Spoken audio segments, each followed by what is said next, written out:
Yes, again, YouTube is being delayed. Don't tell me when it's streaming.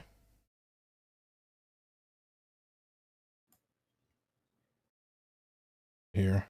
I'm outside the streaming now, so... I think we're in. Yes. Yep. Hello, everyone. So, today, obviously, a few days ago, a week ago, I can't remember exactly when it was uploaded, but Michael Leibowitz released this video with James Valliant called Anarcho-Objectivism is a Contradiction in Terms. Obviously, kind of, attacking my viewpoint.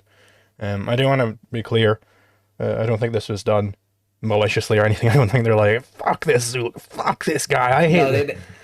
They say right out that they still respect you. They don't. There's not a personal attack on you. They're attacking the ideas, which is quite respectable. Yeah, for sure. I mirror those viewpoints. I don't despise either of these gentlemen. I think they're perfectly amicable. I think obviously we disagree on this topic, which we'll get into today. I am joined by two co-hosts in this stream, two compatriots, and that would be Man Sharma and crownik, Nikola Pavkovich. So say hello to the people. Hello everyone, Man here, and you can find my channel at Rational Frontier. We can talk about that later, but I'm here to talk about this video. I'm mentioned in the video as well because I have argued with Michael a lot about this, and so it was only proper that I'm here to argue once again. I'm not mentioned because I have no clout and I have no presence, but I have a lot to say. I made a bunch of points after watching the video that I think need to be addressed. Mm-hmm. Mm-hmm.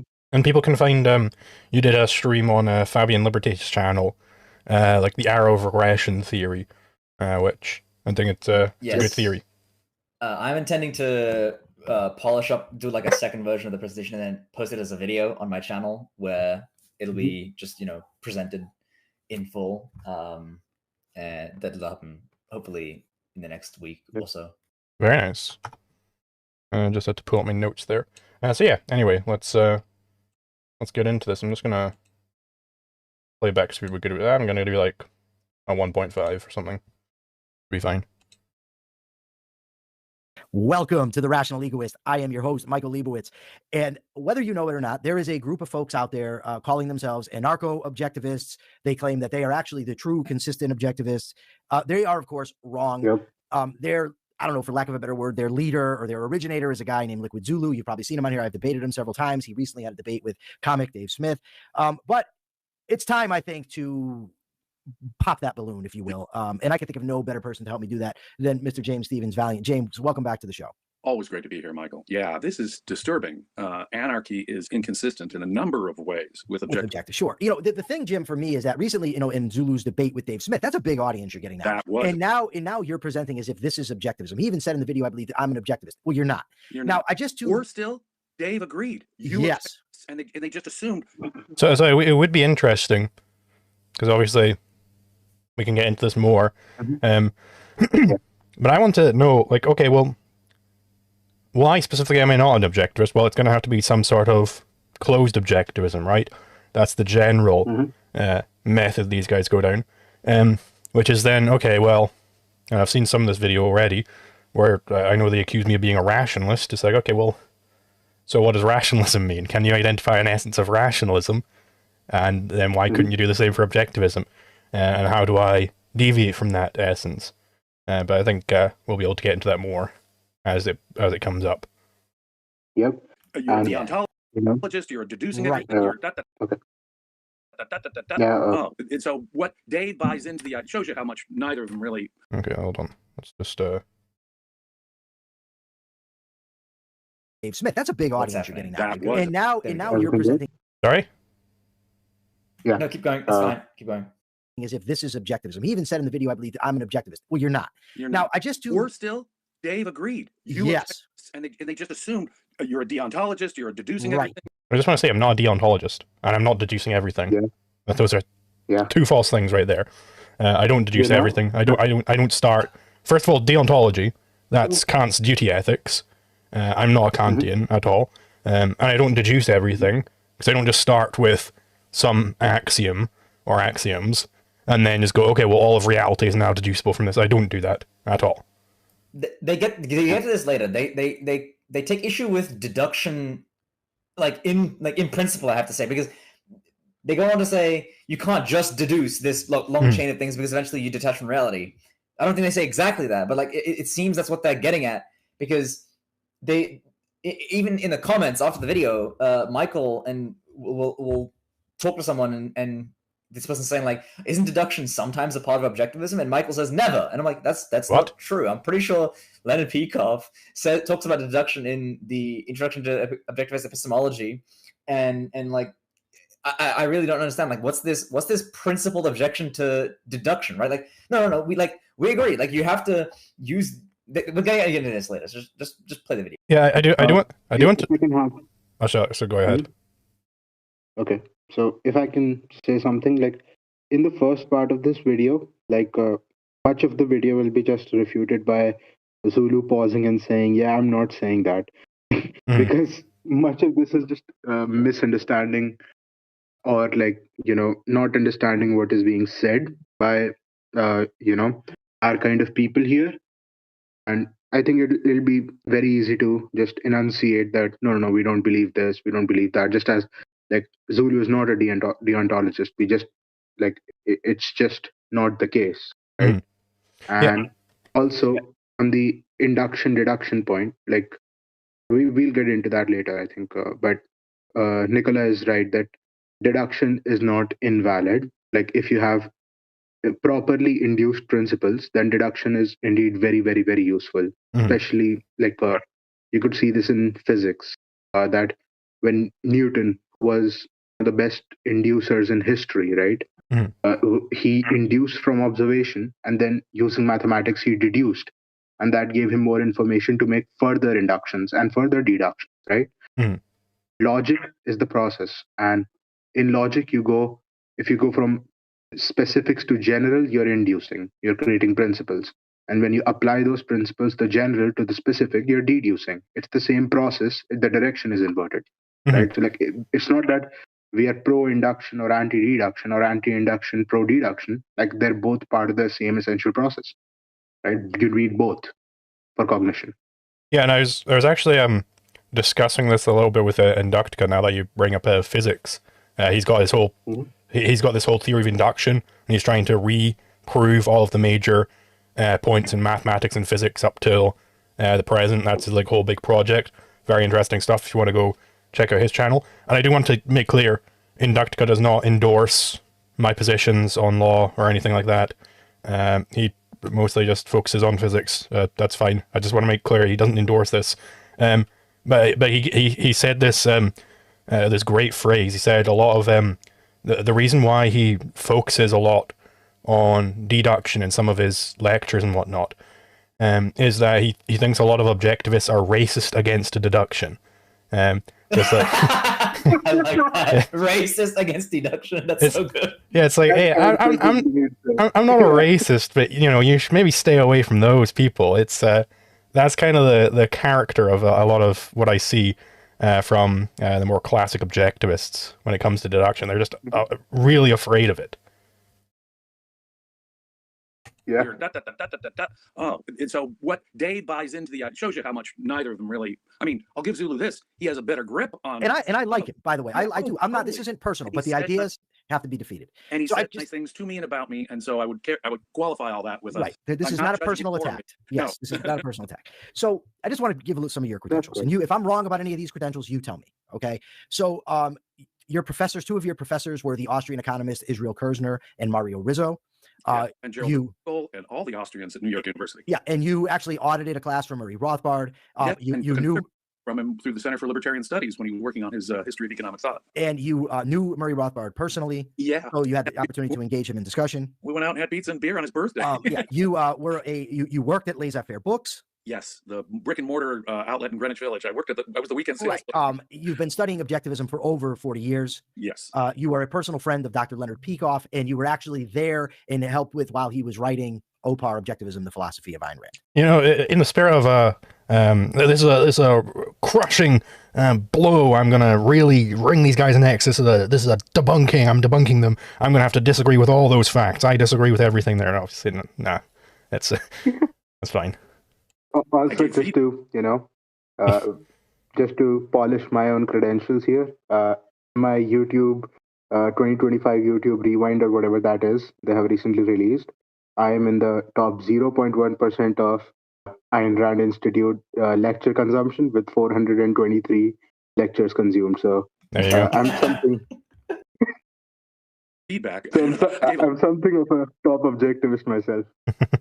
Little help. No, I don't mean you helped with the writing. You helped in the discussion process. There was a group of you that were selected. So, but the only point I'm trying to get is that you know objectivism. I studied philosophy and economics at New York University. I got to know many Austrian economists and objectivist philosophers. So we're going to be getting into it. First of all, Zulu tries to integrate things that cannot be integrated.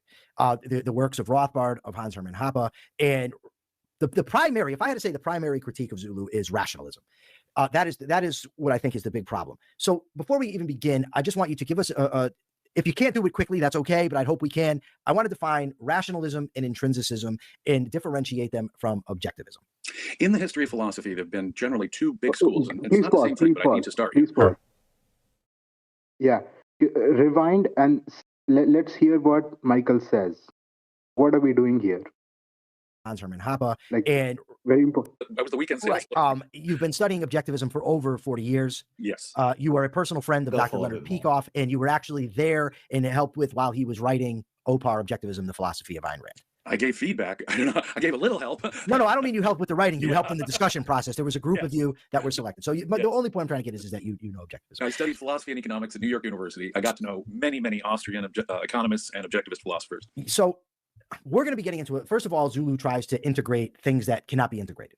The works of Rothbard, of Hans Hermann Hoppe, and the primary, if I had to say the primary critique of Zulu is rationalism. That is what I think is the big problem. So before we even begin, I just want you to give us if you can't do it quickly, that's okay, but I hope we can. I want to define rationalism and intrinsicism and differentiate them from objectivism. In the history of philosophy, there have been generally right there.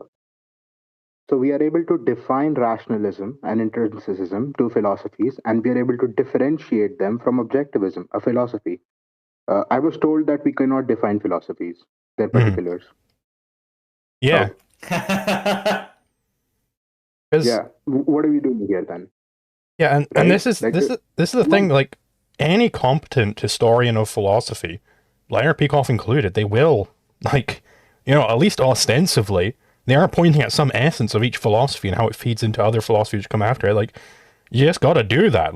But suddenly, objectivism has to be something special. Yeah, and actually, I want to consider this. What if 15 seconds before Ayn Rand died, she actually converted to Platonism in aesthetics or in epistemology? She became a rationalist. Is it impossible to differentiate objectivism from rationalism because now the objectivist position is rationalism? That doesn't make any sense. You don't even need to do that. You don't even need to do that. I watched a lecture by, I think it was given by Harry Binswanger. I may be wrong. There are 2 or 3 of such lectures, discussing the early life of Ayn Rand. And I think up to the age of 11, he believed in God. So, is religion part of objective? It's the philosophical viewpoints of Ayn Rand. The child that believed in God right there was Ayn Rand, and belief in God is a philosophical viewpoint. So, believing in God up to the age of 11 part of objectivism?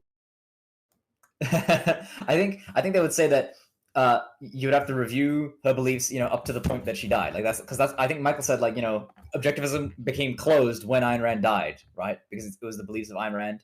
And so, her final beliefs, that's when objectivism froze, and that's it. It's over, right? Just before we get back into this, I do have a few super chats which have piled up. By Heterodox Agnostic 8070 for 20 Norwegian kroners. Thank you very much. He did a valiant effort, but it made us stronger, indeed. And then Anarcho-Objectivism for $3 Australian. Unfortunately, he got left out of this one. There's too many cooks spoil the pot, We have a discount Monhop here. But you haven't been to Rothbard's birthday. Well, there you go. Obviously, in reference to whatever that guy's name was, the Israel guy versus Dave Smith. Douglas Murray. That's the one. Yeah. You've never been. I love that one. You've never been a parent, Dave Smith. The argument about dadism. You've never had children. Actually, I was after the debate I had with Dan Sanchez. We kind of stayed in the call for a little bit, and we were like shooting the shit. And he did it. It's like, okay, well, how much Dave Smith videos do you watch? He was asking this to me. I was like, oh, I don't really watch him all that much. Only in order to research for the video did I watch him. It's like, well, I don't want to do a Douglas Murray, but you haven't even seen his videos. That was good. And anyway, it's 2 more from Heterodox Agnostic 8070 for 20 North Korean kroners each. Thank you very much. Just induce, never apply in reality. Indeed, that seems to be... It ends up going too far down the, what would often be called empiricism.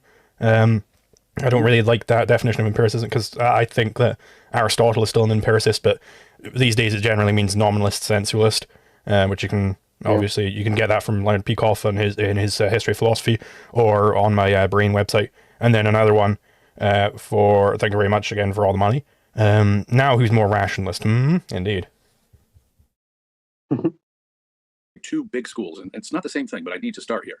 In modern philosophy, we call them the rationalists and the empiricists. The basic approach of the rationalists was to start with certain indubitable axioms and deduce. And that's placing a great emphasis on rationality, logic, deductive logic in particular. There was another group of philosophers of the same period called the empiricists, who said, no, all knowledge begins and arises from sense perception and experience. I mean, knowledge can't come from nowhere. So I do want to just comment here. Obviously, again, I don't do that, so I'm just not a rationalist by that definition. Interesting, we can define what rationalism means. But so I just want to go over, like, what specifically about the rationalist method makes it invalid deduction, because sometimes deduction is indeed valid. I think it's when you're deducing completely disconnected from reality, right? You're not anchoring your deductions in all these inductions that you've done. You have to build up those inductions first. I completely agree with that. And then you can deduce from that, and you can go very, very far. So the problem with rationalism isn't that you did a whole lot of deductions, right? It's that those deductions aren't rooted in reality. It's not about the quantity. It's about the method. You can be a rationalist if you only ever did one deduction in your entire philosophy, right? That you could still be a rationalist if it's completely disconnected from reality. Yep. It's not as though they were irrational. Yeah, my axiom is that we can't know anything, and then my deduction is, therefore, we can't say reality is real. I'm a rationalist now. There we go. We did it. Yeah, that's the skepticist rationalism. And another thing about like why the rationalists were rationalists is because like they almost took their starting points. I think like Descartes does. Like they take it on faith. Like they take that, okay, this seems pretty obvious to me. And from this obvious truth, which is not validated by induction, of course, it's just that they think it is obvious. Now I'm going to deduce from here. Mm-hmm. That's the problem. Taking the wrong first premise, that's the problem. But if you can inductively validate your priors, then deduction is indeed valid. Like it's nothing wrong with it. Yeah, because how do I really speed this up a bit? Yeah, okay. But I do want to go over, like, how do I root my NAP? How do I root my legal theory? Well, I root it in the falsehood of the primacy of consciousness. I'm saying, well, these alternative, there's the primacy of consciousness. Well, how did I get to figuring out that the primacy of consciousness is bad? Well, the same way as all objectivists, right? I can recognize that reality has to be prior to me. That's just axiomatic. It has to be the case. It's self-evident, right? In the literal sense of the word, not the sense that Dave Smith used it, meaning really, really, really obvious. It's just so goofy if you reject the primacy of existence. Yeah. Because fundamentally, it's a stolen concept fallacy. Otherwise, you steal the concept of consciousness. And by the way, if you're going to accuse me of being too rationalist there because I'm doing some sort of deduction or whatever, that's how Leonard Peikoff does it in his lectures. He says I got that from Leonard Peikoff. That it's a stolen concept. That the primacy of consciousness is a stolen concept fallacy. I got that from Leonard Peikoff. So, okay, if I'm going to be a rationalist for rooting my principles in primacy of consciousness being false because it's a stolen concept, then say hello, Leonard Peikoff. You're now a Cartesian, I guess. Yeah, Leonard Peikoff, fellow rationalist. it's important that if we have already demonstrated the primacy of existence to be true, of course we do that inductively, and if you can reduce the nap down to primacy of existence and primacy of consciousness and choose the primacy of existence point of view, then that's a proof by reduction that stands. Mhm. Right? Like what's the problem? I really don't get it, Tried to put rational arguments together, but for them, what has primacy are the facts, or at least the sense perceptions, which is what it boiled down to for them at the end of the day, versus this deduction from axioms. Now, we use them as the model here. There's a sort of psychoepistemological, that's a big fancy word, but our normal habits and the way we think can be conditioned by our deeper beliefs. And so while it's broader and significantly different than this, there is an approach to ideas that basically relies on deduction from definitions and axioms, use kind of Euclid's model of geometry. Deductions from definitions and axioms. Well, again, how do I get to definitions? I do it inductively. We will have to keep going through this, but I just want to keep calling back to that. I'm doing these things inductively in the first case. Also, Euclid was a very bad example there because Euclid's axioms are pretty inductive. Mm-hmm. I may be wrong here, but like what Euclid defines, you can get that from reality, right? And have you ever seen two parallel lines that meet? Exactly. I was going to say. Seen them. How did he get to the parallel postulate? Well, it's inductive. That's how he got to it, right? He just looked out of reality, and that's and that was valid because he was in Euclidean geometry. But as it turns out, if you start considering curved space, then it changes, and parallel lines do indeed intersect, and so on and so forth. But that's that you start getting that when you go into like way higher levels of hey, look, we've got this whole Earth, this globe, and as it turns out, if we have these geodesics, they look like they're the equivalent of parallel lines, and it seems that they do in fact intersect. But that's like a whole different domain than what Euclid was doing. Because, like, when you talk about the surface of a sphere, you're no longer talking about the same type of geometry. Like Euclidean geometry, you're talking like about this, like the surface of a sphere. It is not flat. I don't know what to tell you. So like the same, when you project, two lines from like regular space where they exist independently onto the surface of this sphere, where their position on the sphere, it can, converge. Like now you're talking, I need to do more mathematics to talk about this. I can't. It's non-Euclidean geometry, right? Mm-hmm. So like the way Euclid got to his axioms was he observed reality around him, and like there was no apparent curvature, and so reality in the vast majority of cases where we apply Euclidean geometry, the axioms stand, they adhere to reality. But when you're, let's say, talking about massive distances where, let's say, the curvature becomes relevant, let's say Earth's curvature becomes relevant, the axioms fail because you don't have or even like around a black hole. Exactly. Right, that's where, let's say, parallel lines will converge. That's non-Euclidean geometry. You could just create new mathematical axioms there, not philosophical axioms, of course, mathematical axioms, and you could deduce a lot from there, and you'll be completely fine. And if you let's say doubt the power of deduction from Euclid, look around you and see like the rockets sent to the moon, like see, let's say, the cars around you, like everything that we use in which we use geometry, we are using Euclidean geometry for the scale that we live on. It's fine. Deduction's pretty powerful. We should just throw it out. For every subject in any context. And that detaches, and this is the key fallacy here, very frequently their abstractions, their generalizations will be detached from reality, especially as we move up the ladder of abstraction. And so they run the risk of having their concepts be what we objectively... Again, so it's a risk as you move up the ladder of deduction, because again, that it's not just that you go really high, you have really, really complex deductions which all feed into each other. That isn't the essence, but he's saying, I run the risk of doing that. Okay, well, point to specifically, where do I do that? Where specifically do I detach from reality? Isn't this just like Cartesian doubt? Like you could have made a mistake at some point? Like no. I really don't understand. I think he's saying, I think right now he's presenting what rationalism is, and then he's going to later apply it to how Zulu is a rationalist. Like he's just saying that this is how rationalists might have made a mistake, that they kept deducing and they didn't care to check with reality something. Sure. Well, actually, no, it's not even that, because like what he's saying is you run the risk as you go higher. But if he's just talking about rationalism in general, that's not the essence of the problem with rationalism. Like they could be entirely correct throughout the entire chain, but the problem is that the initial starting point is just not connected to reality. Mhm. So what he's talking about here Yeah. isn't even the core fundamental problem with rationalism. It's just like I don't know, it's Cartesian doubt when it comes to deduction. It was called floating Yeah, abstraction. he's mixing two things up. Yeah, I agree. He's mixing the fact that the reason rationalists were wrong was not because their logic was wrong, it was because their premises were wrong. And the fact that, yeah, you can sometimes go wrong while deducing. Those are two different things. You're right. Disconnected from reality. And so they can build these giant logical structures in the sky, be perfectly confident with them because they are so beautifully, coherent in this mind realm of theirs, but it just has nothing to do with reality. Or at least they'll depart from reality at moments and rely upon this method. For them, what's convincing is deductive logic.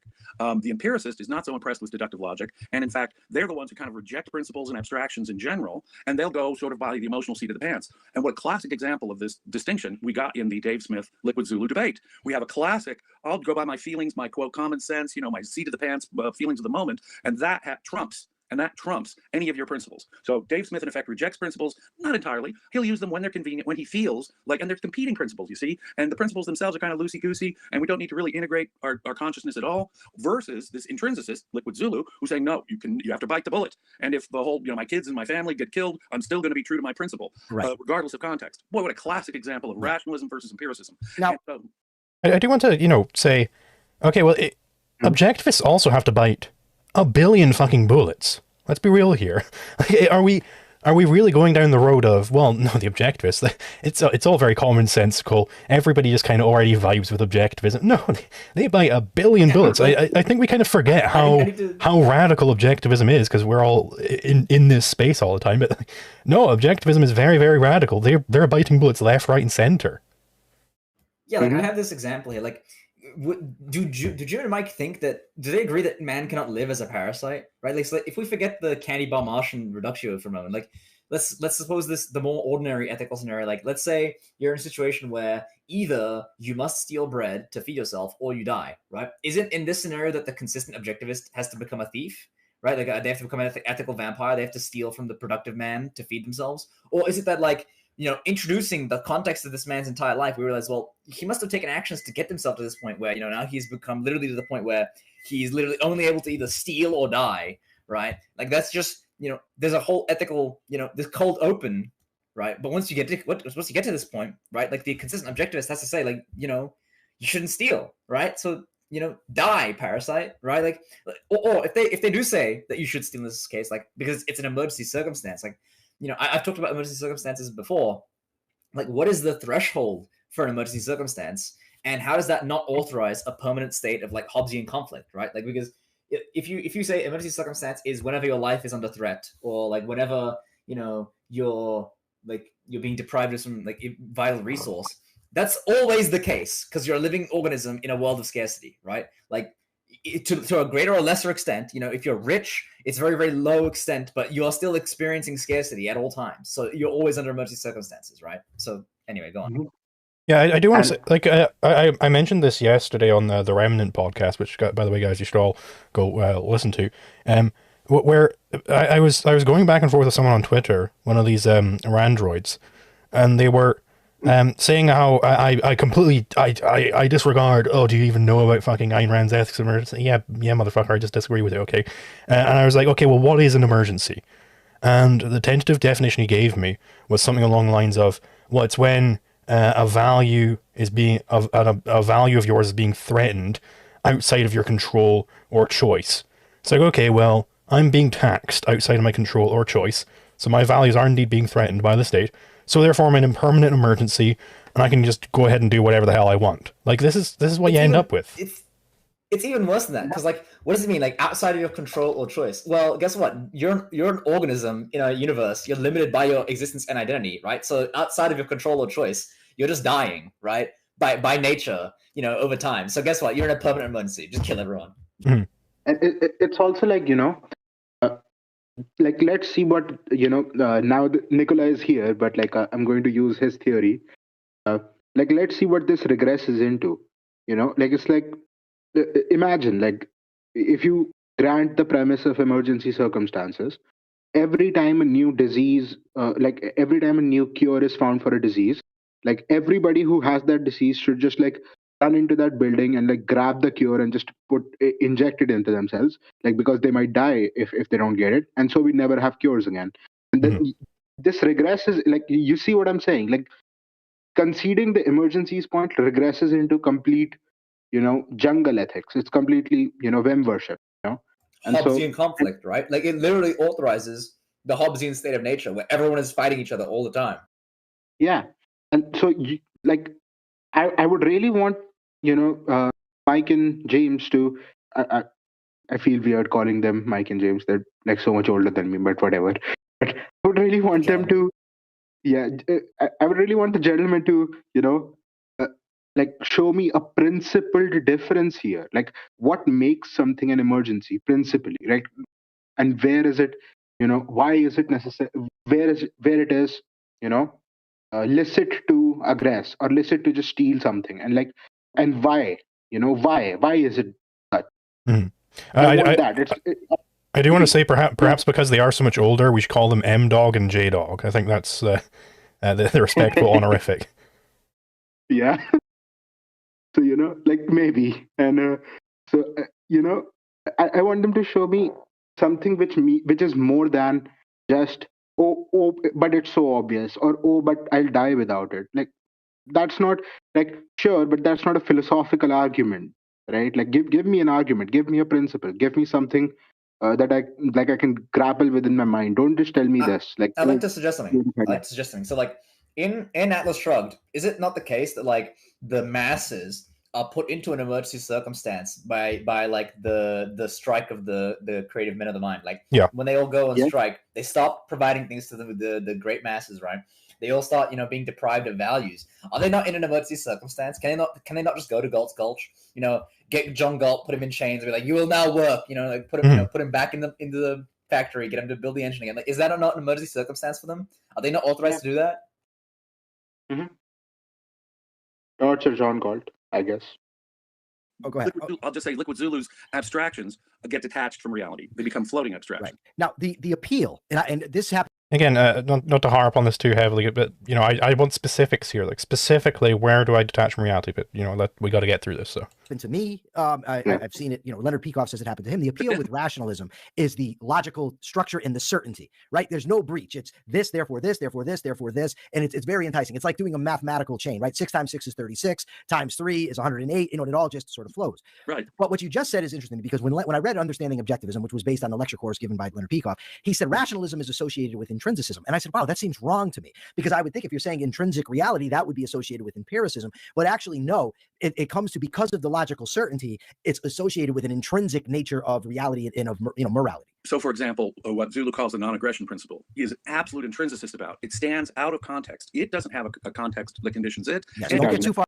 So it does have a context which conditions it. It's just the Randian, the context isn't that we're all peaceful and we're all getting along. Like, no, it still applies when you're not being conflicts. peaceful. Yeah, the context is there are multiple people who can get into conflicts with each other. That is the context of the NEP. It doesn't apply to Crusoe on the island on his own. Yeah, so it does have a context. Guess what? That's inductive, right? Like Zulu. I think you went outside today, right? You saw, oh my God, there's actually people out here. Jesus Christ, right? And I was terrified. There's scarce means, and we can get into conflicts over these things. Oh my God, we need to find out there has to be some way we can deal with this. And then the trusty non-aggression principle descended from the sky. It's like, oh, finally. Yeah, God came down and he whispered in my ear. He said NAP, and I was like, oh, great. That's how I got to the NAP. It's like, no, actually, look at how I build it up in the original paper. Right, I'm going, okay, well, so there is this clear problem. I can see it in front of me. It's called scarcity. I can get into conflicts with people, okay? And then specifically focus in on how, and I get up that trichotomy. It's a valid trichotomy, by the way. But look at how I fundamentally attack the mixed law position. Right, what do? I go, okay, well, let's look at all the different sorts of legal ethics there have been throughout history. And I list off a huge number of them. I list off 8 of them. And I go, okay, well, actually, there are common principles here. I identified 2 common principles, namely it's either going to be a class-based ethic or a whim-based ethic, and I show how both are actually false. So I'm being inductive there. That is my primary method of attacking mixed law, is the inductive one. Primary, that's what I start with. Yeah. And, you know, like, it's another thing. Like, we could have never gotten to the concepts of aggression if we didn't know all of these things, you know? Like, it's not possible to get to aggression. Like, we're observing things out there in reality, things that really happen, and then we are reasoning from there. It's induction. Like, it is inductive and deductive. Deductive because, like, both of these things are logic, right? Like, you need both to get to truth. You can get to principles through induction, and you can apply those principles to specifics using deduction. That's there. Far ahead of us, though. And whatever the The chat is ramifications telling are, us to keep going. Never mind. Sorry, keep we going. just have to bite the bullet and live with it. Right. That is the hallmark of an intrinsicist. Yes. But you know something? There's something, they both kind of are two sides of the same coin. So that when the subjectivist takes on any principles, he kind of has to be an intrinsicist about it too, as Dave Smith was. And to some extent, if he's confronting reality, there'll come a point where someone, the intrinsicist like Zulu, will say, oh, well, that's just application. That's just details, and we can never anticipate that. Let the details. So I just want to be clear here. When I'm saying, well, that's, to be clear, I don't say that's just details. I think what he's pointing to is when I'm saying that I'm a jurist, and in fact I can't sit on my armchair and deduce out every possible scenario in law, in applying law to reality. I'm a jurist. I'm only giving you the general principles, and actually that's why I'm not being a rationalist here. If I was a rationalist, then I'd be like Hegel, and I would think all of everything about applying law could be just deduced from my armchair. I don't think that. I agree with Stephen Kinsella that there's a role for both the judge and the jurist. Okay, and I'm explicitly separating those two roles. The judge, he'd been given these general principles by the jurists, me. I worked them out, okay, and then he has to apply it to some particular case in front of him where he can analyze all of the facts of the matter. Okay, that's how is he? What's going on there? Well, we're actually tying it to reality, aren't we? Details fall where they may. That's classic subjectivism. So at the end of the day, the intrinsicist will sometimes be a subjectivist, and the subjectivist will sometimes be an intrinsicist. They go hand in hand. You know, just to maybe jump ahead a little bit, with the whole idea of biting bullets, as Zulu said, is so contrary to the objectivist ethics, which the purpose is to survive and thrive, not to bite bullets and die. Right? So again, let's get a quick couple of bullets that the objectivists have to bite. Selfishness is good. Yeah, you have to bite that bullet. Selfishness is good. Gee whiz, tell that to the fucking average person on the street, and they'll think you're a monster. Okay, the objectivist has to bite the bullet. Now, it's justified for a business owner to pay their employees as little as possible. They're allowed to go as low as they possibly can. They're allowed to operate their business however they want. Objectivist, are you going to bite the bullet that it's fine to have planned obsolescence? Yeah, the objectivist has to bite that fucking bullet, don't they? They have to bite all these bullets, and then they can go on to elaborate how, well, no, actually the free market is good for reasons X, Y, Z. But yeah, you don't get to just be a parasite. I bite the bullet that there should be no welfare. If you're starving on the side of the road and you aren't being productive, yeah, I bite the bullet that you don't have to, that we shouldn't force people to pay for that person. That we should we should let them die. Like here's the bullet that I think they're kind of struggling to bite here, is that that is consistent objectivism is like, you cannot sacrifice other people to yourself, right? Mm-hmm. You cannot live as a parasite. That is unethical, right? And so, like, in any case where you're like, oh, I'm starving to death, but if I could steal a bread, I could live. That's the case where you have the alternative of, like, being a man or living as a parasite, right? Like, that's your alternative. Mm-hmm. And it's unethical to live as a parasite. Yeah, like, the point is not to, like, specifically, it's not to survive and thrive, it's to thrive, right? We're not surviving at any cost here. Like, not all survival is good survival. It's important, right? Isn't there a Peikoff quote or it's either Peikoff or Rand, who literally explicitly say it's not about survival at any cost. Like, it's about living the good life as a man, like as a rational animal, right? And if you descend to, like, to living as like a creature, a parasite, you're not living the good life. You're being unethical. Yes. Mm-hmm. And it's interesting to me because I actually had a discussion with someone earlier. Just to, just if, like, Zulu could go into it, maybe I can. but I would prefer Zulu because he's far more experienced in debate than I am.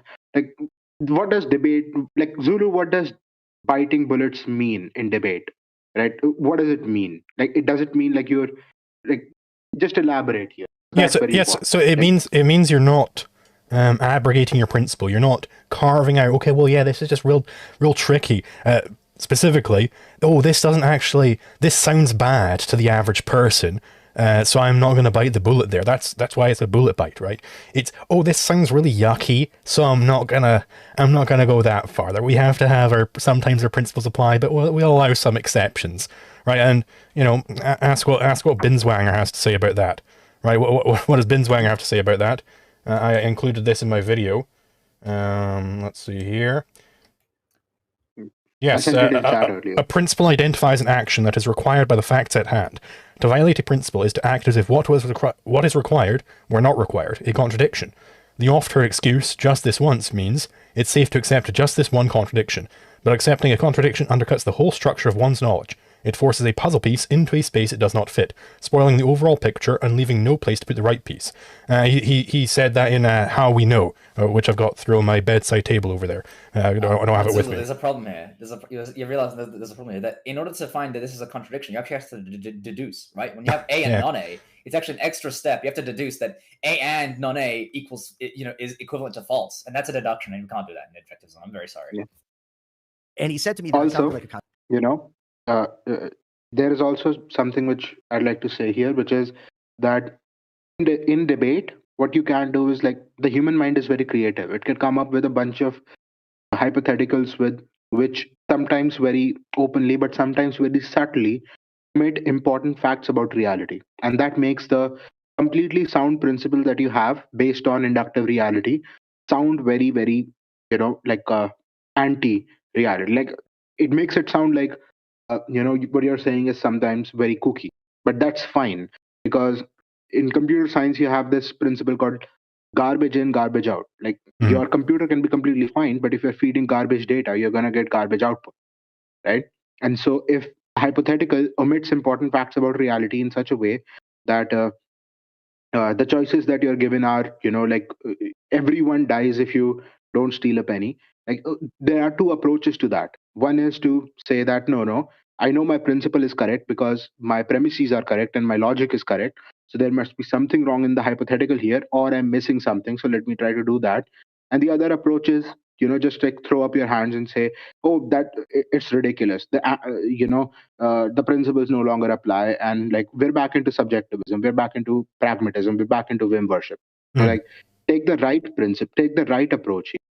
If a hypothetical, like, if your logical conclusions are leading to something absurd, especially in hypothetical scenarios, I'm pretty sure either like you're missing something in your logic, or the hypothetical is perhaps subtly or directly contradicting reality. So like, look into these things, right? That's what biting the bullet truly is here. Like, I understand what you're doing, and like, don't abandon principle. If your principles are based in reality, if you double checked your logic and your premises are correct, you are correct. Remember that. Consequentialist. And I said, well, objectivism is a consequentialist ethic. It's at an individual level for long-term survival and flourishing. It's not deontological where you divorce ethics from consequences, but it's also not you just look at the consequences for the greatest happiness for the greatest number. That's it. Most of what we call consequentialism will fall into the categories of utilitarianism and pragmatism, because at the end of the day, there are subjective standards. The utilitarian only adds for the greatest number.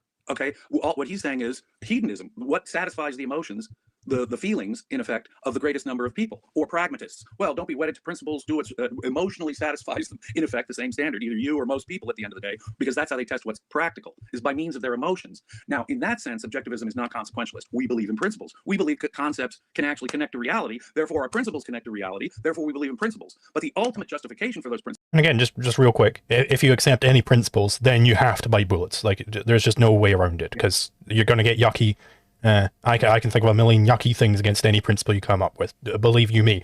And the communists can do this in every fucking debate against you. This thing happens. principles is consequentialist in the broadest sense. That is to say, I'm rational and moral for a very specific reason: to survive, to live, so that I can succeed and thrive and survive. And okay, in the broadest sense, let me put it this way: that is to say, in contrast to the deontological approach. What's so funny is that the so-called objectivist in the debate is embracing, in fact, being a deontologist. Yes. Now, the great philosopher of deontology is Immanuel Kant. No. Ayn Rand said that is the exact Again, I'm not a deontologist, so opposite. The farthest away from my conception of Right. philosophy Yeah. is deontology. Yeah. So if you're a deontological objectivist, right off the bat, you've got a big fat contradiction. There can Yes. be no I agree, but I'm not. such thing as a deontological objectivist, because in the broadest sense, it's, well, use another fancy philosophical word, we are a teleological Yes. ethicists as objectivists, you see? Yes, yes, which is, by the way, is square in the history of ethical philosophy. I mean, it's not like Ayn Rand just invented teleological ethics, and that's not what ethics is about. I mean, this goes back to the Greeks. All right. Yeah, Aristotle, yeah. Yeah. So Who are you Now, arguing the difference- against? Yeah. What's going on here? objectivism is neither rationalist nor empiricist. It's logic, but applied to experience. And fundamentally, objectivism is an inductive method, right? I want you to elaborate, but let me just say something.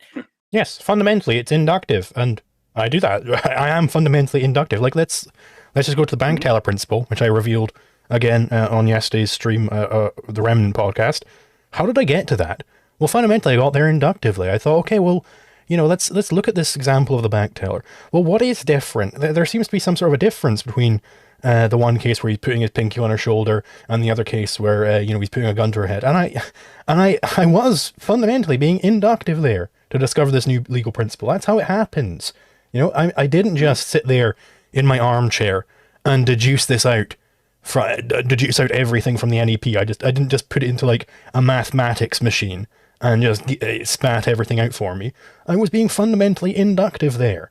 And then I have to go back and make sure that it still lines up with the broader context of my knowledge. This new induced principle, does it still line up with everything else I know? Can I integrate this with everything else? That's the objectivist approach right there. Mm-hmm. Remember that induction is fundamental, but that does not mean that deduction is bad. It's like you induce and then you deduce, right? Like fundamental is you're not rejecting deduction here. It's You important. breathe in and then you breathe out. Yeah. It has to do with going from particulars to generalizations. To generalize from particulars, like when you're forming concept, you say, you know, you notice that these things have similarities and, you know, they're different from other things. So you group them into a concept. What Leonard says, and what I think he's correct, is that deduction is essentially good for two things. One, polemics, for argumentation's sake, because it sums things up very quickly in a neat way and you're able to make your arguments, but also for subsuming new concretes, new particulars into a concept. So for instance, a deduction would be, you know, everything that is this shape and holds water. Subsuming new concretes into a concept. I am a concrete person who's being subsumed into the concept of rationalism. Interesting stuff going on here. Apparently it's not a particular. Also, I want to talk about polemics. Like, wait, what does it mean that like you could make good arguments with logic, but that like it doesn't actually apply to reality otherwise? Like, that doesn't make any sense to me. I don't know. I don't have anything to elaborate on that. It's really weird. This new thing I've come across has these characteristics, therefore it's a cup as well. That's where deduction comes in. So just elaborate a little bit on the inductive method of objectivist epistemology and also the role that deduction does sometimes play. All of our abstractions, all of our generalizations are rooted in sense perception and are integrations of sense perception. And we build up our knowledge into broader and broader abstractions. We don't start out with this big broad abstraction and with our definition and then just deduce. No. We start piling up abstractions. Hey, if I put... Yes, we don't. As a child, if I push the ball, it rolls. If I don't push the ball, it stays still. We learn that's how simple and basic and sense perception based all of our knowledge has to be. There is no... Now, on the other hand, when we do have an abstract principle and we're confident in that abstract principle, there are new applications that we did not foresee. And so deduction is the taking of this abstraction and applying it to new instances. Aha, I know this principle. I see this new concrete. It's an example of it. Pause. So hang on. Let's think about this. You know, so let's say we have the non-initiation of force principle. Like, let's not even talk about the NAP for a second. Let's because these guys, they're gonna agree. You know, like they're gonna agree. Rand's like non-initiation of force, which is like, you know, it's 2 millimeters from the NAP, right? So let's say we deduce this, right? Or we induce this, right? We find that you should not initiate force against, you know, peaceful people, right? Okay, so we induce it, and then we start deducing. We're like, okay, well, let's see where else does this apply? Okay, my God, okay, what if there's like a Martian? He has like a death laser. He's about to blow up the Earth. But he asks you, he says, if you could just steal 1 penny, he would stop. Oh, but that would violate the non-initiation of force principle. No, we're cooked. It's over. Yeah, and you know the standard argument there is that life is the standard, and like, so you must not violate, like you must try to survive in any way. But that just falls. Like, there cannot be a contradiction between a whole theory. Like, you can't, like, you're basically claiming that non-initiation of force just doesn't apply when it's about your life, but it's always about your life to some extent, right? And so you got to show me a principle difference here, like Zulu did with his Taylor principle, Yeah, like which they'll say like, this is a metaphysically abnormal circumstance, right? Where now it's the case where survival depends on initiating force. But like, I really don't like this term metaphysically abnormal. What does that actually imply to say metaphysically abnormal? It would say that reality itself has changed on a universal scale, right? Yeah. That is nonsense. What is metaphysics? Yeah. It is the field where we're talking about the universal properties of existence. These apply in all cases, right? So like, metaphysically abnormal is a contradiction in terms, I'd say. Like what is metaphysical is normal in all cases, right? So for something to be metaphysically abnormal, it would have to be fictional, right? And I guess you could say that you could invent like some fictional universe where like this has to be really like out there, where like vampirism, in terms of like literally committing aggression, it's not even like stealing physical objects. It would be like committing aggression is actually like creates sustenance for some person, right? Like but it just doesn't make any sense, right? Like, but yeah, even that kind of even that is kind of let's say a vampire. Like, of course, you have in nature, you have parasites, but you will never have a volitional being level, highly like highly developed mind level of parasite, because like like, why would it need to develop all of those minds? I would suggest that there's like two different uses of the word parasite here. Like in terms of like physical biology, right? Like you can imagine, there's like some science fiction novel where you have like vampires, which are like, they're like humans who acquire sustenance from like consuming blood, right? But you can you can imagine that's a volitional being. They can acquire blood without committing aggression, right? Without initiating force, right? But then when we imagine the ethical vampire, this is the creature which can only be sustained by committing aggression, right? It's not that like they need to take blood. It's that they take, like aggression as sustenance, right? Which is something magical is going on there. Yeah, I get it. You're making the, like, in terms of like, the hypothetical argument, I agree with you, but I'm like making the more like biological argument here, that like a parasite doesn't need to, like, there is a reason humans evolved to be rational, right? Like, because the conditions in which we lived, we needed all this creativity, we needed all this levels of abstraction. Like, a parasite just doesn't. It just needs to find a host. That's what I'm kind of saying. And we do have two more super chats, so thank you very much to Heterodoxic Gnostic 8070 for 20 North Korean kroners. Thank you very much. Ivory Tower Reverse Rationalism, I coined it. Well, there you go. And then Anarcho-Hompian for $8 Australian. Thank you very much.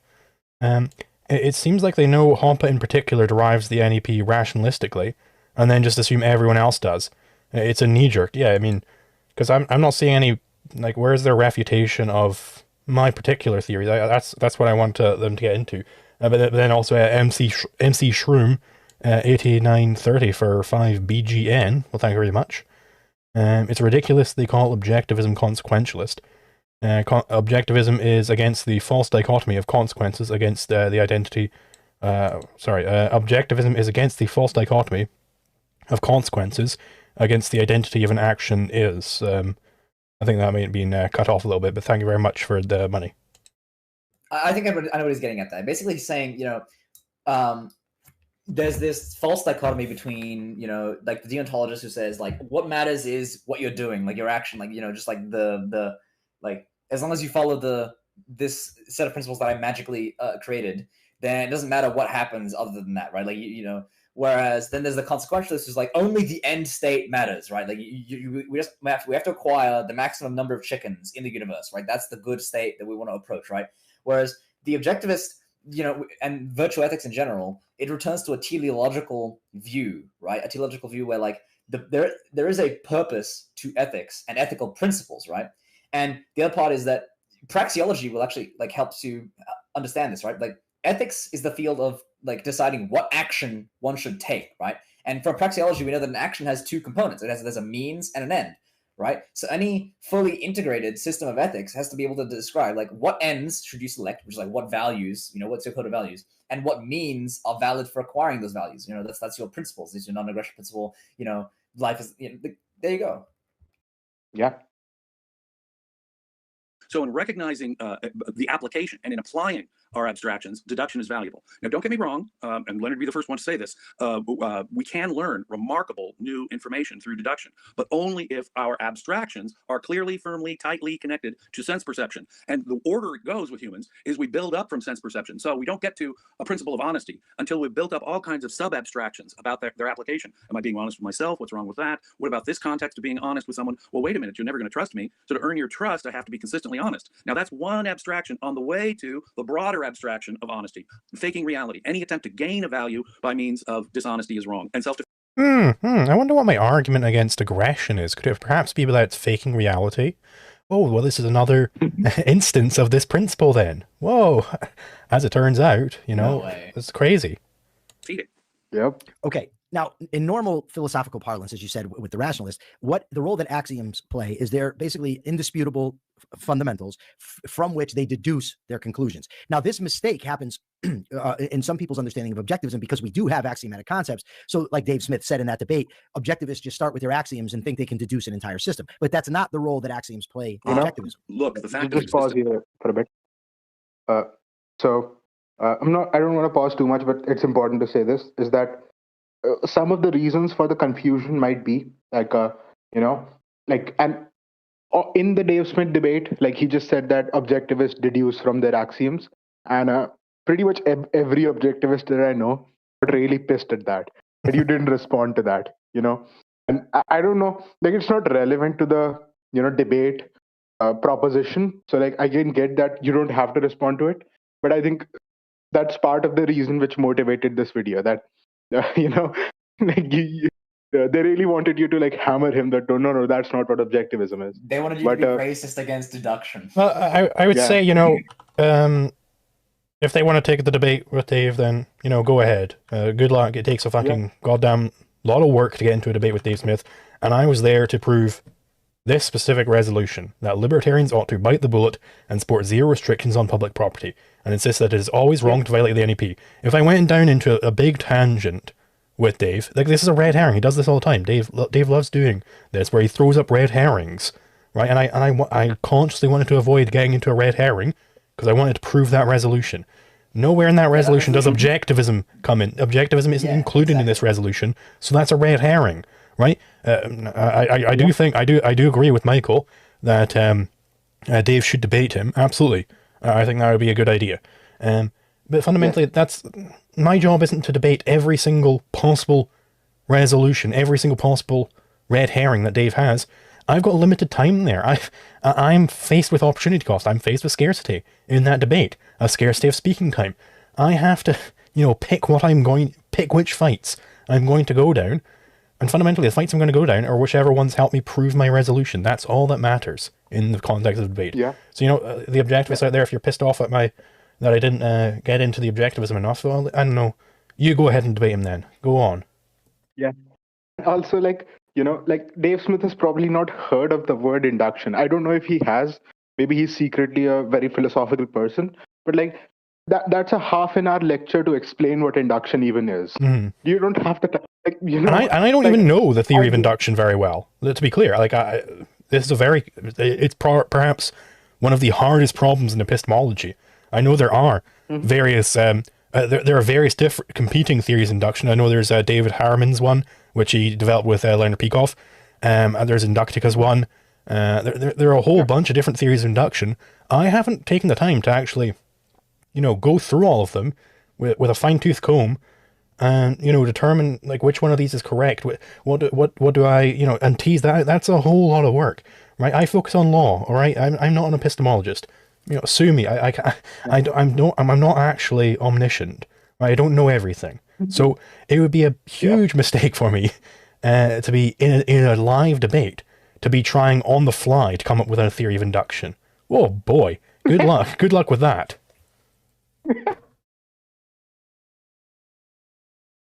Yep. Is self-evident. That what we mean by metaphysical axioms, like existence or consciousness, is that they're present in every instance of awareness. That knowledge doesn't get added to as we learn more. It's always true. That exists. Okay, that exists. As long as it's an instance of consciousness, I'm conscious of something that exists. Now, can I deduce capitalism from existence exists? No, I cannot. I need all kinds I agree.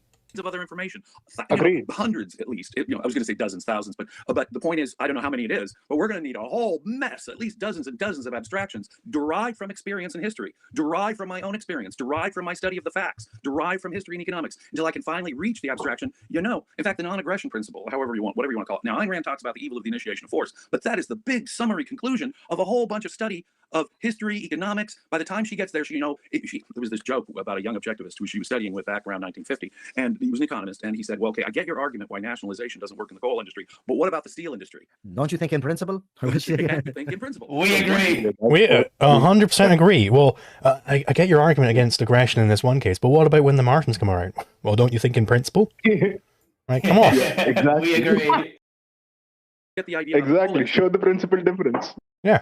You should be able to apply it to new instances deductively. Yes. But we first get to the point where we see, no. It's the initiation of force that's you should be able to apply it to new instances deductively. There you go. There you go. I'm sorry. I thought deduction was bad. I thought I was being a rationalist here. Aha! And so now we get what's in common with all of these examples: the initiation of force. Yes. And now, importantly, initiation of force, unlike as we're going to see with Rothbard, it's not axiomatic that it's wrong. Okay, I just want to make clear here. Rothbard, again, it's the non-aggression principle, not the non-initiation of force principle, and it's the non-aggression principle, right? I know some people do call it the non-aggression axiom, and perhaps even Rothbard, ventures into that in different parts. But if he does, I disagree with that, right? It's the non-aggression principle. That's what I say. I always call it the non-aggression principle. I've never once called it the non-aggression axiom. Never once in my entire life have I done that. Right? Find me the clip of me doing that.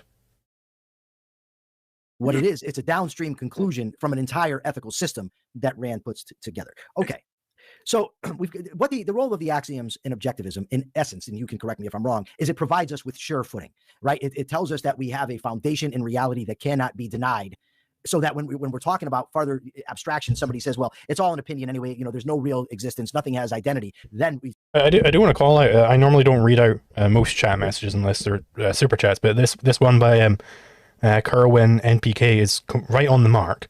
Why even call it a principle if you're willing to make exceptions? Indeed, that's entirely correct. If there are exceptions to it, then it just isn't a principle. That's what a principle means. It doesn't have exceptions.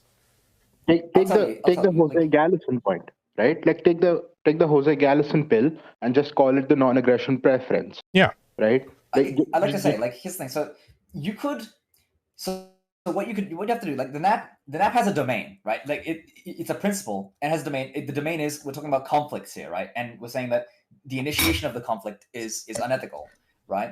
And so you could prove a NAP, it wouldn't be a NAP exception. It would be like, you would say the domain of the NAP doesn't apply here for some principled reason. And if you presented that proof, that would be very interesting to hear about, right? But that's not whatever gets presented here. They just say there's some arbitrary, ex-ante view, this is an exception. Why? Because I don't like it, right? There's never this proper theoretical approach, saying the domain is limited here for some reason, right? They never actually go onto that. Exactly. And if they are able to provide a principal difference, they're able to objectively demonstrate the proof is sound, every one of us will convert instantly. Mm-hmm. Let's see if they do that in this video. Yeah, I mean, look at the, Blockian proviso, right? I think 0 people who start learning about libertarian legal theory, probably 0 people would ever think that there would be something around forestalling, you're not allowed to make a donut homestead. They think, well, that's clearly an exception. But as it turns out, it's not an exception. No. When you really look into it, this is actually, and as I keep thinking more about it, I'm becoming more and more convinced that forestalling might be way more fundamental than we're even giving it credit for. It might be that every single, I think it might have even been heterodox agnostic in a space who first presented this to me. It might be that literally every type of aggression is just a sort of forestalling, which I'm very interested by. That is... I'm not sure. I think we have to come up with a proper, a very precise definition of forestalling. Yeah, for sure. Yeah, but there's something there, There's a there I there. can see it. Yeah, there's there. And Nuclear Mayhem 9238 for 20 North Korean kroners. Thank you very much. I'm going to keep calling them North Korean kroners because it's just NO. I don't think Norway, you know. I just think North Korea for some reason. Nuclear obliteration kronas. Don't aggress sometimes principle. Yeah, that's not a principle. Like sometimes you're already, when you're in the realm of sometimes, then you're outside the realm of principle. You need to have, because that really means there's a principle which applies in this domain, and there's a different principle in this domain, and you haven't defined the domains yet. Yeah, just think about this as like a predicate. Like instead of saying, you know, for all X, you're saying there exists X, right? So there exists X in, like, you know, there exists actions in the set of all conflicts that you should not initiate a conflict, right? But that doesn't get you to understand, like, you know, you have to actually demonstrate, like, what's the underlying, you know, way you determine in which case you do or don't initiate a conflict, right? Because it's not the non-aggression principle if it's only in some cases, right? If there exists X cases where you should initiate a conflict, right? In which case, you know, you haven't discovered the universal set here, like which is the all cases for, like, you shouldn't initiate conflicts. Yeah. You say, well, no, actually, we do. And what they do is. Oh, and just before we continue here, Anarcho-Objectivism did just give $8 Thank you very much. I think all forms of theft are forestalling, but I don't think that a crime like murder can be classified that way. Could be wrong. Yeah, I mean, I'm not convinced of this, to be clear. But I think it's worth investigating, exactly. Yeah. Ground our conclusions, our broader conclusions, to reality. They're not to be deduced from them. All of our further knowledge is built on the axiom that existence exists. And while we haven't named it as a toddler or a baby, existence exists, we don't. I'm deeply impressed. As adults, we really do need to name it at some point, but only as adults, after we've developed a whole bunch of knowledge about a whole bunch of subjects, because we can contradict those axioms if we're not self-aware of them. So as adults, we come back and we see, you know, a premise of everything I know, a premise of any fact in any subject is existence or identity or consciousness. And once I ground that and say, you see, that was the knowledge that permitted this knowledge to ever come about, now I've got an inescapable axiom. And one, if it's a metaphysical axiom, that applies to all of every instance of consciousness, every instance of awareness of anything. And so explicitly understanding how axioms lie at the any instance, unless of course metaphysics becomes abnormal at some point, you know, then metaphysics is abnormal, so we can't have these axioms apply anymore. Base of any and all knowledge is an important thing to learn when we're an adult, but all we're doing is reverse engineering the beginnings of knowledge. Okay, so I want to go through two of these thinkers that Zulu attempts to incorporate with objectivism. And we're going to start with Rothbard just because he came first. So I figure that's a fair way to do it. So the father of anarcho-capitalism. Yes. So Rothbard says that self-ownership, non-aggression, and life as a value are axiomatic. Rothbard also, this is a direct quote. I disagree with that. Yeah. May there not be he something might have about said that at some point, but it's entirely possible, yeah. Our proof is not that. Like, so. Yeah. Act in itself, which in its very nature can be considered good or evil. So now notice that with saying self-ownership, non-aggression, life as a value are axiomatic, you're starting with rationalism. In his conclusion, may there not be something about an act in itself, meaning divorced from consequences, which in its very nature can be considered good or evil. Rothbard also has his famous Yeah, I would, again, I would reject that. It's the fact that the action is cheating reality, right? And that has negative consequences in the same way that I can reject the principles of gravitation. I can reject that, right? And then I'll walk off a cliff, and very quickly, very obviously, reality is going to smack me in the face and I'm going to die, right? It becomes a lot less obvious when you're flouting these principles in ethics. It becomes a lot less obvious how reality is smacking you in the face, but it still does, because you're still trying to cheat reality there.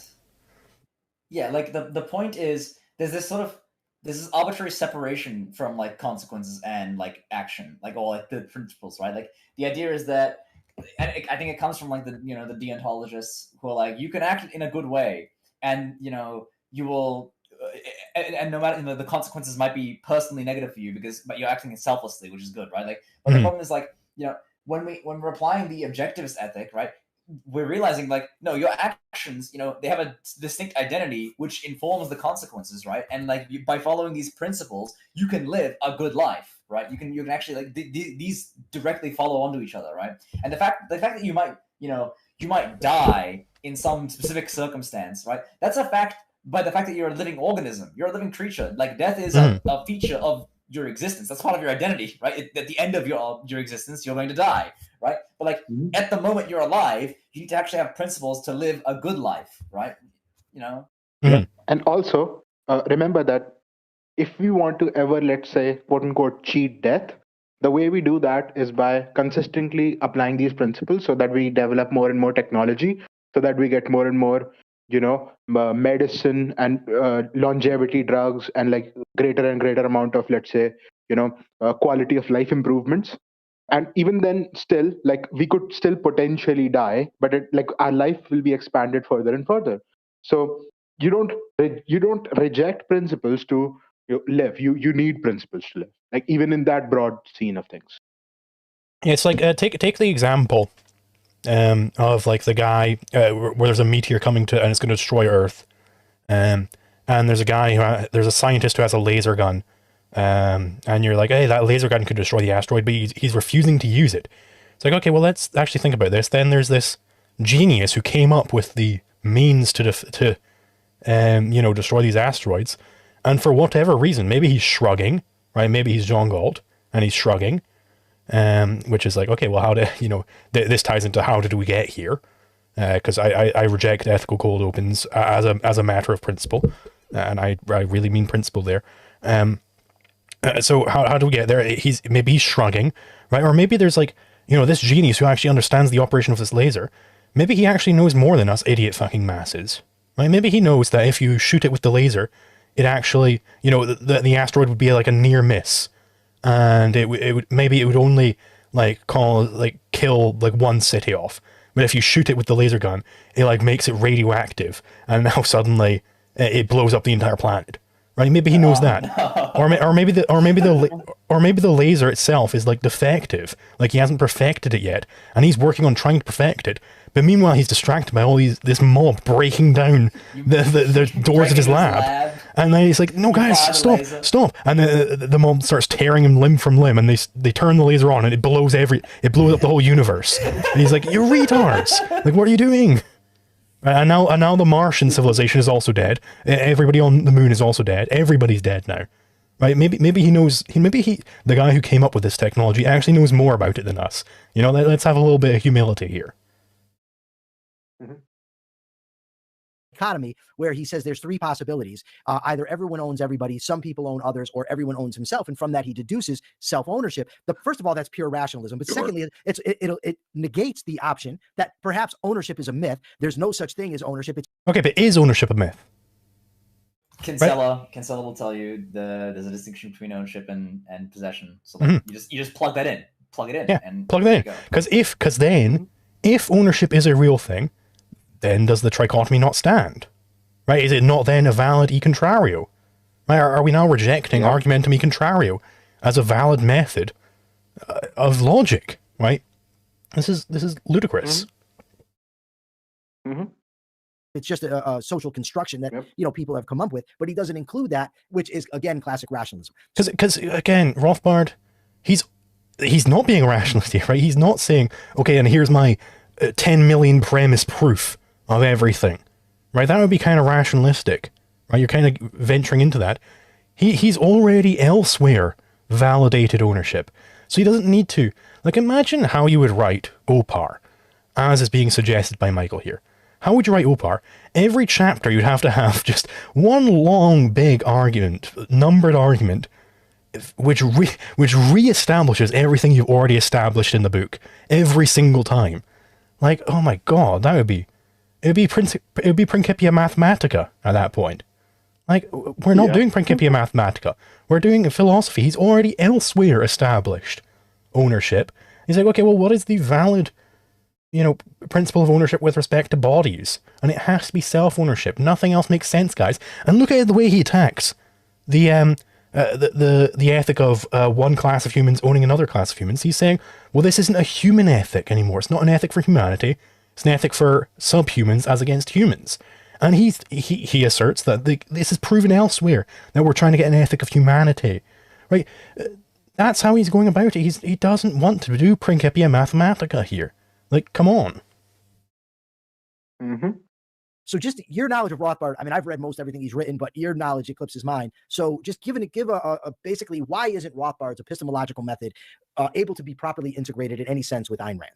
Because he does not give us the empirical base of those sub-abstractions to get us to the wider abstractions. You know, one could lay out a field deductively once one has thoroughly got the, field understood. As we move up the ladder. Oh, I see. Whoa. One can lay out a field deductively. Let's say, is law a field? It certainly sounds like one, right? So one can, once they've thoroughly understood the field, I say I'd fucking qualify, they can lay out that field deductively, and they can go back and re-establish everything they got initially inductively is actually subsumed under this greater principle. Like, that's how you fucking do it. That's the spiral theory of knowledge right there. That's what I'm doing. Yep. Ladder of abstraction. Nothing to up add. the ladder of generalized abstraction until we get to the basic principles of the field. And once we've really mastered the whole field, we can then turn around and deduce. Now, he takes as a given a lot of, so he steals kind of a lot of Ayn Rand basics. And without recognizing the implications of those basics, he then proceeds to treat things like axioms. No. Pause. So let's say he does quote unquote steal Ayn Rand's basics. If Ayn Rand's basics are correct and he's deducing from there, what do we get? Something valid. No way. Yeah. So what are we doing here? This was, I'm afraid, conditioned in him by his other great influence on his life, a guy named Ludwig von Mises, whom we love. I admire him enormously, but he suffered from the same, I'm afraid, many intellectuals suffer from this same psychoepistemological fallacious syndrome called rationalism. He did believe that you could deduce everything from a certain understanding of human action. So a science of praxeology deductively derived, for example, let's take free will or the power of ideas. Let me talk about this. Hang on. So the action axiom, right? Man acts, and that being that human beings implement, objects in their environment to acquire desired ends, and that that desire is teleological, right? There's a free will that is selecting which end to acquire, right? So Mises does accept this as a priori, right? And Rothbard goes into this in his essay In Defense of Extreme A Priorism, where he says Mises accepts this as like a law of thought, right? You could not think of this, you could not outthink this principle, because like in thinking about it, you're affirming it, right? You're implementing your mind to think about the nature of human action, right? But and Rothbard says I would consider it like a law of reality. This is something that is a feature of human beings. You directly observe this, right? Like Rothbard, he says he's defending extreme a priorism, right? But what he's really saying, he says it in the sense that his version of empiricism is so distant from sensualist nominalism that to them it's like a priorism, right? He's like he's deducing from principle, right? And so like the point is like the action axiom is regroundable as something that is directly observed, right? It's a feature of free will, right? And then once you do that, like, is there any objection to the Austrian economic theory? And I mean, this guy likes Mises, right? So like he must agree with this, right? Like if he thinks that Mises, like if you think Austrian economics is correct, like what else does he like? What does he think? Does he think he's not? How does I don't understand. Go on. Exactly. As we can validate the action axiom, inductively here, like we can see that men do, indeed act to gain certain ends. That's valid inductively. Then all of praxeology stands. So why are we doing all of this? Sure, Mises was wrong in his grounding, but it just so happened that he found like his greater epistemological grounding was wrong, but his the point at which he starts praxeology that is actually correct, right? And I'm pretty sure like he was implicitly somewhat inducing it, but I cannot prove that. I have no access to Mises' mind anymore. Look at how how the standard Austrians will do this. How they will ground the methodological dualism. They generally don't claim that they have like some proof of methodological dualism, but they're just like, look, clearly humans are acting in a vastly different way to like particles and billiard balls. Like that's induction right there. Yeah, it's just like look at reality, like look at what is there, right? And you see what is there. It is a man. He's acting, and he's acting purposefully. He is deciding between alternatives, which is not what a particle does. Particles do not decide between alternatives in the same way men do, right? So like clearly there's something different happening here, and it requires a different method to study it. Exactly. So you could analyze these thinkers and say that they're somewhat mixed cases.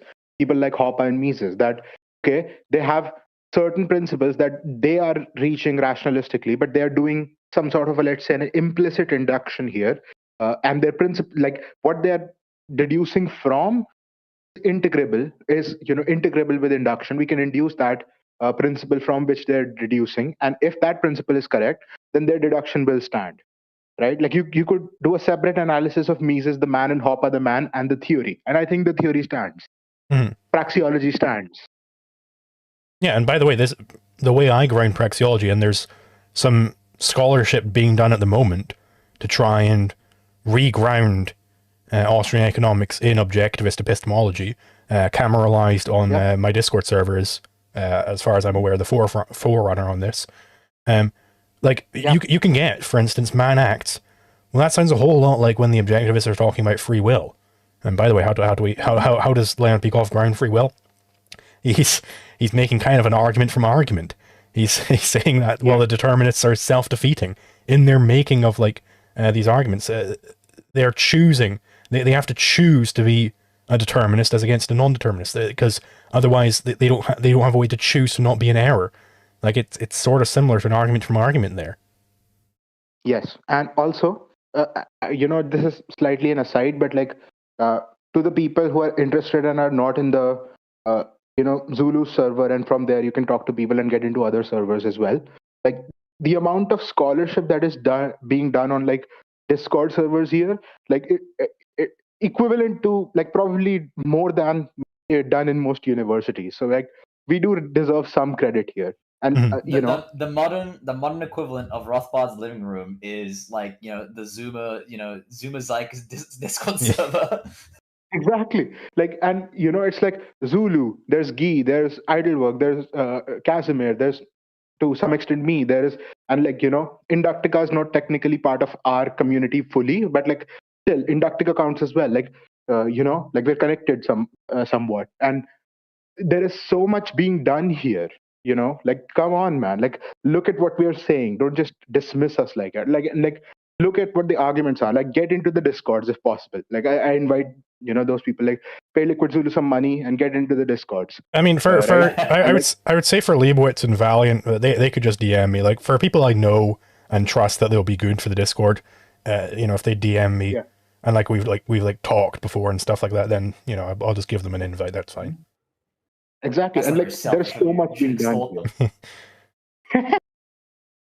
Yeah. I will say technically Michael has paid me money before, but it's because I designed thumbnails for him, as against just him donating, I suppose. Mm-hmm. But to my point, get into Guy's server if you can. Talk to Guy. He's very helpful. And get into he's doing so much work on psychology, and Caramelized is doing grounding praxeology in objectivist epistemology, and these are worthy causes. Come on, man. Get in, start interacting with us. We don't have to talk about anarchy all day on Twitter. Get in here. Even if you disagree, you'll find it amazing. Mm-hmm. Were things that Mises actually believed. Now, how do you believe something like that? They've got to be generalizations that you've derived from experience. Mises does not attempt to explain how he derives those from experience. He simply says, my theory wouldn't be possible. No one's theory would be possible. So they try and play little deductive tricks. No one can consider the subject without assuming what I'm saying. I will say I'm fine pausing a lot here because none of this actually relates to me, and I might actually speed it up a little bit. But heterodox agnostic 8070 for 50 kroner. Thank you very much. Eddie convinced me to use honesty instead of what? Eddie convinced me to use... I think that might have been a mistake. Yeah. Eddie convinced me to use honesty instead of honesty, so something instead of honesty, or honesty instead of something else. Even if you're wrong or not knowledgeable, you shouldn't be humiliated, but honest about the facts. So maybe if you elaborate on which one of those words... subsequent comment, I'll try to catch it. Yeah. Yeah. I mean, I'm looking at the chat, so I'll see it. That little trick is not good enough for me because I'm still not sure if it really connects to reality until you reduce it to the observed facts upon which it is based. And so what it influenced by praxeology and by Ayn Rand's ideas and not understanding Ayn Rand's methodology too well, he in effect gives us the deductive view of certain objective principles. Now, taken out of factual context like that, he's going to end up with all kinds of bizarre results. Anarchy and his arguments for it and the way he handles certain examples and counterexamples is a classic case in point. How is it bizarre? Honesty instead of humility. Yeah, that makes sense because when I was talking earlier, like, let's have some humility here. Eddie convinced me to use honesty instead of humility. Even if you're wrong or not knowledgeable, you shouldn't be humiliated, but honest with the facts. So yeah, maybe that is like a bad, etymology there. I'm not entirely sure where humility comes from, but it certainly sounds similar. So maybe you're right about that. Yeah. So like, if pride is a virtue, humility might be a vice, right? Yeah, yeah. So detached from reality that you could end up saying that the Viet Cong were like George Washington. Yes. Now, you can't come to a factual evaluation like that unless your ideas are thoroughly detached from reality and become floating abstract. Kind of, You end up in some ways. Possibly only in the literal sense of starting a new country, fighting a war for independence. And in their strategy, right? In their strategy, they were fighting. Right. Of course, we're not saying like I don't think Rothbard was saying George Washington was a dirty communist. Like, context. Come on, context. It's a big word in objectivism. Yeah, I mean, like, think about, and I mean, I'm not going to talk about the history of the Vietnam conflict. Just go on. Yeah, and I will say, Heterodox Agnostic did give another 20 kroner. Thank you very much. That's very much appreciated. You've been giving so much money. And he clarified that, it was honesty instead of humility. And then Zarko, or Zark Zero rather, for $5 Thank you very much. For a New Liberty, oh, pardon me. And sorry if I'm kind of like rushing through a lot of these super chats. I am noticing how much time left we got on this video. I really want to get through it tonight. In For a New Liberty, Rothbard calls the NAP an axiom, but he meant the NAP is the starting premise within libertarianism. He gave arguments for it. Indeed, yeah. So he's meaning like axiom in the way mathematicians use it. So like context, once again, context. Yeah.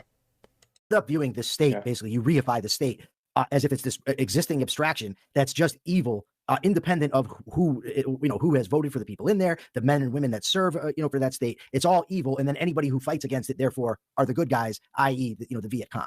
Right, bingo. And you end up saying no. So like, what happens? So what do we actually do? What does Rothbard do when he's like in Anatomy of the State? Right, he looks at like the state. This is induction, right? He goes and looks around at the states, and he kind of borrows from what's the guy, Oppenheimer, not the nuclear bomb Oppenheimer, the other one, the political theorist, right? And he's like the true clear bomb Oppenheimer. The true clear bomb. What are the essential qualities of a state, right? Like we're looking at all these states historically. What are the essential features of a state?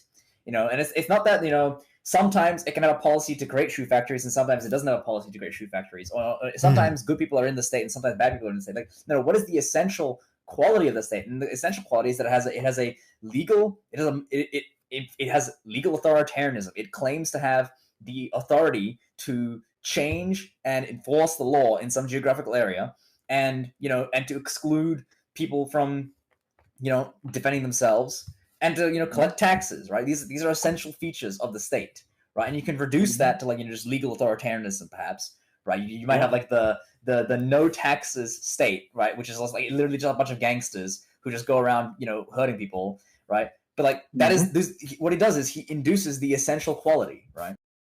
Yeah, and like this was the premise of Anatomy of the State, which was the book that converted me to ANCAP. Like I think converted me, and then that was the first book that I read.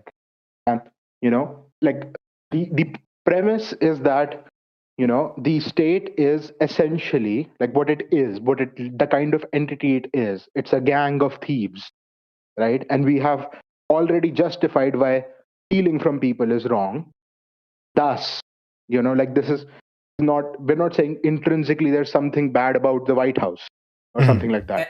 And I would like to say should have been the Black House. But like there's a conflation. I think there's a conflation here between like a bureaucratic structure and like a jurisprudence, right? Where like Leibowitz and Valliant, they talk about this later. Like you're trying to deduce what's the exact number of jurors there should be on a jury, or like what are the proper standards of evidence, right? Like these are different questions from like jurisprudence. Like that one of those is like an epistemic question, and one of those is like a procedural question, right? Like there's like how many jurors should we have to like determine this case, right? Like that's like how many judges should we have, right?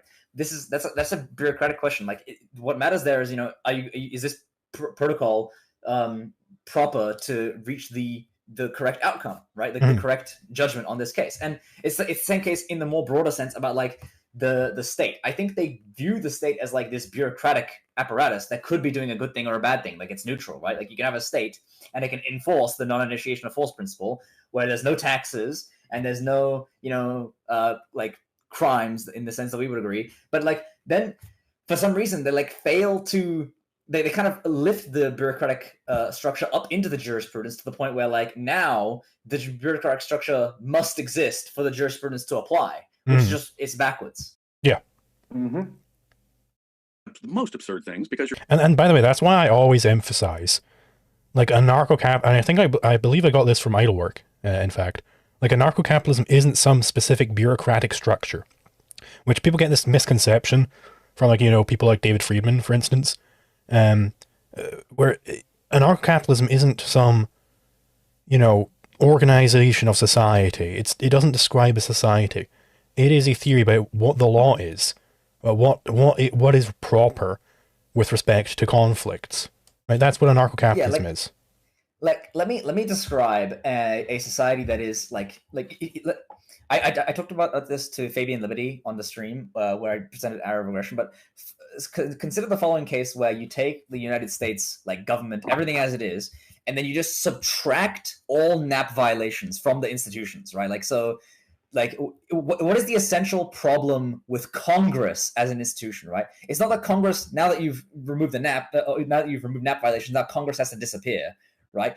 The thing is that they can't make pronouncements on like the law is now this, hear ye, now it is illegal to own 3D printers and make guns, right? No, like you can still have a Congress. Its function would have to be different. Like you could say, well, we have this geographical area, and these people in this geographical area, they sort of agreed that we're going to have this institution where we relate with other institutions, right? And you could say that this is clearly unstable once you remove like the monopoly on force, and that's fine, right? But like the broader point I'm trying to make here is that the institution, like once you remove the core issue, the NAP violation, the rest of the institution is fine. You can still have a bunch of guys go to a building and talk about how we should relate, how all these people in this country, how it would be best for them to relate to some other country, right? Like, there's this such a thing as like, a geographical area with like people with common interests and like beliefs and a culture and desire to like, come together, right? That's not collectivism, I'd like to say, but it's, I talk about this in my science fiction, and I'll talk about that later, maybe. Mm-hmm. Your original abstractions weren't tied to reality, so that your application, you didn't know this is the key here. You divorced the abstraction from its context of application. And by divorcing the abstraction from its actual context where it's valid and applicable, which can only be known inductively, you then turn around with this floating abstraction applied to reality, you'll end up saying the craziest stuff, like LiquidZulu during the debate. Yeah, even if it means the torture of my children for stealing a penny, I understand that's a totally hatched hypothetical. Like the thing is, the reductions go both ways. Like, how many children would you rape to stop your children from having their toys stolen from them? It's like, I don't want my children to have their toys stolen from them, so I'm going to rape 1 trillion babies to stop this from happening. Like, the reductions go both directions. Come on, man. Would you destroy the earth to save your penny from being stolen? The reverse candy bar Martian. Exactly. And it's like the kind of egoism that Michael is arguing for here, like the survivalist egoism, right? Like one of the oldest reductios, which is like Moreno's rape disease, right? Like that is something you could throw at him. Like, what if you have a disease in which like you have to constantly rape people in order to live? Should you live? Right? It's like, come on, man. Like, we can construct reality divorced hypotheticals all day, every day. Does not disprove the principle garbage in, garbage out. Exactly. And Heterodox Agnostic 8070 for 20 kroners. Again, thank you very much. You've been giving so much money. It's very much appreciated. Legal vigilantism is the base, but you can delegate. Not sure what that's related to. He's basically saying that like you have the right to retaliate against criminals who like you have the when a criminal attacks you, you have the right to go against them, but you can delegate your right to someone else. Like you have like which the objectivists hate, I guess. That's anti-objectivist, I guess. Yeah, if I see a woman being raped in the street, I gotta go, quick, government, please come. I can't stop that rapist myself. She can't pay me money in gratitude. You know, this is like a question I have for the Randroids, right? Like, at what point does it become bad? If I see a woman being raped in a dark alley, and I shoot the guy, is that where it becomes bad? Maybe not, right? Because I'm allowed to defend her, surely, right? But then what if she says, oh, you know, it's a really dangerous neighborhood. Can you walk me home and protect me the rest of the way home? Okay, I'll walk her home. Is that still fine? Maybe it's not, because now I'm, you know, there's now a competing defense there. Or does it only become bad when she goes, if you walk me home, I'll give you $5. It's like, oh, with the dirty money exchange. No, that's when it becomes bad. Imagine the next step where you start like LiquidZulu's like anti-rapist defense force, right? And you start giving people security escorts, and they pay you like $5 an hour. So just follow, like, you have like this squad of people, the Zulu Zyke, you know, you all get nice black uniforms, Hugo Boss, you start walking beside everyone to make sure, you know, whenever there's a rapist, you know, they fear you. And you know, suddenly while you're violating the non-initiation of force principle, what are you doing? That's not allowed. You're defending people from have their rights violated. Yeah. Guards, police, kill them. And by the way, they would have to bite that bullet. They would have to bite the bullet and say, no, it's proper for the government to shut down the anti-rapist squad. That's a bullet they got to bite if they want to be statists. Like, okay, that's an interesting bullet to bite. And you do have to bite that bullet if you're going to say that you can't have competing rights enforcement. You have to bite that bullet. You do.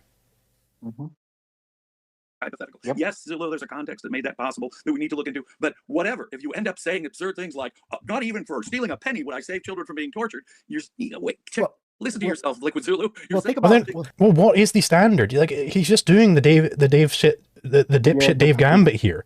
Like, it's like, listen to yourself, Zulu. He might as well just be saying, that just sounds so goofy. What is the standard? I want to steel man him. He's saying that, like, there's a different context here, right? Like, the context of the non-initiation of force principle, you know, is limited, right? He's saying there's a limited domain. Okay, what is the domain? Like, I asked this earlier. Like, please define the domain then. Yeah. How do I know? How do I know when it's right to aggress and when it's right to not? Like, give me a principle, give me an argument, give me something which, you know, I can like actually work with in reality. Like, don't just tell me like, if it's too ridiculous, then don't worry. Like, people have different ideas of ridiculous, man. Like, me being very hungry could be ridiculous to me. I just like go and like, you know, steal everything from my college canteen. Therefore, no. I mean, it's just so ridiculous that you shouldn't sacrifice your life for everyone else. Like, you know, it's just so ridiculous to be selfish. You know, it's just so ridiculous. Like, because again, that, like, you know, fundamentally philosophy, you know, the pragmatists take this in the complete wrong direction, but it is supposed to be some sort of a guide, right? Epistemology is supposed to guide man on how to gain knowledge. What is the valid way of gaining knowledge, right? Ethics is supposed to guide man on how to live his life. Like, if you listen to these guys, you don't actually get any sort of guidance from when it's proper for me to be an aggressive beast. Like, I don't get any guidance on that. So what are we left with? We're left with just whim. It's like, oh, that sounds kind of goofy to me, so I'm just going to do it, right? And then you're just a total animal because you're just driven by whim. The pragmatists are correct in the sense that they say philosophy should work for man, right? Like, the philosophy, it needs to, you know, work for man. But the problem is that they do it backwards. They place the standard of, like, they make the standard of working, you know, getting what you want, right? And it's like what you want just appears ex ante, right? You just have it in the first place, and then you go forward, right? Like, the thing is, no, for philosophy to work for man, philosophy needs to be able to identify what is the nature of man and what should man want, right? So you need to go forward. Like, the fundamental problem with pragmatists isn't that they want philosophy to apply to your life, you know, properly. Like, they criticize the Kantians, right? Because you know, the preceding philosophers that, like, they're building these castles in the sky, right? This doesn't work for man. This doesn't apply to our situation, right? And that's a correct criticism, right? But then they take it the wrong way, and they're like, well, okay, now I need to create a philosophy. I need to just take these philosophies as tools to achieve just what I want, and what I want is just, you know, taken as a given. That's the wrong solution, right? They have a correct criticism, but they have a wrong solution. Agreed. And you know, this is, I think, Peikoff does point out, and like, I don't know if he does it in History of Philosophy or somewhere else, but I think he does. You could probably find it.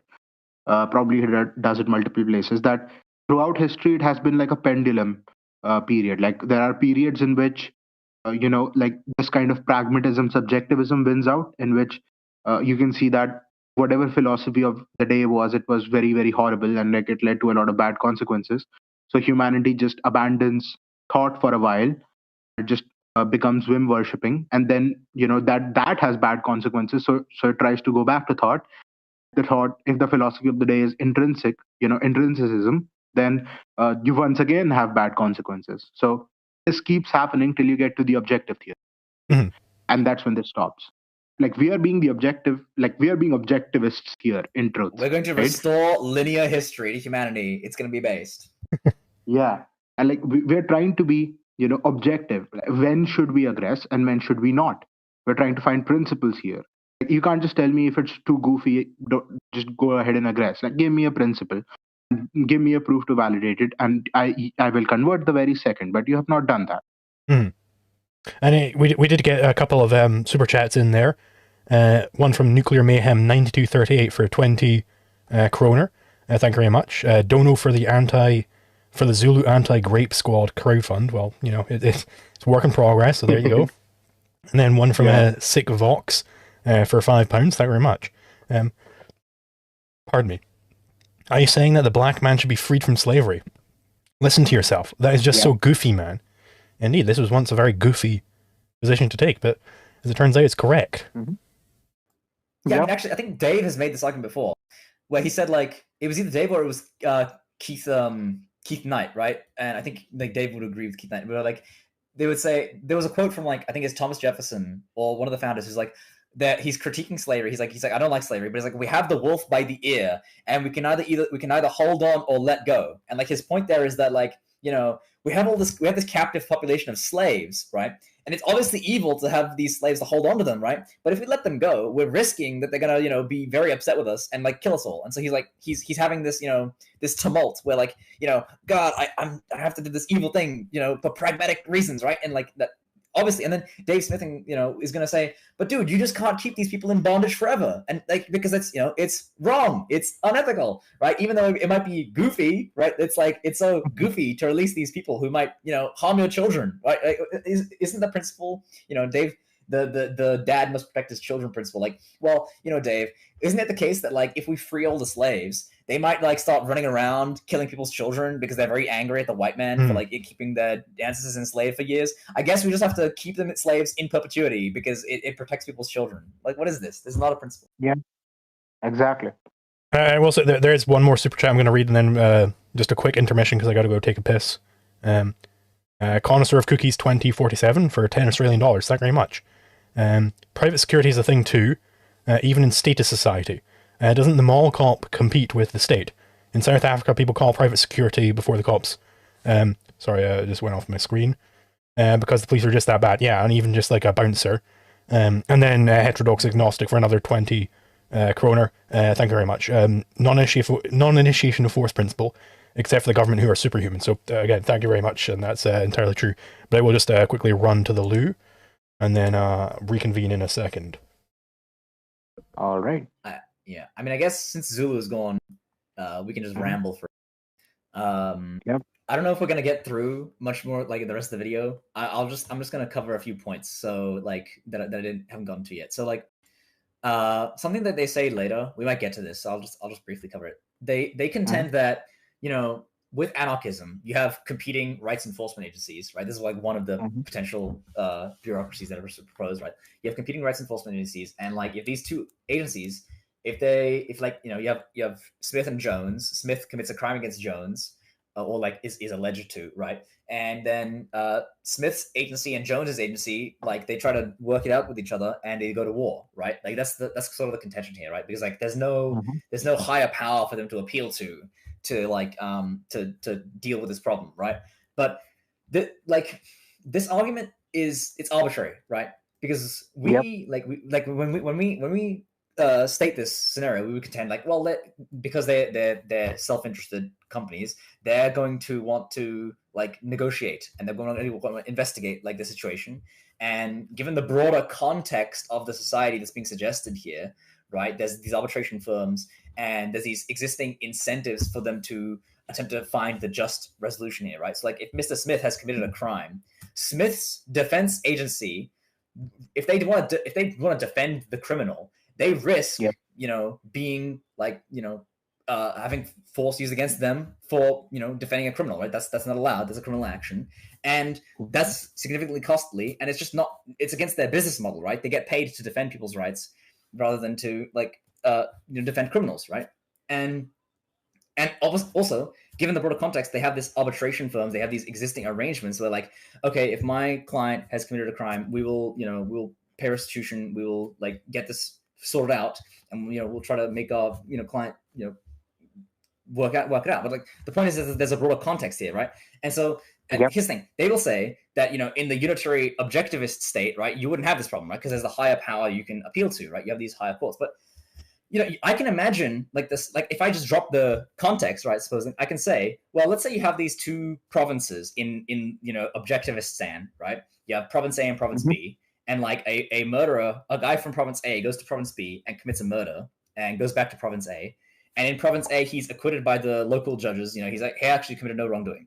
But in province B, the police chief, he's filled with such moral indignation at this miscarriage of justice, right? He decides to go get his deputies, his police force. They ride into province A, they capture the criminal, and go back to province B to make him, face justice in the court there, or they they hold their own court, what they would say is that's against the protocol, that's against the bureaucracy. It's a criminal action, in objectivist stand. But the thing is, that's our argument, right? That is against the. That is against the principle. That's against the structure that we're presenting, in the hypothetical competing rights enforcement agencies, right? It would be abnormal, right, for that to happen, right? So, and the thing is, you can suggest, yes, it's possible that two rights enforcement agencies, suddenly everyone in these agencies becomes irrational at that very same time. They're like, let's kill each other, right? But the same thing is true of in these two police forces, right? The scenario I suggest that this isn't even that, irrational. It's not like the police chief is evil. He's like, no, this is a miscarriage of justice. See, stuff like that has happened before. And countries go to war with each other. And there was this YouTube video. I don't remember the exact title, but the US and Canada almost went to war over a pig once. So things like that happen. But what happens then? The reality sets in, and in reality, we know that war is very costly. War is a very costly affair in life, limb, and property, right? And so there is a massive disincentive towards war. And so there is an incentive, massive incentive towards peaceful resolution of disputes. And so, if you're developing an economy, in any economy, going to be, and that's another thing. If we are able to think up these hypotheticals, sitting in our armchairs, who are working out there in the field, they're going to have to deal with this reality every day. And so they're going to have agreements, they're going to have procedures, they're going to have a lot of these things. All that the anarchist is saying, that all of these things are, these epistemological and ethical principles of peace and nonviolence, they have to be taken consistently. And thus, any forceful monopolization by a state is wrong, right? And I would like to say, yeah, go ahead. Maybe it is the case, right? One thing they propose is if you don't have an objective, a single institution to be your final appeal, that you end up having this inevitable situation where you can't resolve this conflict, right? And I mean, I'm not sure I agree with that, but even if that is the case, that isn't necessarily un-anarchist, right? The thing is, you would have to say this institution could be corrupted at some point, and at which point you would be justified in rejecting it. But the point is, you can have a final appeal. It would just be this natural law society, right? It's this group of scholars, and they're like, we've determined the natural law. This is what it is, right? Everyone knows what it is, and everyone's agreeing that our version of it, we've determined the truth, right? And if we're wrong, we're gonna have to update this, right? But that doesn't establish that anarcho-capitalism, the non-repression principle, is incorrect, or that a forceful monopoly is necessary.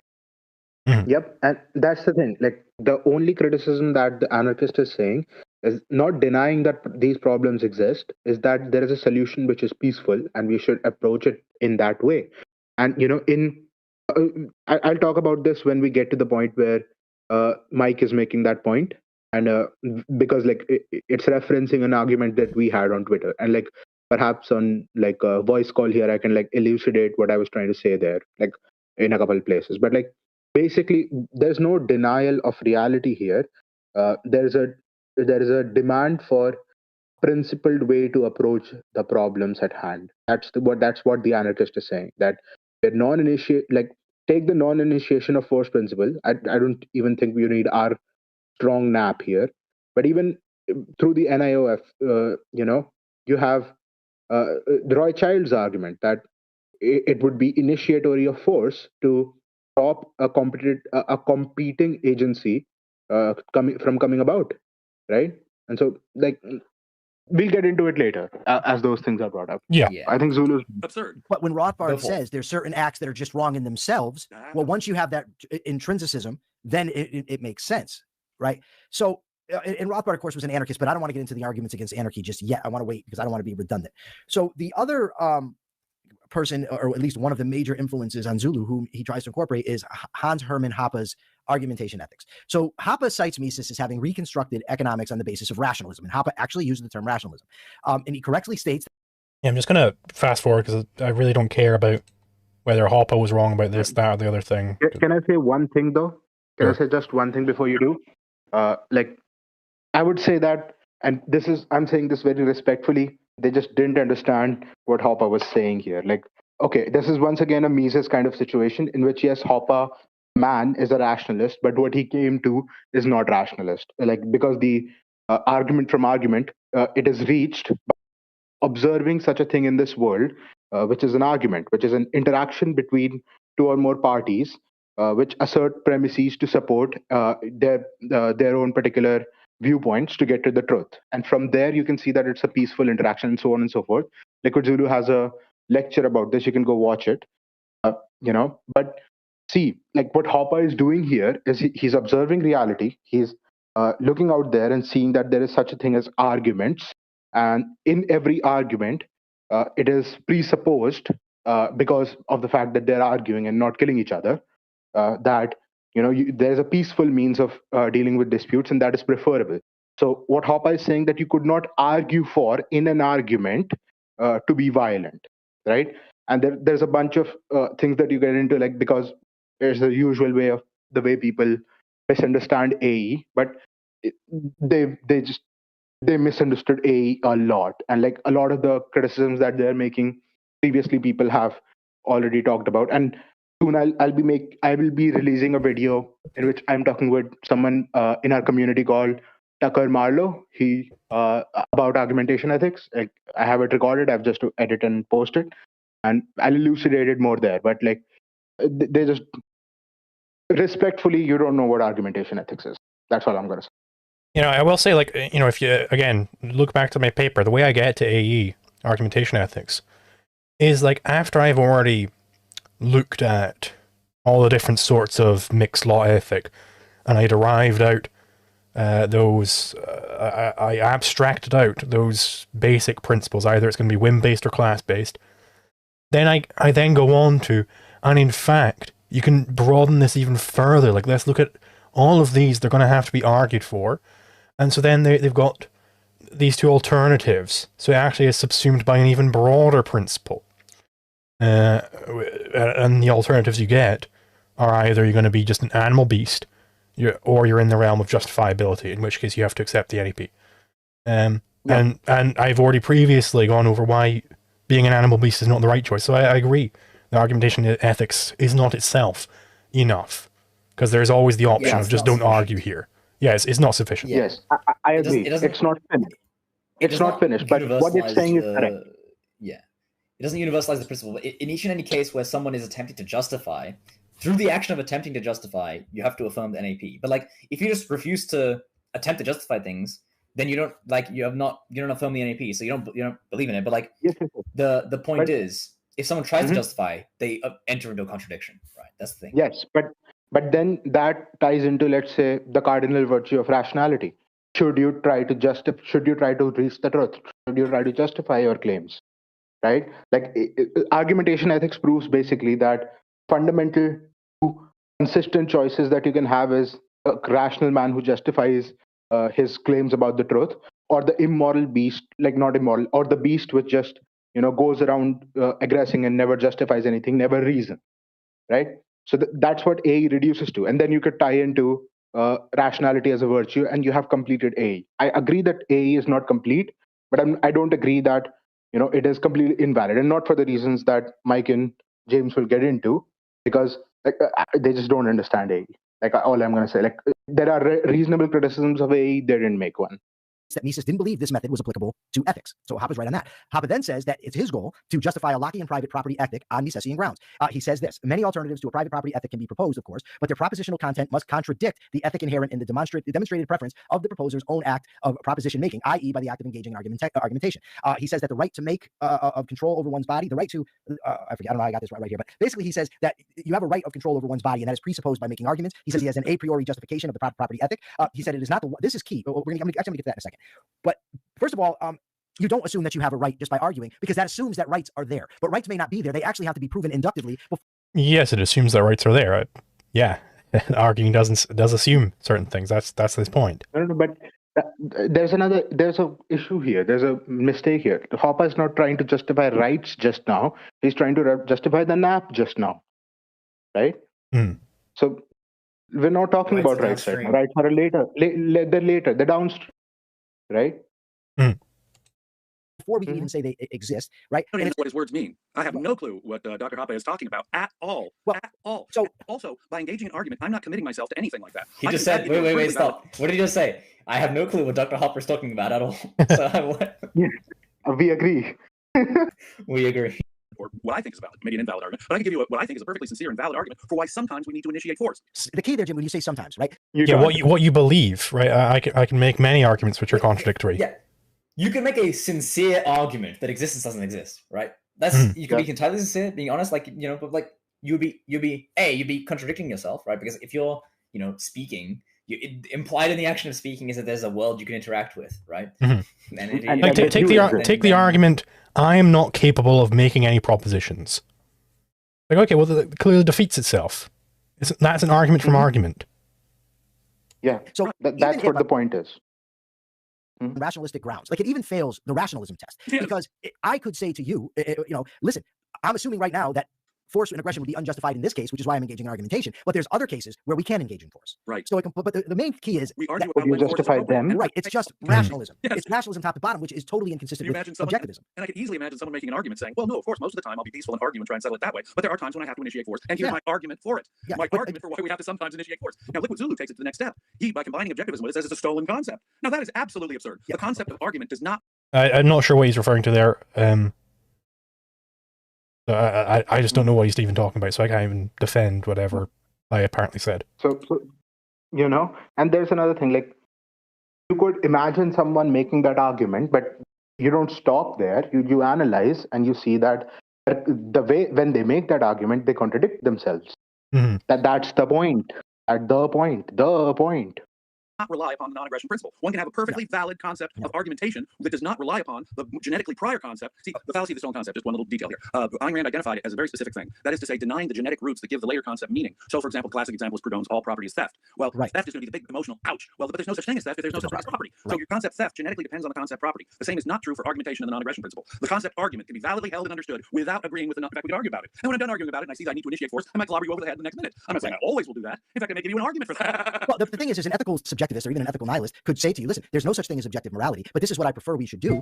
And the fact that I'm arguing proves nothing, because you have to actually prove morality. You can't just assume it, which is what they try to do. So this is the rationalism in and of itself from Hoppe makes it a non-starter for objectivists. But this to me is even worse. I don't know about even worse, because epistemology it takes priority. But he says it is not the wider concept of human nature, but the narrower one of propositional exchanges and argumentation, which must serve as the starting point in deriving an ethic. That is in direct contradiction to human nature being the foundation of ethics, of morality. Yeah, again, I disagree with Hoppe there. Yeah, I just don't care what Hoppe said. Okay, fine, Hoppe is not an objectivist. Go on. Go off, sis. First of all, it's ridiculous what he's saying there. The nature of argumentation is what determines whether or not... I actually want to expand on this for a second. Hang on. So they're saying because you're trying to integrate Rothbard and Hoppe with objectivism, that there's a problem here because Hoppe believes things that are not objectivist. Like, that is not what it means to perform an integration here. It's not the saying that these two things are perfectly consistent, right? It's saying that there are features, there are things that Hoppe and Rothbard said and wrote that are obviously correct under the objectivist framework, right? Mhm. It's like, and it's not saying that their total body of work fits into the objectivist framework, because like, suppose you're trying to integrate Ayn Rand with objectivism, right? The total body of Ayn Rand's work doesn't fit with objectivism, right? Even if you're a closed system objectivist, because like, you know, Yeah, it's Ayn Rand hermeneutics. changed her mind. Yeah. Go ahead. I was just saying I'm doing hermeneutics there, where you're basically just, you're looking at, well, what actually fits here. And by the way, you do the same thing with Aristotle, because Aristotle, the surviving works are not consistent with each other. So you need to go, okay, well, what is consistently Aristotelian here? And, you know, another thing about like the argument from argument here is that when Hoppe is saying, like what Hoppe is saying is that part of, like when you argue for something, when you're engaging in a truth-seeking argument with someone, like part of that assumes that you're saying that I don't want to be violent, because then you wouldn't be arguing. Like, I want to be peaceful about this. So if you propose in that peaceful argument that you want to be violent in any way, like the I'll be violent later on Tuesday does not count here, right? Like that is an inconsistency, and an inconsistency is a contradiction, right? Yes, like think about this, like augmentation, it's in each and every case, right? So someone's going to say, well, I might aggress in other cases, right? And then in order to, you ask them like, well, okay, I'm going to press you. Is it justified for you to aggress in that case? And they're going to say yes. And now you have them on augmentation ethics, because now you're like, well, if you're justifying, you're implying the nap, and therefore you're in a contradiction. There you go. Yes, exactly. And this does not mean you can't aggress. Like, we're not saying that argumentation ethics literally comes and like stops your hand from aggressing. We're saying that you cannot justify and prove an ethic through argumentation, which includes in it inherently violence. Yeah, and maybe it's fine to not be justifying. Maybe it's fine. Right? A itself doesn't show that it's not fine. Like, again. Yes. Once again, A is not complete, but what it says is not this. Like, what it says is very, very clear in the sense that you cannot justify an ethic which is violent. That doesn't mean that that ethic is inherently true or false, right? It says that you can't justify it.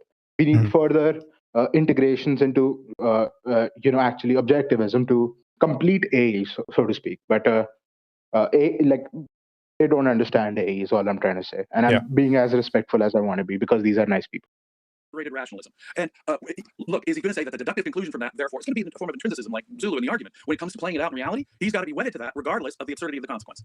Okay, so now I want to get to Zulu. So in a debate I had with Zulu, Zulu said this, and I want you to just tell me what's wrong with this for starters.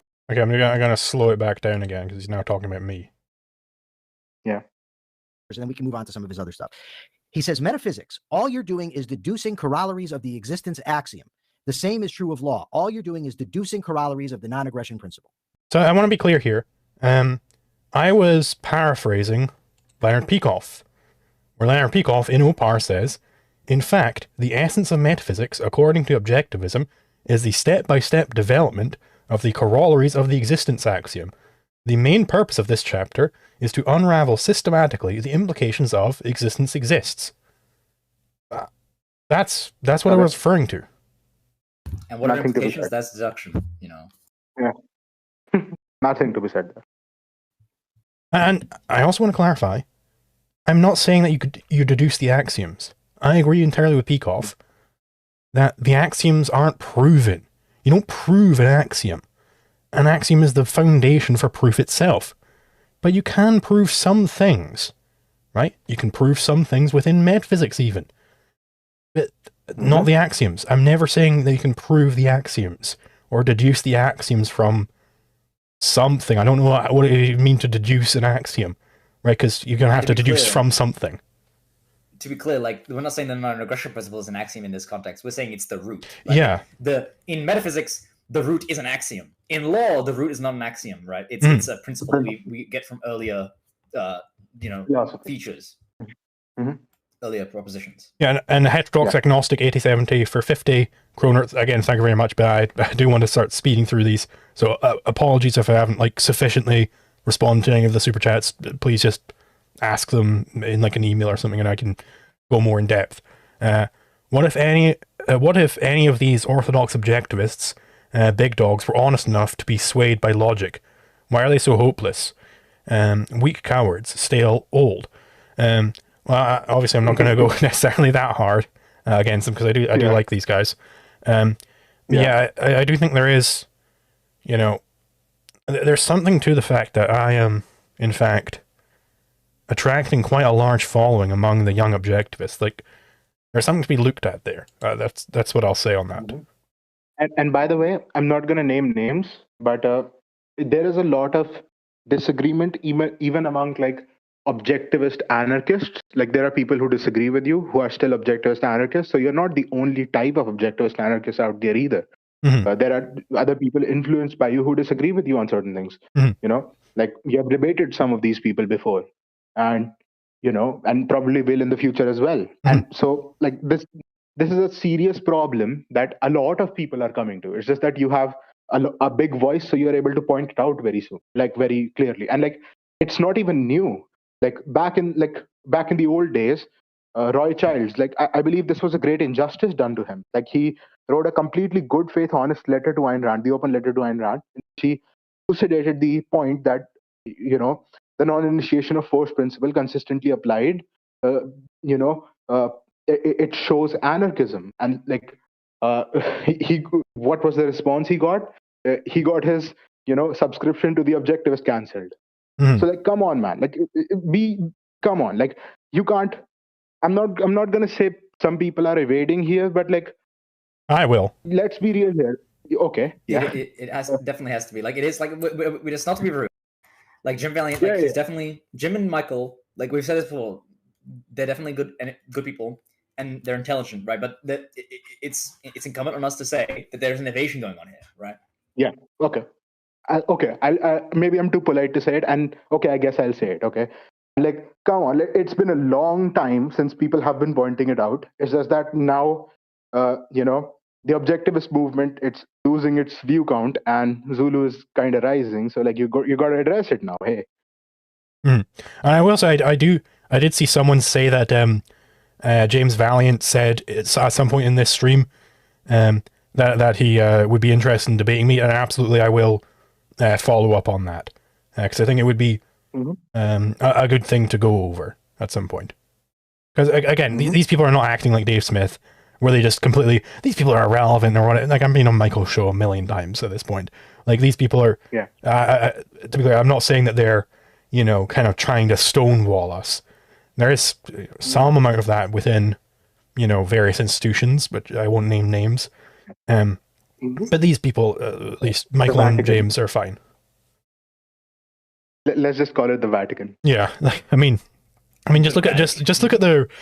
If you want to get an idea of what I'm talking about, just look at the response to the guy who I'm sorry, I cannot remember his name.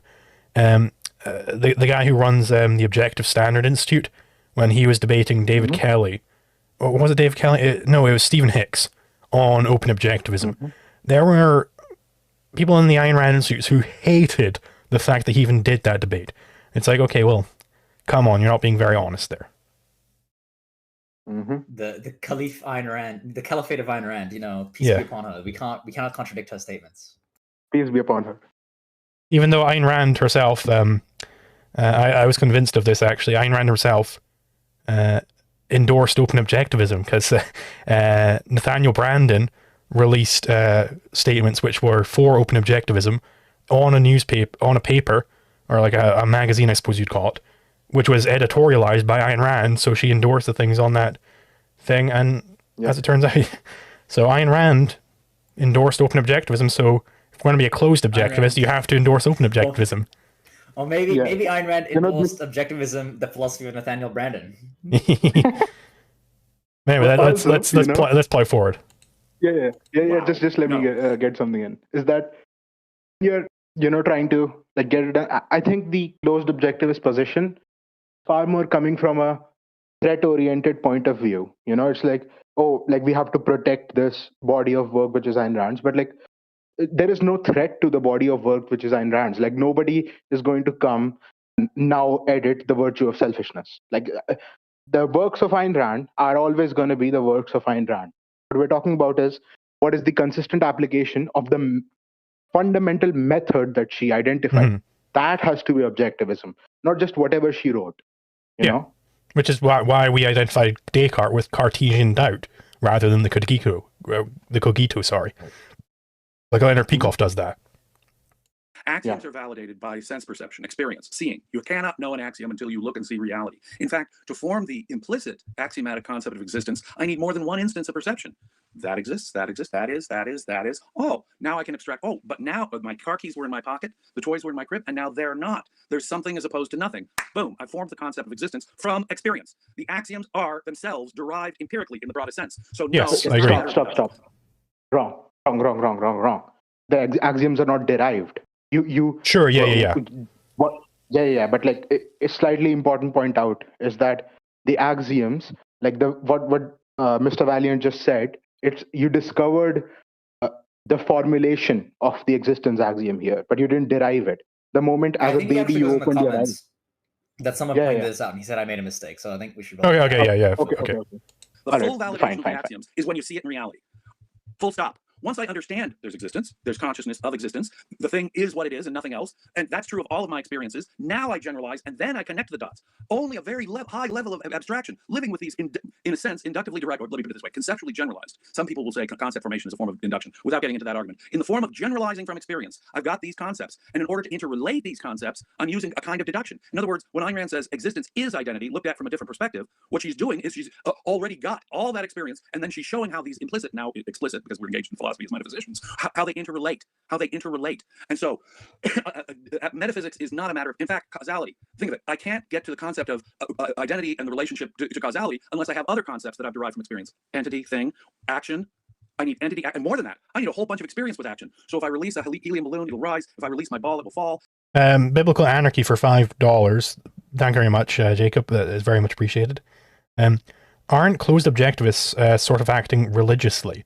The canon is closed. And indeed, like I've pointed this out before, where, the Christians will often be like, you'll see this with different sects of Christianity, where it's like, no, this church father says this.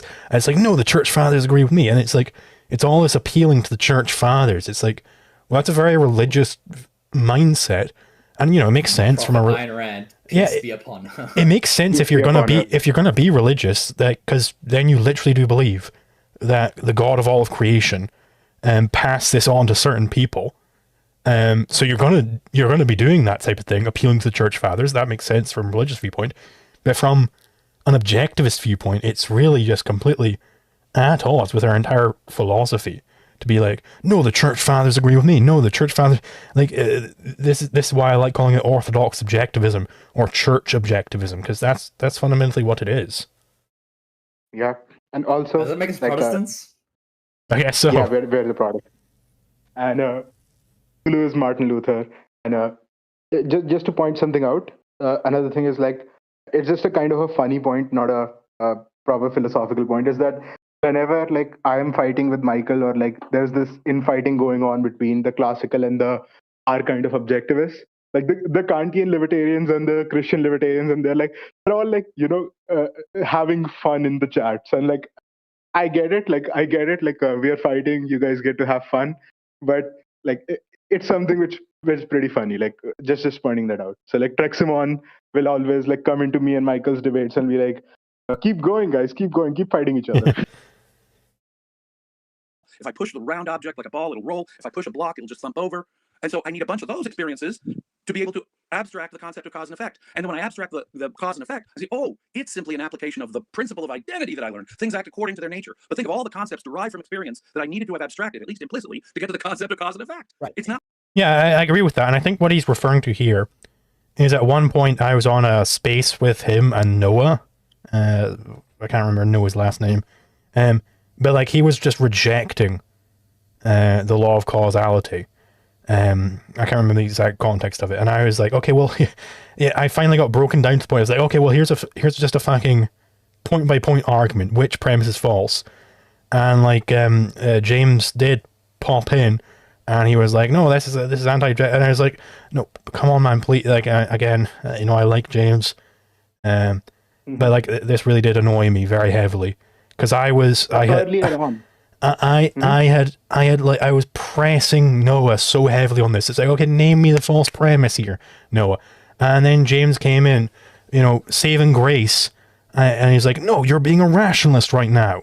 It's like, wait. Come on. Didn't Peikoff talk about this in it was in one of those courses that he on? It's like I saw this in lecture, or is he that or in OPAR? But he talks about you can't prove an axiom, but you can make an argument about like how you can't argue against it. Like you can demonstrate by making this argument, you're assuming the axiom, right? And so you can't validate it by argument, but you can make arguments that are and to be clear, point out that any argument depends on it. And I don't think that the law of causality. Hold on. I don't think that the law of causality is itself an axiom. Like I just reject that if that's the claim. The law of causality is a corollary of identity. It's identity applied to it's talking about identity applied to action, right? So I say this in my wiki, my brain wiki, right, where I'm talking about this is the validation of that point. I'm not saying this is a proof. I'm saying it's a validation, right, which is a broader category again. And I get all of my points there. I get all of this from Leonard Peikoff. Like, where did I get this? I was reading OPAR and I noted it down. I got this from Leonard Peikoff. So come on, guys. Also, previously in this video itself, Michael said that deduction is good for a couple of things. One of them is polemics. So you were doing polemics right there with Noah. So what's wrong? Yeah. Yeah. And by the way, it did end up in that space, and several people pointed this out, where Noah was just like, no, LiquidZulu, you're just wrong about everything. And then later, James Valliant said basically the exact same thing as me, and then Noah was like, oh geez, it's actually very deep. I agree with that. It's like, okay, this is just LiquidZulu derangement syndrome. Okay, fine, whatever. But yeah, Aero Suarez, 54.71 for $10. Thank you very much. The All Mother Ayn Rand has ordained it so, and so it shall be, indeed. And I will say to the people saying I should debate Liam Staten, he's one of the goddamn people I'm writing up a fucking resolution for to send out. There's a million things on my docket. I'll get to it, okay? Not merely a deduced corollary from identity. No, Leonard actually says the corollaries are self-evident, just like the axioms are. He said, let me make sure I get this right. He says that the process is similar to induction in that it's generalizations from experience, but it's self-evident and can only be pointed out basically ostensibly. Now, to me, that's what I end up doing. I end up saying. Apparently, I missed the super chat. Let's see, Monarcha Halpine for $3. Thank you very much. Church Fathers, primacy of fatherhood approved. Indeed, there you go. Look at this, it floats. Look at this, it falls. Look at this, it rolls. Now, to me, Jim, right at the root, this is at the very beginning of objectivism. Zulu and his followers are disqualified from being objectivists in that they don't even understand the basic epistemology and how the axiom. Again, where did I get this? Where did I get this from? I got it from reading OPAR. That's where I got it from. So, Leonard Peikoff, you're no longer an objectivist. Bye-bye. Like, okay, fine, whatever. Zulu is not an objectivist metaphysician. Period. Full stop. Right? He says that objectivism is just the application or the unraveling of the primacy of existence, but he's doing. Leonard Peikoff, in fact, the essence of metaphysics, according to objectivism, is the step-by-step development of the corollaries of the existence axiom. Leonard Peikoff is not an objectivist. With the big cross arm, he's not an objectivist.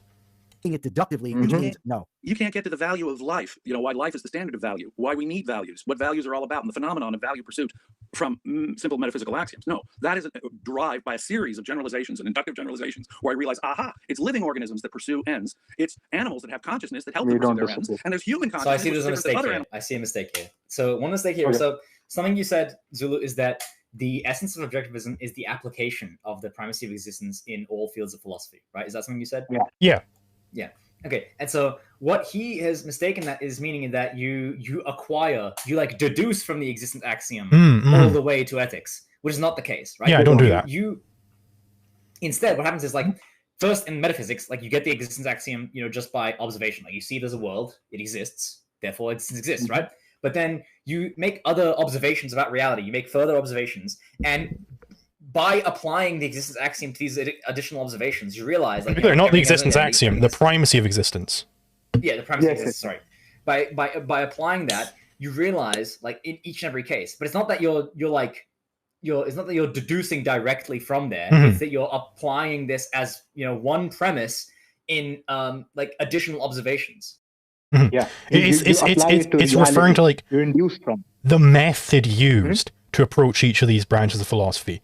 You are starting from existence as primacy over consciousness, and you're taking that fact along with you in a briefcase and going, okay, well, how do I apply this most fundamental of principles to this new area?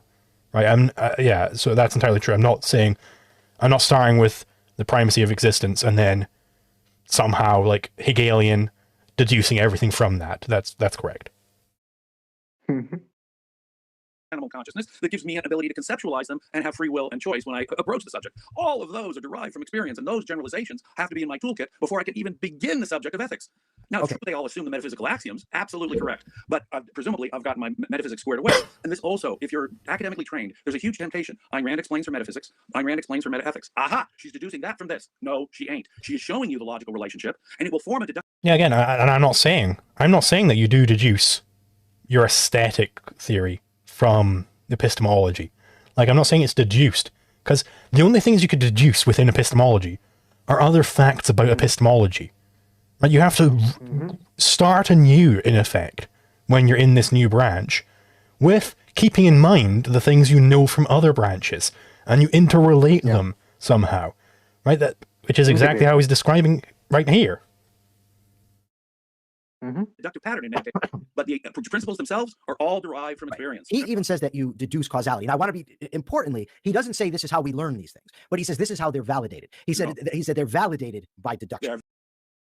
You can validate it that way. Like, what is the false premise there? It's possible to validate it. Source Leonard Peikoff. Yeah, source Leonard Peikoff. The validation of this law rests upon 2 points: that all action is action of entities, and the law of identity. Every entity has a specific, non-contradictory, limited nature, blah, blah, blah, blah, blah, blah. Guess where I got all this from? It was from fucking Upar. I got it from Upar. Read Upar, and you'll see where I got it from. Yeah. This is just like misunderstanding what you were saying, what you are saying sometimes. Like, I guess this video will correct it, and we'll be all happily ever after. Axioms are validated by experience, sense experience, and for you to be able to abstract them, even implicitly, as axiomatic concepts. So, heterodox agnostic 8070 for 20 kroner, thank you very much.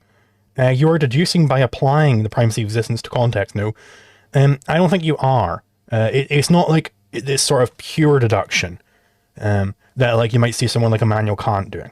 Like, I'm not starting with, sitting in the armchair, as it were. I'm going like, okay, well, at least I think Rand did this. In fact, I didn't discover epistemology, right? For instance, I didn't discover Ayn Rand's epistemology. Ayn Rand did. I'm saying that she's using that and then, introspecting, doing all this sort of stuff to figure out the theory of concepts. But she's keeping this in the back of her mind always. Because look, what is the essence of being objective in epistemology to the objectivist? Well, it means to take reality as the primary, right? That's what it means to be objective, right? And that's how she gets to her theory of concepts. She gets there by using this fundamental principle. So I don't, it's not the sort of deduction that Valliant is discussing here. I don't do that. And also, to the point of, it's induction and deduction as a unified whole, which is logic, where the primary is induction. So let's say you're trying to discover epistemology. First, you need to induce a lot of things. You need to get, observe mind, your own mind, I guess. This is what Rand did. She observed her own mental processes. And then, you get a lot of these observations. And then you try to get general principles from it. And then, you could potentially, I don't know if this is the way Rand did it, but like can be a valid way of doing it. You could use the previously discovered primacy of existence principle, and like you could apply it to a lot of these principles, see which one fails, which one succeeds. You integrate these new knowledge principle, this new knowledge with your old knowledge, see if everything is integrable, and if it is, then you have truly discovered something. So like, it's a united process where induction is the primary, deduction is the secondary, but deduction in itself is not a wrong thing. You have to have Don't be multiple racist experiences. against it. They are generalizations like every other abstraction. Okay, now what he says is that the only way that Ayn Rand is able to defeat David Hume's idea that there's no causality, or that you can't prove causality, is by deduction. Now, here I'm going to need your help a little bit. Talk But about anti-objectivist. Yes. I don't think you ever said. Did you say that? I don't know what they're referring to. Like, again, like, this is the problem with, I understand, like, this is kind of like they're riffing, so they can't necessarily have, like, quotes for everything, but, like, you know, if I don't know exactly what I said, then I don't really have any way of defending it. So I'm not sure that I can talk about this. Yeah, they can provide you later. You can say it on Twitter, I guess. Yeah. Ayn Rand's answer to human the answer is this, is that what Hume attempts to do is locate this thing called necessity. Right. That this is necessary, you know, he wants to impose necessity on reality, and because he can't find it anywhere, he says there's no logical relationship or no necessary relationship between cause and effect. What Rand does say is that entities act according to their identity. It's not some necessity that's imposed on the concepts. It's the fact that each entity acts according to its identity, and what that means is causality basically is a corollary. Yeah, again, just look at my brain page. This is what I have to say about it, and he's just basically riffing. He's just basically describing my wiki on this, which, by the way, the reason why he's doing that is because I got it from fucking Opar. Of identity in that what a thing is determines what it's going to do. Am I correct? Yes. Okay. Let me say something to Zulu. Zulu, you missed the whole point and importance of Ayn Rand's introduction to objectivist epistemology. What Hume and Kant misunderstood lies at the heart of this very subject. It is from experience that we get the idea, and it's I agree. got to be at the primary level of deriving a concept from experience. Hume was a nominalist. He did not think that there was a relationship that Ayn Rand developed between concepts and experience. It was completely disconnected that way. So he's like an ultra nominalist who doesn't see the connection between concepts and the perceptions that in solving that problem, in solving the problem of the relationship between concepts and the facts we perceive, Ayn Rand is saying this is what y'all missed. David Hume, you missed the idea that we can form concepts and that the concepts themselves exactly relate in an objective way to perception, something Hume did not understand or believe. So the answer to David Hume is Ayn Rand's introduction to objectivist epistemology. We have to be able to form valid concepts and form valid concepts straight from sense perception, and this is the relationship between sense perception and our concepts, according to Ayn Rand. I'm no epistemology expert, but I fucking know all this. Okay, I get it. I know that. And also, you know, just for the audience out there, also see Peikoff's discussion in both the history of philosophy and his paper on the analytic synthetic dichotomy, which goes into the necessary facts and contingent facts, which he kind of discussed. It's very important. Mm-hmm. And when you look up a very important chapter on axiomatic concepts derived from experience, there we have the answer to David Hume. Mr. Hume, what you're missing here is that there's basic concepts we can derive from experience, and causality is one of them, okay? In fact, all of our axiomatic knowledge is derived directly from sense perception. In fact, all sense perception in one sense. My perception of green is at that same, quote, axiomatic level. Green isn't an axiom because it's unlike existence, consciousness, and identity. It is not present in each and every instance of perception. There's only the times when I see green stuff. No, but the senses are axiomatic. But green is derived in the same way that existence, identity, or action, entity are derived. All it is another simple inference and a generalization from experience. Balls roll, blocks don't. Yeah, so I want to clarify something. I think this might be a good spot to do it. The point here isn't that Zulu is wrong, but I believe he is, or that anarcho-objectivism is wrong. The point is they're not objectivists. No, his whole approach to metaphysics is both have not in epistemology as well. Pure rationalism. Yeah, epistemology as well. But deduction is not how we figure stuff out. Or validate. Importantly. Well, hold on. Some stuff it is. Some stuff is how you validate it and discover it. You can't have just induction. Like, you know, ironically, Valliant is kind of running into what he described as the empiricist error here. He's like, listen to what they just said there.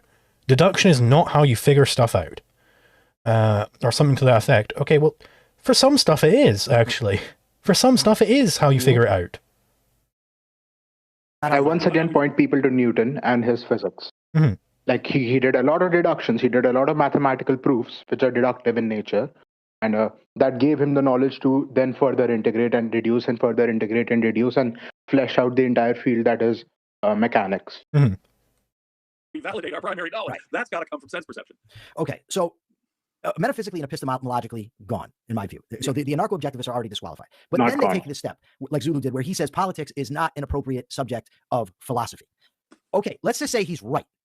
How do you claim to be an objectivist by nullifying one of an entire branch that Ayn Rand thought was important? Because objectivism isn't the beliefs of Ayn Rand. That's how I do it. Argumentum ad vox Rand. You know, Ayn Rand said so. Like, because Ayn Rand said it, it doesn't matter. Because again, if it is true that politics isn't a branch of philosophy, even if you're going to have objectivism is the philosophy of Ayn Rand, right? Even if you have that as like a definition of objectivism, that is, then the politics isn't part of the philosophy of Ayn Rand because it's not part of philosophy. Right? If you grant me that, then it doesn't matter whatever the hell she said on politics. It just doesn't matter whatever the hell she said about gay marriage or the theory of evolution or whatever, because those would only ever possibly be applications of the philosophy, right? Not part of the philosophy. I said this to him in the debate. Nuclear Mayhem 9238. Thank you very much for the 20 kroner. Empiricists be like, I can't measure it. It's not real. Yeah. Yep. One confusion that might be important to address here, and I want this is where, I have an answer, but I don't know if that is the right answer because I'm not an epistemologist. If any of you guys would have a better answer, I would appreciate it. Is that I think Michael and a lot of more of these these classical objectivists, including a guy called Benito, really nice guy on Twitter, they told me that objectivism has to be a particular. It cannot be a general because there aren't two objectivisms from which you are inducing, right? And the problem there is that then you can't have a definition. But in my view, objectivism is a collection of a lot of philosophical principles which has something of a conceptual common denominator, which is the primacy of existence. They're all applications of primacy of existence to various life circumstances and to various information. I think it's an error just to call it a particular. I'm not sure about this. Isn't it wrong to say I have this particular book. I have a copy of How to Think About the Economy by Per Valliant, right? That's a particular book. But then let's say we have the set of all of this book, right? It's the same book, but is that a particular book at that point? Are we talking about a particular book, or are we talking about, the generalization, the whole set, right? This is, I think the moment you get interconceptual, you're not even talking about particulars anymore. Yeah, could for instance a dog perceive objectivism? Or do you have to have a conceptual faculty to even grasp objectivism? I think you do. Yeah, that says something, I think. Yeah, exactly. And another thing is that we can track the historical flow. We can track Aristotle, who was inconsistent with it, but he kind of got the inklings of the primacy of existence. Then we have Francis Bacon, who really fleshed out induction. Then we have Aquinas, who did further developments, but he was religious. So he had those bad premises. Then Rand comes along, and she was the first one who explicitly identifies the primacy of existence and consistently applies it to a lot of things, though not all things, as we contend. And then there is Inductica, LiquidZulu, Ron Pizzatoro, Leonard Peikoff, Harry Binswanger, all of these people who are further developing, right? Aren't these a lot of general principles? You could probably have to cut it off at Rand. You would have to start objectivism at Rand because she was the one who identified the primacy of existence. But do we not see, when we step back, a broad philosophical movement here towards something? And as you said, a dog can't perceive it. It's not a particular, it's something, right? It's conceptual. You need a very, very advanced conceptual consciousness to grasp all of this. So I don't know exactly if I know an answer to that question yet, but I think from what I know, I do still think our position is correct here. And maybe Michael or Benito or other people could elucidate this, or maybe even James can. Yeah. Now before we do, I would think these people are, my seniors in epistemology. So I'm just saying that I'm pointing out something valid here, and you guys got to address it. And before we continue, Monhop did give another $8, so thank you very much. It's also incredibly circular. Objectivism is the philosophy of Ayn Rand, and we know this because Ayn Rand said so. Yeah, this isn't how you do anything else. In politics, and also, right? they say that rationalism can be, defined. And of course, then I would assume they would say subjectivism can be defined. So in the trichotomy of rational, intrinsicism, subjectivism, and objectivism, intrinsicism and subjectivism you can define. That's completely fine, but you can't do it with objectivism. Why? Now, He rejects, Zulu- in effect, Ayn Rand said that the key fields of philosophy are metaphysics, epistemology, ethics, politics, and she added aesthetics because it directly relates to the human mode of consciousness, our conceptual nature. So these are the 5 branches of philosophy she recognized. And he's claiming to be an objectivist and saying a whole 20% of it, 1/5 of her entire philosophy is misbegotten. So he fails on But it's not her philosophy epistemology, he fails in metaphysics. because it isn't philosophy.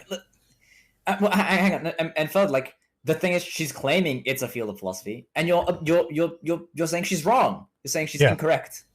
There you go. Mm-hmm. Yeah. And then Mixroom 8930 for another 5 BGN. Again, sorry, I don't know what that currency is, but thank you very much. Leibowitz told me Nukes. Belgian nukes. There you go. Leibowitz told me preparing syllogisms is rationalism on X. Both of them rejected objectivist epistemology and ethics. How are they judging us? Yeah, preparing syllogisms is definitely not rational. Like this is just racism against deduction, I think. Yeah, racism against it. I like that. That's amazing. Yeah, shout out to Inductica, man. He's amazing. Substantially, and then he denies the very existence of another branch that Ayn Rand recognized. Well, what he says about aesthetics, but so I don't know. But now, what he does. And to be clear, I do accept that aesthetics is a branch of philosophy because it's the way I figure out what a branch of philosophy is. It's the broadest possible abstractions in any field, and aesthetics is about concretizing the other branches. And I think that it counts. If you want to figure out my views on aesthetics, it's basically identical to Ayn Rand. I don't think I diverge from her at all. You can see me elucidate that in my video on AI art. Does say is that law is a proper part of philosophy. So now I really want to get into this. I really want to get into his legal theory. I want to get into anarcho-capitalism. So he says this is how he defines law at the beginning of a essay he wrote. Law is to be understood as a normative discipline which identifies certain actions as just or unjust. That is to say, law is a subset of ethics which identifies which party ought to have possession in a given conflict. Okay. This is something else that he does. He says that unless it's objective law, it's not law. So rationalistically, he does away with the idea that any No. That's not rationalism. I'm just identifying what the concept is. Again, this goes back to anatomy of the state. Is a government edict actually law? I don't think that's a good way to think about law. Because is the mugger on the street, is he making law? Is he making a new law there? The law being that you have to give him your money? Is that a new law suddenly? Like this, it breaks down very quickly. Like I don't think this is the correct way to think about what law is. I think the correct way is natural law theory. Like I explicitly reject legal positivism because I think it's just retarded. Like I explain why. We should let them go for a few minutes because they're about to make like 3 big mistakes in succession, and we could probably address them all very rapidly. Sure. Legislation is law. No, that's not law because it doesn't fit with what he says is. He so refutes the so-called legal realists and legal positivists. That's not just because it is the law. We can't even apply the concept of law. But the argument is really over what is proper law. Right? Now, I happen to agree that any legal opinion you have or any political opinion you have is going to have an ethical base to it, whether it be ethical subjectivism, something. But it doesn't mean that law only applies to what is just and unjust. Because somebody could say, as Bentham did, rights are nonsense on stilts. There's no purpose to this justice. He is the one setting us up for Bentham's reply. Your idea of the one and only true thing you'll call law is nonsense on stilts. Can there be such a thing as an unjust law? See, I need it. Yeah, but I reject that. I reject that. I think law is a subset of ethics. Like, prove me wrong, please. Go ahead. Defend legal positivism. Here's to his point. Like, what does it mean for there to be an unjust law? It's a law that is like incorrect. Like, it is a law that does not, further the principle of justice, right? So it's a law. Like, it would be like the same thing as saying, like an unethical ethic, right? Mm-hmm. An unethical, like, altruism is an unethical ethic, right? Because altruism is anti-ethical. It violates the principles of ethics, right? It's incorrect, right? So effectively, you could say that an unjust law is a contradiction, and like the person who is proposing an unjust law is making a contradiction, right? There you go. That's what we have. I would slightly disagree here in the sense that you could have the larger concept of law in which you are observing a lot of these things which people generally call law. And then you could later when LiquidZulu comes in and gives his theory, you can precisely identify that there were some particulars that we were subsuming in this concept which are not law. And so for example, in ethics, I would say altruism is still an ethic, but we can later discover after Rand that it's a wrong ethic, right? So it's exactly yeah. So that's the thing. Like, so you can say law is the field where we study how to resolve conflicts, and there are different rules that people have come up with, like for how how conflict should be resolved. These are all theories of law, right? They are making laws, But when we say like, the racist ethic in law, the racist theory where like, the preferred race should win conflicts, right? And we identify that's incorrect. That is an unjust law, right? We already got there. Like, and so I think so. It comes in. Let's say when we discovered that water was H2O. Before that, like before we knew what water was, like all the water we found in nature, it was always conducting electricity. But later we discovered that no, water itself does not conduct electricity. It's the impurities added which do. So like there is certainly room for evolution here in which we can sometimes wrongly classify things, and we can later, as our knowledge grows, we can go back and like properly classify things, right? Like, am I making a mistake here? Like Zulu, you could point out if I'm saying something wrong. Like within the broader concept of law, we are later then coming in and saying that some of these things should not be categorized as laws because they're not essentially coming at justice, right? Like they're just assertions. Yeah, and moreover, like if you just give the average person this hypothetical, in front of you are two roads. One road has a mother and her child, and the other road has a criminal on it. Which road do you choose to go down, assuming they both get to the same destination? 99 times out of 100, you're not going to go down the road with the criminal. Because you implicitly understand criminal means someone bad. Right? People understand criminals mean bad. I'm not sure I agree with this, because like there's the broader sense in which like because positive law has become so broad, the term criminal has been applied to people who are like not. Yeah, but like, people understand. People think that criminal means bad. Yeah, people think criminal means bad because they have this conflation where they believe like it's wrong to disobey the law. But still, then that like, still means that it's a part of ethics. Think about this more broadly. Like, let's say, one has like a mother and a child, the other one has a criminal, but then you clarify, no, his only crime was that he illegally downloaded a book. He pirated a CD. Yeah, but you need that further clarification, right? Like you guys are saying something very similar. Like what Zulu is saying, like if there is no further clarification, then you would probably want to avoid criminal. Like you don't like in terms of simply the risk that you are taking. Going down these two roads, going down the criminal road is probably worse because in that classification there are still people who are murderers and rapists and thieves, right? I suppose. Yeah, I'm just saying, like, I think legal positivism, if you take it seriously, it leads to things which people don't generally actually believe. Like that's why I think it's a bad theory of law.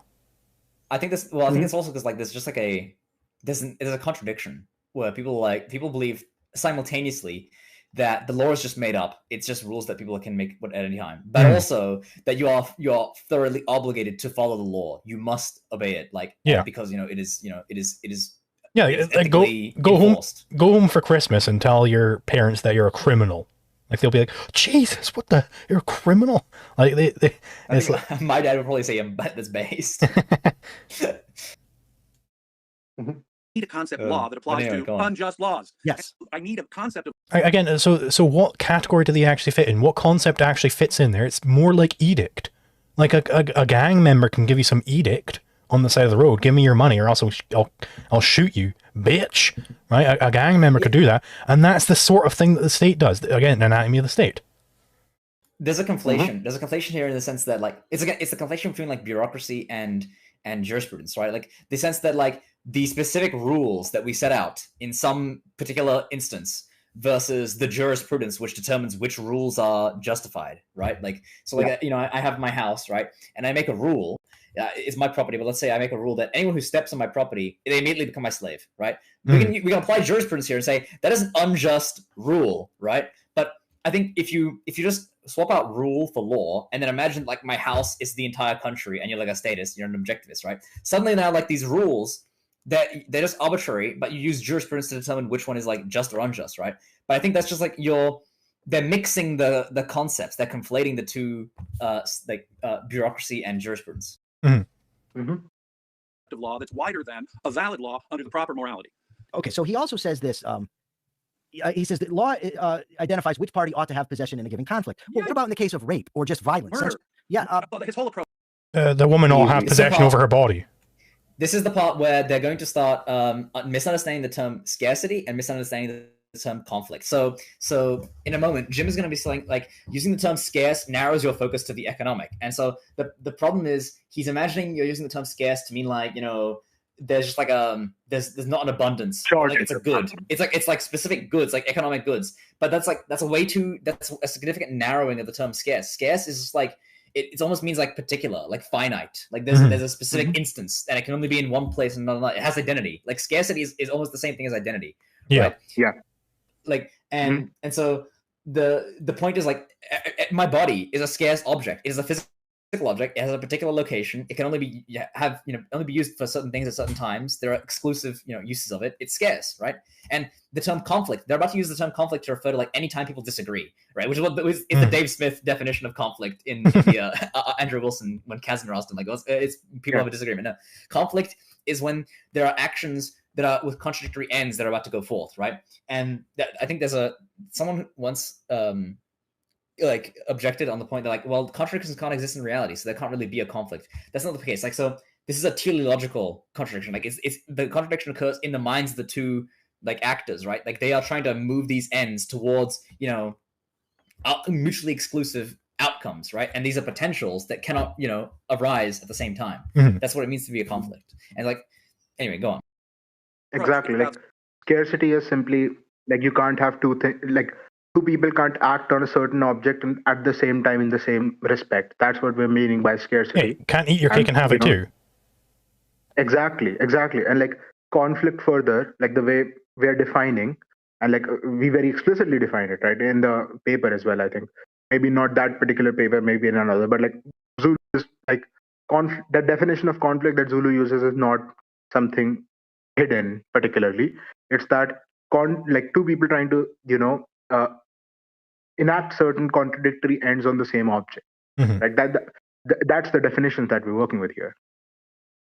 Scarcity. That is just we're going to get to that. Don't go sick. We're going to get to that. But the point, though, is that most crime is not economic in nature. That is to say, maybe I don't give a shit. Maybe I'm doing it out of jealousy. Maybe I was just a hothead who misperceived things and it's not because of the scarcity. That's a misuse of, like, it's a misunderstanding of the term scarcity. He's he's viewing scarcity as purely, like, I'm driven by the fact that I don't have enough apples, right? That's not the point. Like, the point is, like, there are specific objects that are scarce. They have identity. They're not, like, infinite. Like, here's the thing, like, keep going. He's going to talk about his theory of force in law. So just keep going. You occupied. I'm hitting you in the face, Michael. It's because I'm pissed off at you that I'm hitting you in the face. And so most of rights violations are not, you can impose a property, framework upon it. It just doesn't make sense, though.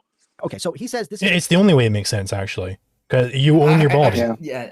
I have to say, like, how does it make sense? Like, what's the problem with someone punching you in your face? It's my face, and I don't consent to you using my face in this way. I have my face. It belongs to me. It's my property. It's scarce. I have a desired use for it. I'm the first user of my face. You're coming along and saying, actually, I think your face is better used for being punched. I'm like, no, I don't like that. I don't want that. And that's you shouldn't do that. And yeah, if you truly had no scarcity, like a Garden of Eden, no scarcity at all, then I could continue using my face for whatever I want my face to be used for, not being punched, whilst you punch my face. So we just live in a contradiction, right? I can... Exactly. Look, if you imagine a world without scarcity, and I mean literally, it's not even like the Garden of Eden, it's beyond that. It's like a world without scarcity would be one without physical dimension. Like, there would be no, there would be no quantities in a world without scarcity, because there'll be, like, infinite or quantity. And so, like, this is, like, beyond imagining, like, this is a universe that's, like, completely zero dimensional. But like suppose that you get past that, like, in this case, libertarian ethics has no application, right? Because you can never interact with another person in a way that you deprive them of their, like, what they're doing, because, like, you can never conflict. You could never conflict without scarcity, right? Yep. He says the definition of law is ethics applied to the issue of conflicts. Now, importantly, in objectivism, a definition is something that distinguishes a concept from all others. There are plenty of areas of conflict where law does not and ought not apply. I'm arguing with my wife. There's not a conflict, right? Who gets the shower right now? There's a conflict. Every time not a conflict. That is a conflict. That is a conflict, actually. Who gets to use the shower? Like, someone sure, yeah. There is a legal answer to that. Yeah, who owns the shower? Yeah. Get the fuck out. Exactly. Yeah. That's fair. I was more referring to, like, the argument itself isn't a conflict. But yeah, you're right. Yeah, just getting mad at someone is not a conflict. Like, because you can get mad. Argument. I can get mad at you as much as I want right now. and you can still, I don't exclude any of your actions by doing that, because I can get mad at you whilst you don't want me to get mad at you. Those two actions can go forth. You about the Constitution, Mike. Unless the point is actually that he's going to like try to use your body. He's like actually going to like yeah. You're gonna fight, and that's a conflict. But I get the point. Like the point is like disagreement is not sufficient. There has to be actions that are mutually exclusive. Like, neither of us are intent to violate the other's rights. Neither of us are likely to violate the other guy's rights, and yet we have a quote conflict. But okay, so not quote by me. No, we don't. Beyond that, though, I mean, beyond that just being wrong, why is he wrong that law fundamentally is about scarcity and conflicts? I'm asking you because you, of course, I didn't get into this as part of your credentials, but you actually graduated law school. And obviously they're going to get into this more. The Zark 0 for $5 US. Again, thank you very much. That's very much appreciated. A lot of money coming in. I very much like that. I'm a big greedy goblin, and I love gobbling up all your money. So thank you very much. The fact that contradictions can't be true is why the conflict occurs. If contradictory actions could be actualized simultaneously, there'd be no conflict. Exactly correct. Exactly correct. Yes. Yes. School and were practicing prosecutor for nearly 20 years. Yeah, I was a prosecutor, and I did get my Juris Doctorate degree, and I studied from the great classical liberal constitutional analyst Bernie Segan, by the way. No, we need law because of physical force, physical coercion. It's not a matter of conflict. It's a specific... Again, no, not force. Force is a bad concept to use. Again, I go over this in my course, because then you have to say like, oh, well, we don't want force or fraud or threats of force. You know, you have to keep tacking on these extra things, and you end up with a compound principle, which is just not how you do philosophy at all. And again, force is downstream from conflict and scarcity. Like, suppose that there was no scarcity, and you applied force like to, in ideas. What does it mean? What does it mean to apply force in a world without scarcity, or like in absence of understanding scarcity? Like you're applying force to there's no object, right? And so like, let's say you have scarcity, but then you have force. Like how do you understand which, like, you know, force is bad? Like if I apply force to some tree, well, no, that's fine. Like this tree doesn't have an owner, so like I can just cut down the tree. Like I'm full, you know. What if I apply force to, you know, some guy who's attacking me? Well, no, that's fine because he's, you know, he's not the like he's attacking you. He's initiating the force on you. So you're okay, you're able to defend yourself from it. Okay, like what if I don't use force? What if I just like surreptitiously I go to my workplace and I just start collecting silverware, right? Like I'm not you know, I'm not attacking anyone. I'm just like acquiring it, you know. Like you can say that's force. Okay. What if someone gives me something for a particular period of time, but then like they never come back to collect it, or like I don't give it back to them, right? Is that force? Like this use of the term force, it's incorrect. Like, what's the fundamental problem we're identifying? It's the initiation of conflicts, right? And you know, in like I've watched some Peikoff lectures, and like they very much develop the concept of force like we develop the concept of conflict. But like conflict and scarcity is just a far better grounding, because like the way they have to then, you know, justify fraud is that, well, if you were honest, then the only way you could acquire it was to you know, initiate force. And like this is very similar. This is basically replaceable with our idea. So if you just knew what we meant by conflict, there would be no quote unquote your kind of conflict here. Yeah, and then a huge Harold for $5. Thank you very much. No message attached. So we'll continue.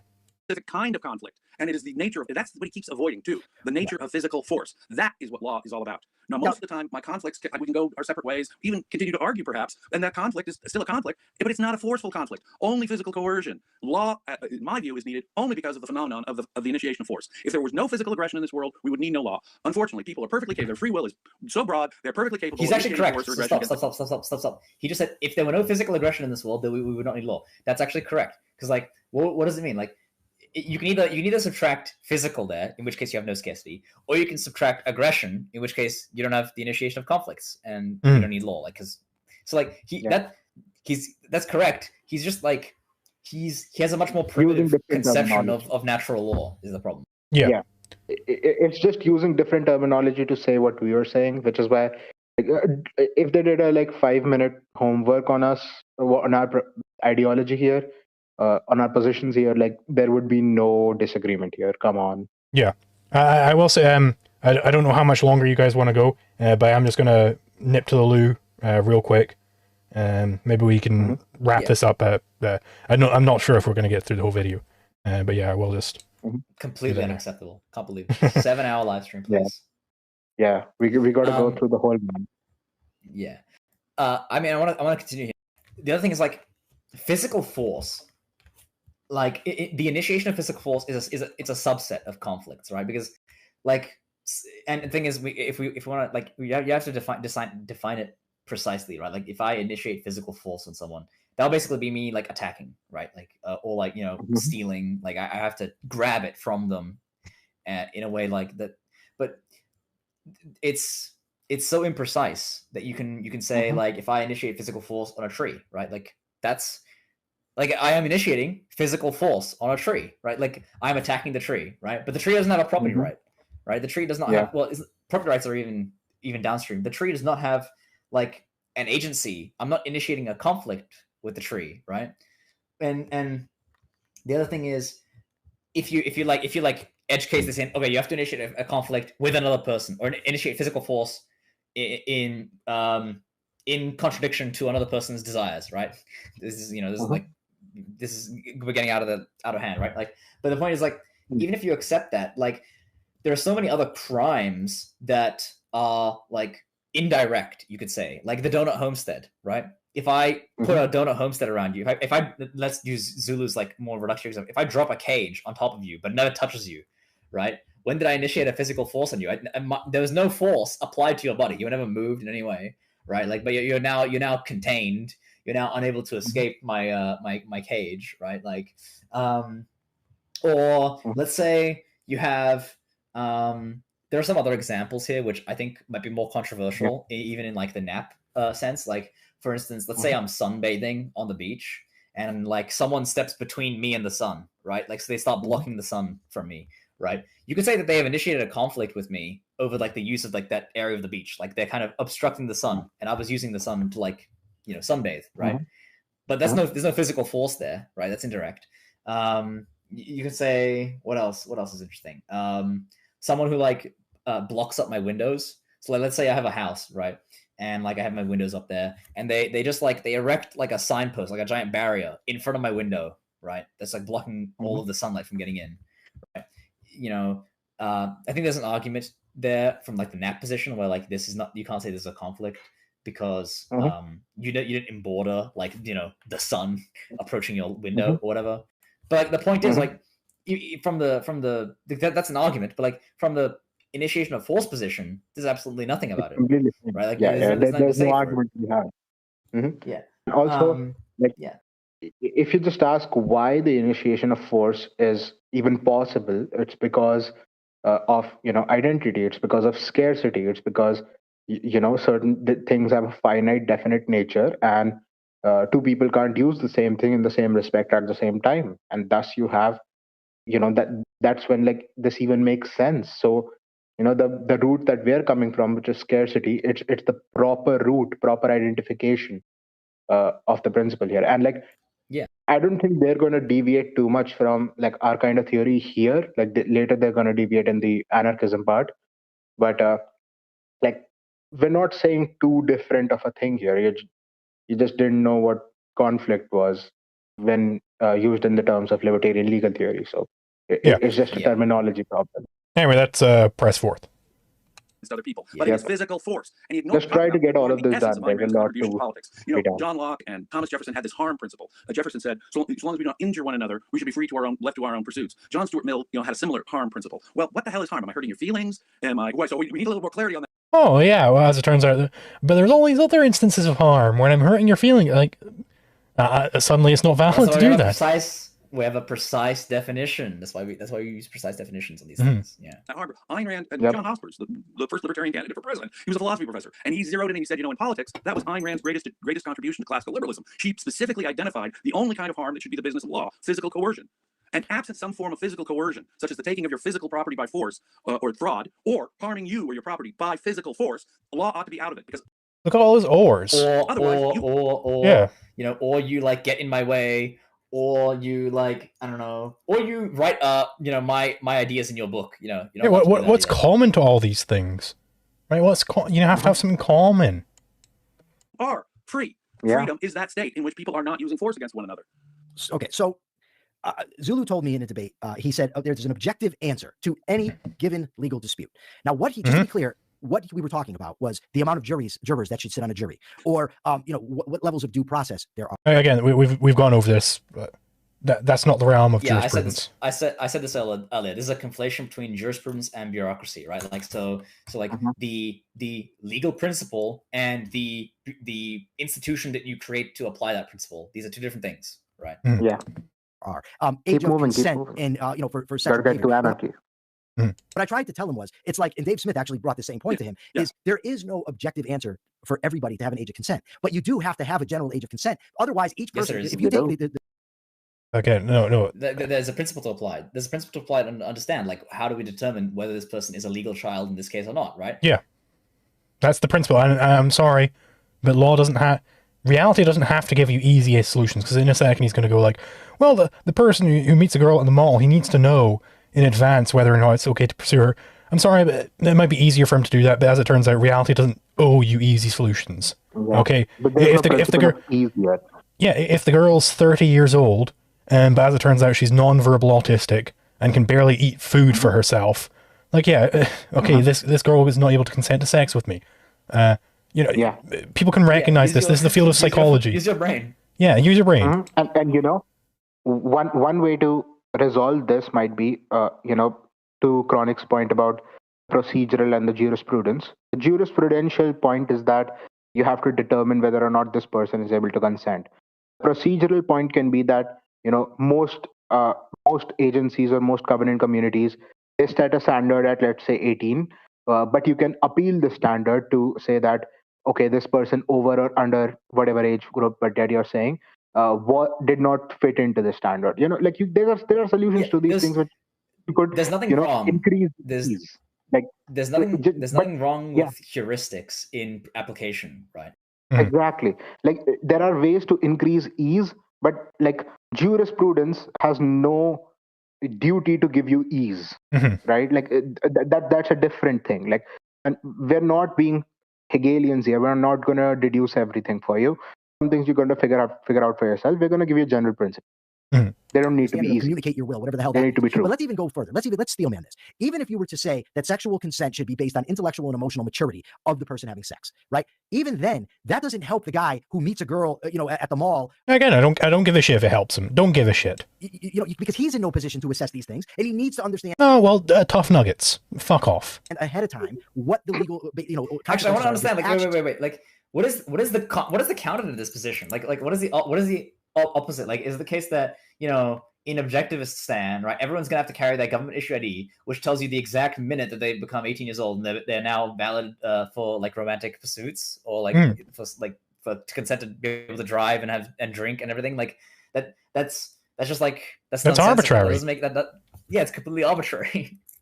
But Zulu, again, he just thinks there's objective libertarian law out there. We're going to get to this, just needing to be discovered. That's not to say there aren't objective rights or objective principles of law. They just need to be discovered. But some things, such as the appropriate sentence for a given crime, there's no intrinsic idea. It's not intrinsic, but there is an objective standard for that. It's called estoppel, right? Out there that just tells you what is the appropriate thing. Part of this is going to end up being arbitrary out of. Oh, whoops-a-daisies. So now we have to accept arbitrary things.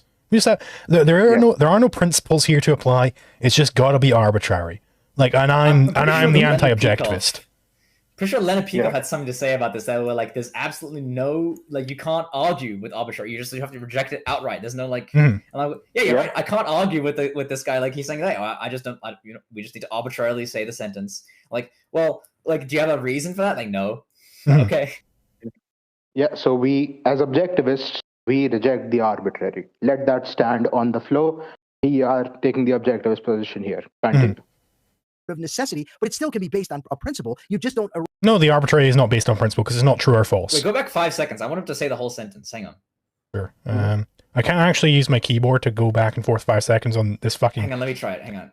Let me see if I you can't move the scrubbing, so I've just guessed what it. the legal consequences are of this action. But Zulu, again, he thinks there's objective libertarian law out there, and we're going to get to this, just needing to be discovered. That's not to say there aren't objective rights or objective principles of law, but some things, such as the appropriate sentence for a given crime, there's no intrinsic idea out there that just tells you what is the appropriate thing.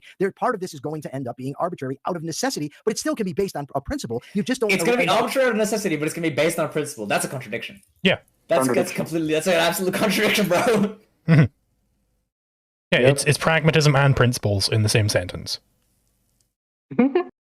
The rationalistic mathematical answer. No, in fact, you can't. What you're doing sometimes with large numbers is approximating, and we need the approximation. In other words, sure. One of the examples they were talking about is the driving age. And at some point we can say, well, if you're not yet 15, you can't have the maturity and skills and physical and mental capacities. So there's a minimum age at which you can even get your learner's permit. And you can. It was so funny. Smith asks Zulu. And I want to be clear. The way I read Dave Smith saying this in the debate, he was like, "Oh well, there are some things. Okay, well, let's say the age of driving." Like, I read that as him just trying to skirt around terms of service and, not get into age of consent. That's how I read that in the debate. Yeah. And so I was responding to it as that. Yeah, also, like I said, just pass the driving test, bro. It's like, there are objective ways in which you could determine whether a person, is competent to drive or not, which is show me driving. There's a driving school in which we ensure that things are safe, and then they show us driving. And it doesn't matter if the person is 14 or 50. If they don't got it, they don't got it. If they got it, they got it. Yeah, and here Mr. Valliant, again, he's conflating, again, jurisprudence and bureaucracy, and he's also conflating the principle with the general, not the general case, the usual case, right? Where he's saying with large numbers, you have to come up with some kind of number. Okay, that's true, yeah, but what is the actual principle that we are using to try and figure out what is the usual case? Usually once someone is 18, then they understand the consequences of these actions, and so they are able to consent to them, right? That's the principle. You can't just pick a number. That's not arbitrary, right? That's how you arrive at the heuristic. Yeah, you need to have the principle in the first place in order to get to the usually case. Yeah, and also, credit to Fabian Liberty's stream of the Dave Smith debate. He pointed out that in reality right now there are such thing called farms, and on farms there are often young farm boys which are 12 to 14, which are completely able to drive tractor. So currently people are able to demonstrate that they are capable of driving in certain situations, even when they don't meet whatever requirements which are arbitrarily set by Michael Leibowitz. I'm sorry if that was too rude. Zulu comes back with some bizarre rationalist, when communicate their will. Yeah, exactly. Wait, whoa. Well, bizarre and rationalist. I mean, go ahead and read the paper. Come on, guys, read the paper. A Rational Theory of the Rights of Children by Ian Herbstrom. Read the paper and tell me that's rationalist. Go ahead, read it and tell me that's rationalism. It's the furthest thing from rationalism. And I want to expand on this point. What does it mean? Why is it the case that when someone is unable to communicate their will, that you can sort of go against what they are sort of desiring? So the point when Dave Smith said my son was jumping up and down in the bathtub and I stopped him, right, to protect him, right? And that was, that was initiating a conflict with him. Why is that not the case? Why do we think that? Well, the thing is, he has, when someone's performing an action, right, they have a desired end state, right? Mm-hmm. And that desired end state, if they have a mistake, if they're mistaken, right? If they're jumping up and down because they want to have fun, but the actual end state of that action is they're going to slip and crack their skull. Well, when you're stopping them, you're actually preserving that some other factor that desire, that he doesn't desire to get his skull cracked. He doesn't want to die, right? The child, or we're assuming that, maybe. Yeah, I'm assuming that Dave Smith's child was not trying to commit suicide. That's a safe assumption, right? So when you actually stop someone from performing an action, but you're not because that's going to result in something they don't want to happen, then you're actually protecting their will, right? You're actually saying, actually, no, you're going to blow yourself up. Don't do it. And he's it's the same case with someone who's staring at their phone and they're about to cross the road, but they're not looking either way. And there's just a million cars going past. And they're staring at their phone. They're about to cross the street, right? This person, they're clearly not stepping into the street to die. They're trying to get to the other side. But the fact is they want to continue living. So when you grab their shoulder and pull them back, you're not initiating a conflict with them. And then the same thing is true for the unconscious man. The unconscious man, they're not acting at the moment. They you know, they can't like, you know, they don't have any. They're a latent self-owner at that point. They're like saying, they don't have any in current actions, but you can imagine that their will in general is they want to continue living, and so you can act to move them around and like get them out of danger, right? Like, yeah, that's what it means. My immediate reaction was, how about a driving test, skill of driving once you're past the minimum age, you know? Skill of driving. Again, this is applying my principle. Why do you need to This pass is the minimum testing for my principle here. Not my principle, to be clear. This is Ian Herslam's principle. This is testing for the principle I elucidated. Why do you need to pass the minimum age? Why the arbitrary minimum age or maximum age or whatever age? That's the goddamn driving test. That seems like a good test. In any case, even if there is, such as the one I articulated, let's say the one I just articulated is the correct answer. Even LiquidZulu, even if there is a right and wrong answer to every question, even if there is, people will disagree. That disagreement can be even sincere. They can irrelevant. Two people approaching the same thing. Could look at the same People will disagree. Okay, hang on. Just turn this around. Like, what about the objectivist standard? Like, people will disagree. What's your answer? Your answer is, oh, well, we'll appeal to our objective principle. That's what we said. So are we on the same page? Thank you. Yeah, thank you. Situation, and both honestly, sincerely, using their best reason, disagree. Even if there's only one correct answer. One of them's right, one of them's wrong. Now, how do we know that? LiquidZulu will constantly say, aha, well, now you're introducing the primacy of consciousness. No, sir. What I'm introducing is the fact that consciousness possesses an identity. That is an equally important objectivist principle. You have to take into account into your political system. This goes right to the heart of it. One of the absurd things he said in his discussion with you, his first discussion with you, was, my God. In any case, one of the first things he said in his discussion with you, let's see, try and get lost his train of thought. That's what happens. Try and restore this as best I can. I just did a brain malfunction.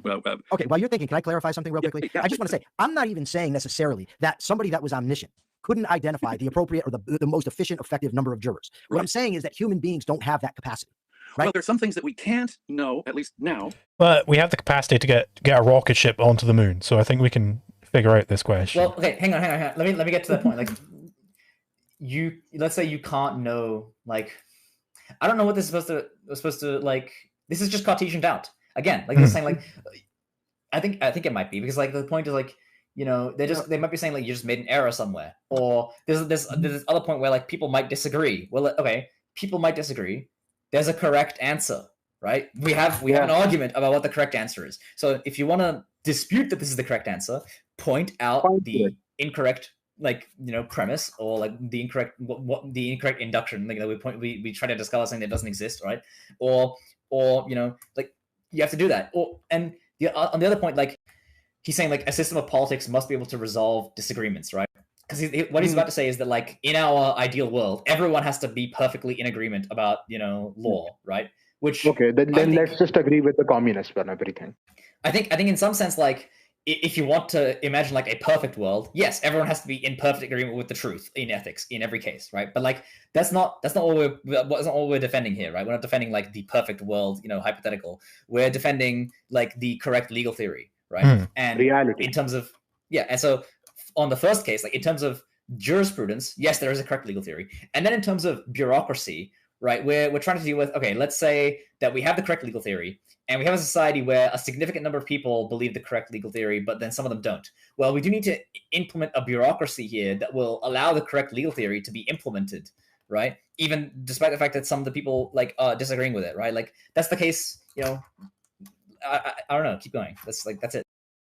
But I'd go even further. Even if we could know, there could be a difference of opinion. And it's that he has to take into account all the way down the line. That is to say, even if one of the absurd things, this is it, I remember now, one of the absurd things he said to you, in effect, was everyone in the community would have to agree with my belief in what the valid law is. And that really is the case. In what context did I say that, though? In what context did I say that? I don't remember. If you're asking, well, how would you have an NAP compliant society? Well, yeah, everybody would have to agree with the NAP. What I normally go on with this point is that it's the philosophical theory of history. How do you get to that NAP compliant society? Well, people have to start agreeing on it, right? That's the fundamental point, is the philosophers have to be convinced of it. And then it's all, everything else is downstream. Now, I'm not saying that this is a magic spell which binds everybody to the NAP and prevents anybody from ever violating the NAP, but people have to agree with it to follow it. Like, this is just obviously true. It's the case for everything. Like, in any case, for any kind of theory, like there has to be some number of people who are agreeing with it and implementing it, right? Like, so like, it's not the case that in the present society, everyone agrees with, I mean, I We mean, can obviously talk about not, because like there's so many different philosophical like movements that are kind of going on. But like there's this kind of basis of Kantianism that's everything that's there, and like the pragmatism, which is sort of like mixing, and you have this sort of theory, and like the point is that like the society continues to function, and like the government stays stable because most of the citizens are agree that it should. apathetic about it, or they're not going to resist it because they think, this is just how it is. I should go what I'm doing right now, right? Like, and so like that's and once you change that belief, they're like, actually no, we should be going with this other thing. We should be going with the NAP compliant society. You'll get that, right? Like, and it doesn't have to be everyone. Like a lot of people, there's a sense like there's a lot of people who are drifters, right? Who are just like they have no opinion either way, one way or the other, right? I'm not sure, But like how much they about won't that, but, care. They won't the thing care. is- Like they won't be irrelevant. They just go along with whatever. as long as there are Right. bread and cakes. Yeah, they're normies, so they follow the norms. Yep. You pinned him on that pretty well. So in other words, everybody in this community has to have a total uniform agreement with you about what the law actually is. The only one true valid law thing you'll call law. There has to be. I have to ask, like James, like so, like what is the objectivist like alternative here? Like, is it if you want your objectivist like objectivist stand?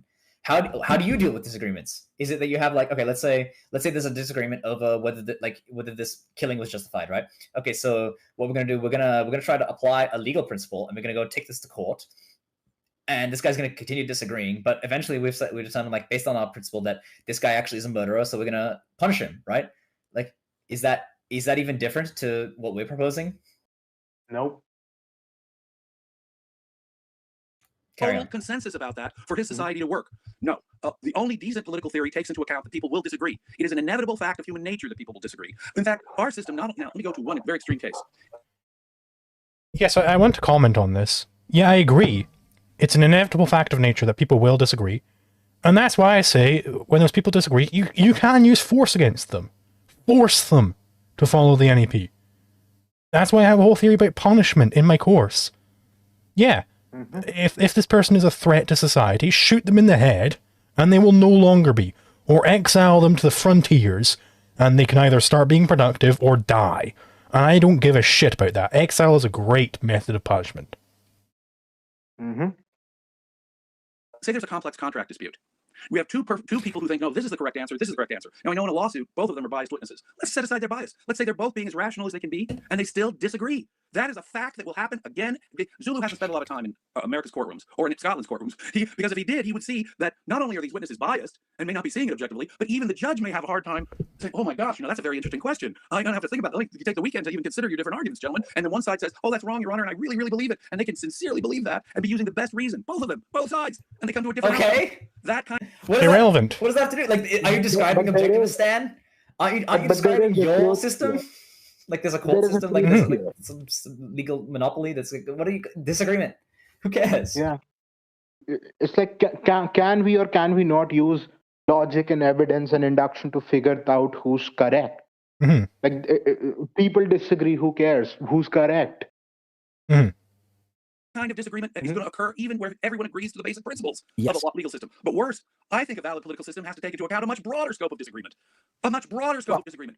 He has an answer for this. And his answer is this, Jim. Yeah. In this, he says the non-aggression principle implies, through a long series of deductions, estoppel, retaliatory force, enforcement, retribution, all to just be deduced in a long series of deductions. That's not objectivism. It's also not true. Right? You also can't do it, but it's not objectivism. Again, how is estoppel arrived at? It's not deduced from the NEP. It just isn't. All right, it's an entirely new principle in law. Just look at how Kinsella gets to estoppel. He's not deriving it from the NEP. He doesn't say NEP plus this other premise, therefore, blah, blah, blah, blah.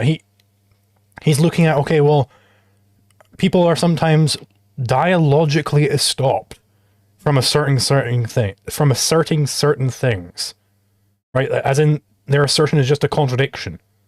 So, and that's how he gets to estoppel.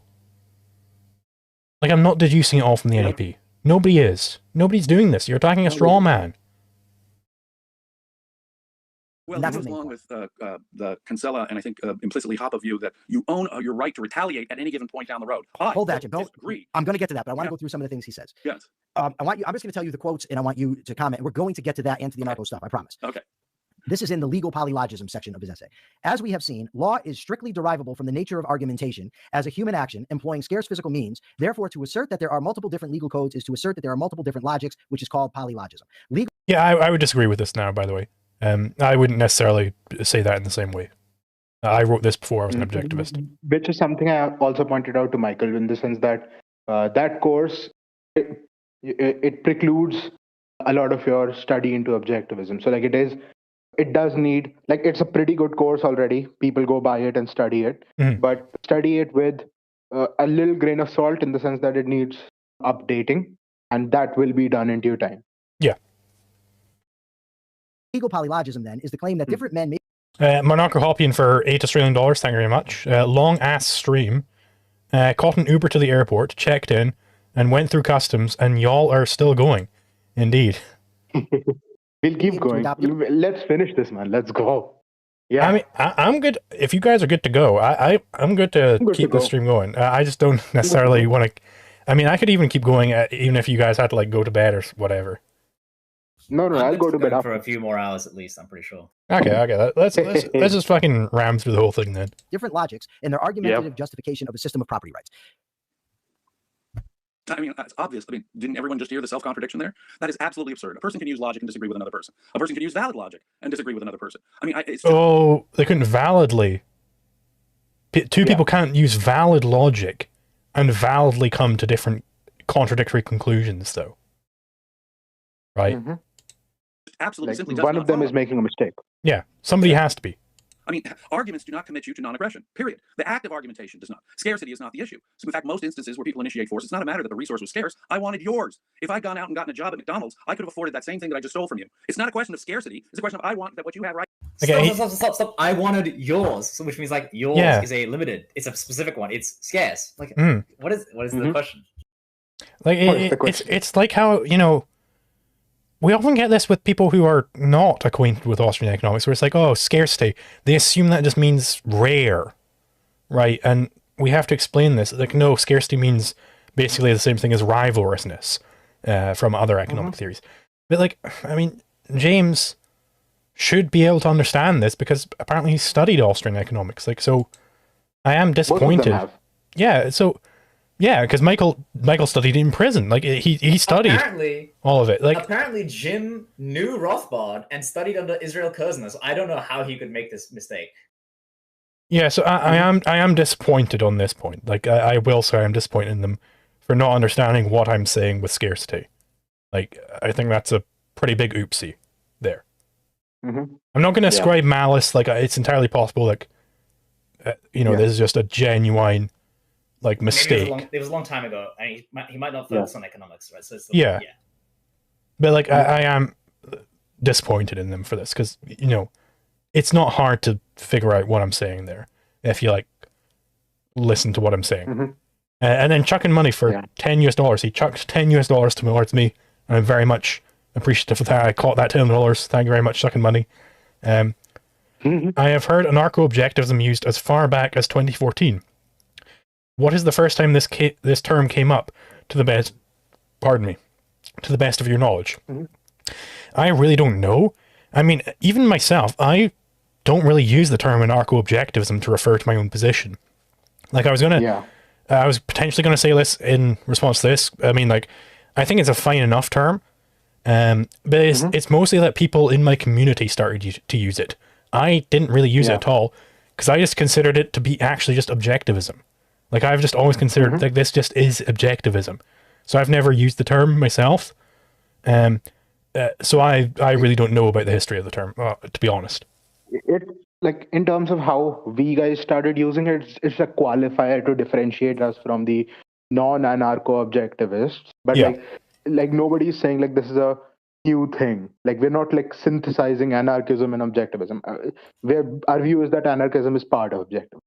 Yeah, I think I made this point on like a post at some point where like because like we qualified as anarcho-objectivism because there is this competing like theory of what objectivism is, not because we don't think objectivism implies anarchism, right? Like it's we are just objectivists right now.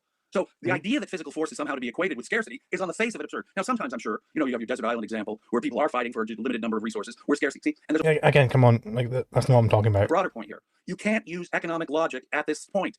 Oh It is my invalid. god. It's completely reversed the hierarchical order here. You cannot use economic. I'm not using economic logic, I'm using praxeological logic. I'm using praxeology, applying it to law. Because guess what? Praxeology is a study of human action. There are other areas in praxeology other than economics. The Austrians are very explicit about this point. To discuss force at all. Free market economics will always say something like, for the free market kind that you, me, and Zulu read, they will say, the government has introduced an inefficient distortion by initiating force. And therefore, the principles of the free market are being prevented from operating. The use of force negates the free market, negates all free market economics. You cannot use free market economic thinking when talking about force. Force lies outside. I will say this is actually, it's sounding like very much like Ayn Rand's argument that force and value are opposites, which I completely, that is one point in her, she places it in politics, right? Which I don't think is valid for the philosophy, but we've already gone over that. But I think that's a valid argument that she makes, that force and value are distinct. And actually, I did John Galt's school at one point, which is like, I don't know exactly who runs it, but it's like some institution runs it. I think I did it through Students for Liberty, actually. I think Atlas Society does, but I might be wrong. Possibly. And I did one of my essays on the objectivist politics, and I made this point that force and value have to be opposite, and I agree with that point by Rand entirely, and I got full marks for the John Galt School. By the way, just before anybody is accusing me of not understanding objectivism, like, the lecturers said that I knew my shit. Okay, so what do you want from me? And I'm the top 0.1% of lecture watchers. Outside. You must ban. Well, actually, before we continue, Monhop did give $15, which is a bunch of money. Thank you very much. Valliant is okay on validity. An argument being valid means the conclusion flows from premises. If two people... Sorry, I just went off my screen. If two people held contradictory premises, they could disagree despite each argument being valid. Yeah, okay, I think that... I guess. Yeah, that's true. That's true. Okay. That's true. Yeah, it's the distinction between soundness and validity, I think. In this case, you can imagine, like, if you're judging a case and these two people are making valid arguments, the fact is that they're disagreeing on the evidence, right? So that's their premise. The premise is, like, they're looking at the evidence and they're saying this is the case, or like this other thing is the case. In which case you have to reinvestigate the evidence. There you go. Yeah. So that's perfectly fine point to make. I was wrong there. Okay. Before you can even say these are the principles of economics. This is how marginal utility works. This, etc. There can be no market in force. Full stop. Stop. We are going to get to that too. Okay. There can be no market in force. Okay, so then to take back the example of me saving the lady from the rapist, it is the case that it becomes bad when I accept payment for escorting this woman home. Right? So this is from radicals for capitalism. This is a very strange bullet to bite. Right? That it becomes bad when I accept payment for something. Like, why is that bad? Am I exploiting someone? It seems like the anti-rape squad, the objectivist state, is gonna have to come in. They're gonna send in the SWAT raid. It's gonna be like Waco.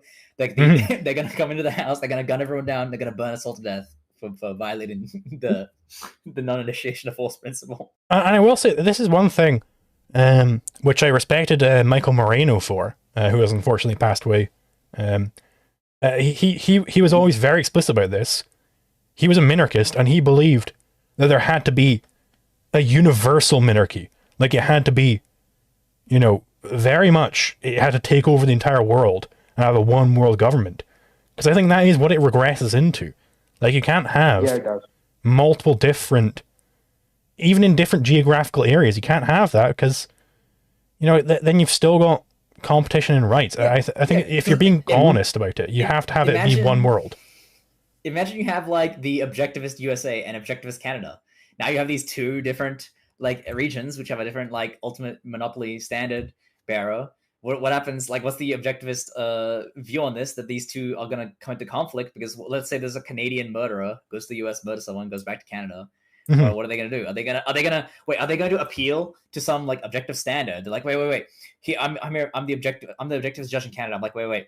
isn't there like some standard here that we both share about the law? Or actually, no, we're going to defend our citizen to the last man. Every Canadian will die before this man goes to prison in America. Start building the Maginot Line.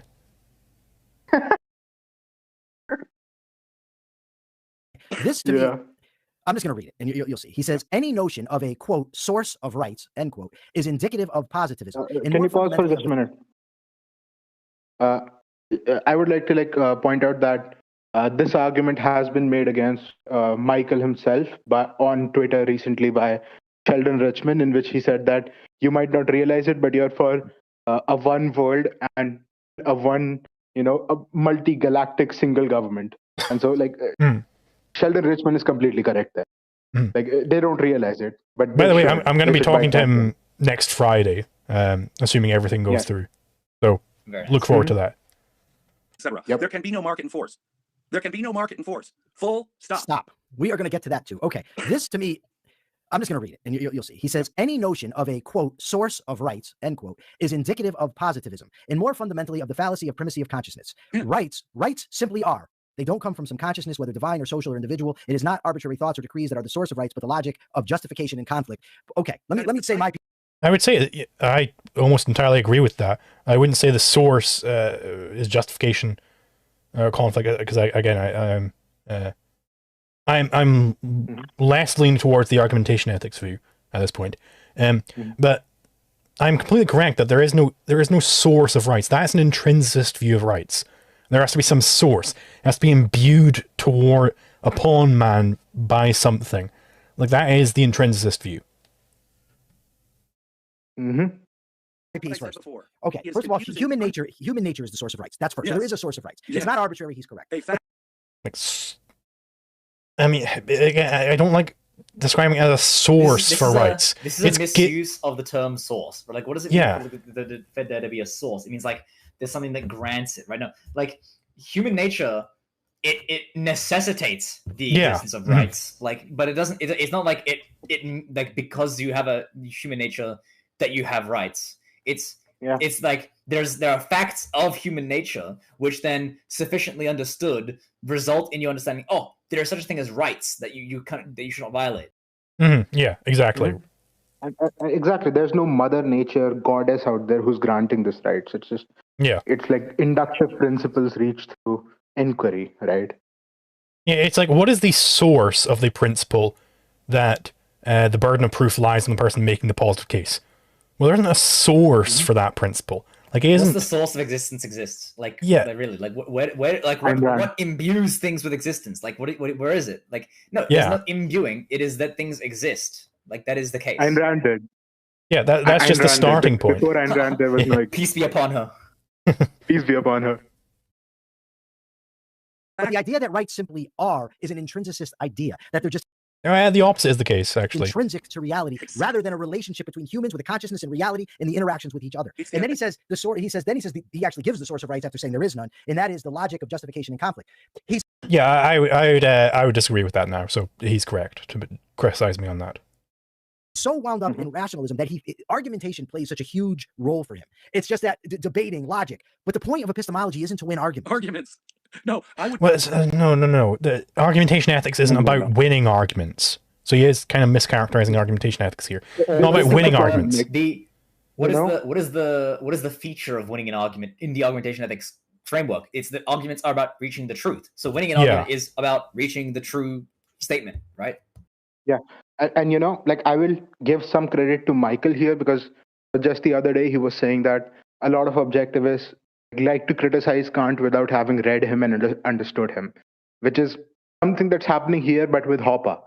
Look, there are valid criticisms to Hopper, which we discovered, right? But that's because we read him and understood him, and then came to, we read a bunch of other things in objectivism, and we came to understand that, well, Hopper's proof is incomplete, And so we actually were the ones who actually read and understood Hopper, and then came to the conclusion that his proof, though very important in my view, is incomplete. But to criticize something, you got to read something and understand something. Even though they're technically right that Hopper's argument is wrong here, but the way they are approaching it, they don't understand Hopper's argument. Yeah. That kind of makes me mad. I will say, to give the devil his due here, Hoppe is, he's German in his way of speaking and writing. It is very hard to understand Hoppe. Like, I listened to his lecture on argumentation ethics probably 15 to 20 times before I really understood what he was saying. Like, and if people are interested in learning argumentation ethics, I think Łukasz Dominiak, it's spelled with like the weird Polish L. He has a very good lecture on Hoppe's argumentation ethics, which is way easier to understand. Like Hoppe, he does suffer from the German virus of being just fairly overly verbose. Yeah, he's obtuse. Let's be real here.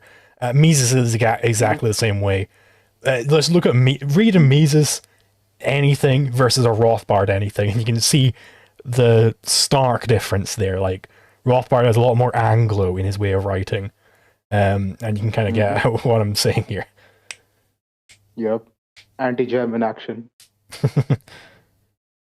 Would need epistemology alone on a desert island. I would need words. I would need logic. I would need ethics. I would need, and so the main point of using logic and words is not, force and social order. No.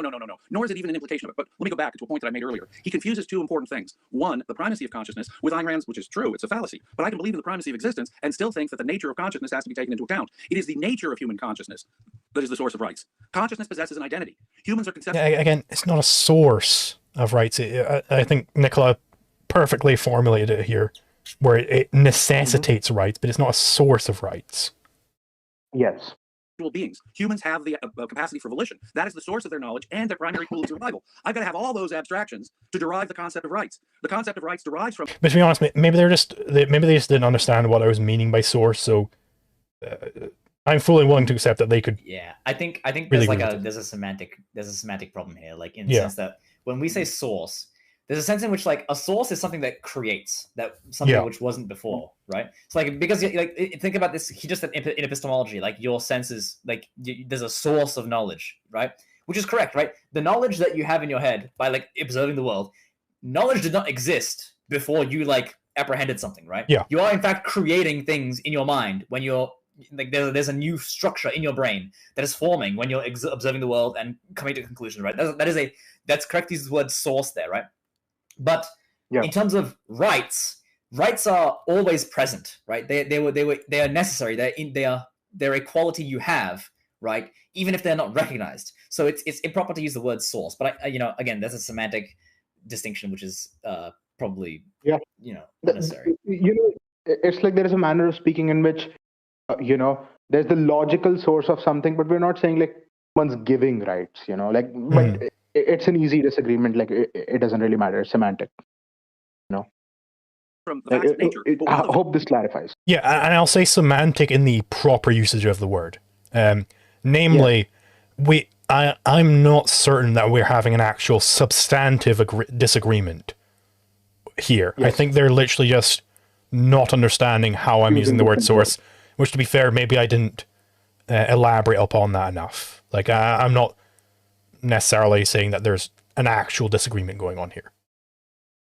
The facts of nature derives from is the nature of human consciousness. So like I say, when it comes to, even if everyone in the community agrees with your theory of law, there will still be disagreements about the application of that law. And that law means forcing people around. So we're going to be using force and people are going to be disagreeing about the application of that force. Yeah, again, I don't disagree with using force. Like force just doesn't enter into my legal theory at all. Over it, Zulu. That's the nature of consciousness. Here, he's going broader. He's saying, look, it's primacy of consciousness to say it's the nature of human consciousness from which we derive rights. Sorry, it is. If we were not conceptual beings, if we were not volitional beings, it is the nature of consciousness possesses identity. That's a... Yeah. I don't think you said that at all. Yeah, I didn't. And to be clear, like, this is why I have, one day I was gardening. This is how I came to my two criteria for where law applies. I was gardening and I was looking at like the bugs going around. It's like, okay, well, why does law not apply between me and that bug? And I came to my two criteria. Well, first of all, we have to be able to get into conflicts in the first place. Namely, we have to both have volition. The nature of our minds do matter there. And then if we can get into conflicts, well, what about the ethical vampire? Well, law wouldn't apply between me and the ethical vampire because it's not possible for me to avoid conflicts with the ethical vampire. And both of those just follow from, well, what is the question that law is asking? Is asking, what should you do with respect to conflicts? And you can't have an answer if it's impossible to avoid conflicts or even get into conflicts in the first place. The question just doesn't come up. So, again, I'm being inductive there. Yeah. The crucial objectivist principle, Zulu, and it is those facts about human nature, the nature of their consciousness, which are the important facts of reality from which the rights are derived. We are volitional, conceptual beings. It is our basic tool of survival. If I can't get those generalizations... Hold on. Derived? Wait. Derived? You say rights are derived? Guys, he's Guards. doing deduction. Kill him. Guards? Consciousness possesses an identity. That's a crucial objectivist principle, Zulu. And it is those facts about human nature, the nature of their consciousness, which are the important facts of reality from which the rights are derived. From which rights are derived. Whoops-a-daisies. Wee-oo. We got a rationalist. We got a rationalist here, guys. We are volitional, conceptual beings. It is our basic tool of survival. If I can't get those generalizations, I don't stand a hope in hell of deriving rights the way Ayn Rand derived rights. So, no, insisting that consciousness possesses an identity and has limitations, and there'll be disagreements. The fact that humans are of such and such a nature, their consciousness is of such and such a nature, are the fact existence, the facts of existence that provide the basis for any notion, correct understanding of rights according to objectivism. So, Zulu, what you're doing is you're confusing two things: the primacy of consciousness, which says consciousness controls reality. I don't buy into that at all when I take into account that people will disagree because they're conceptual, volitional beings. Okay. Force is wrong because it negates the application of individual judgment. That is to say, my tool of survival is being prevented from its operation. That makes it inhuman to initiate force against another human. You're violating human nature, in effect. And it's fact-based. It's inductively derived. No So disagreement. it is the nature of human consciousness that is the factual source of rights. So, okay. Now we get into this. There's No what this disagreement. he gets, I believe, from Kinsella, because Kinsella glorifies common law as if it's intrinsically superior to legislation. So Zulu writes this. Whoa, hold on. Kinsella doesn't do that. Kinsella says that common law is better because it's judge-found law, right? It's discovered law as against decreed law. Like the general method of approach to common law is better, and that's why it tends to be better than, for instance, civil law. He doesn't say it's intrinsically better. He has a whole article arguing for this. So I really think Michael is misrepresenting Kinsella here. So broadly speaking, there are two. And you know, in a little bit, they're going to kind of, I'm not going to, like, they're going to do a kind of double speak here in which they both concede and not concede the point. So, like, let's just keep watching. I want to let him finish about the common and civil law point. I want to say something about systems. Those based upon judge-found law, and those where the legal principles are decreed by legislation. This might even be a quote from Kinsella. I'm not entirely sure. But I noticed here that the normal term that's used, although judge-found law is sometimes used, the normal term is judge-made law for common law. But judge-found law sounds better because now you're implying that they found this law somewhere out there. Yes. Again, it's not that the judge is just arbitrarily decreeing it. He's looking at the facts. He's being inductive. He's looking at the facts of some case before him and going, okay, well, how do we actually figure this out? Now, it's not perfect. I'm not saying common law is perfect because they don't have the jurists there giving him the general principles, right? That's the problem with common law. But it is generally, like, their approach to it is trying to resolve a dispute in front of them. Right, they're trying to discover, well, what is the proper legal principle here? Like, they're trying to be inductive about it. They're trying to approach what? They're trying to approach a natural law. Implicitly, they are doing that.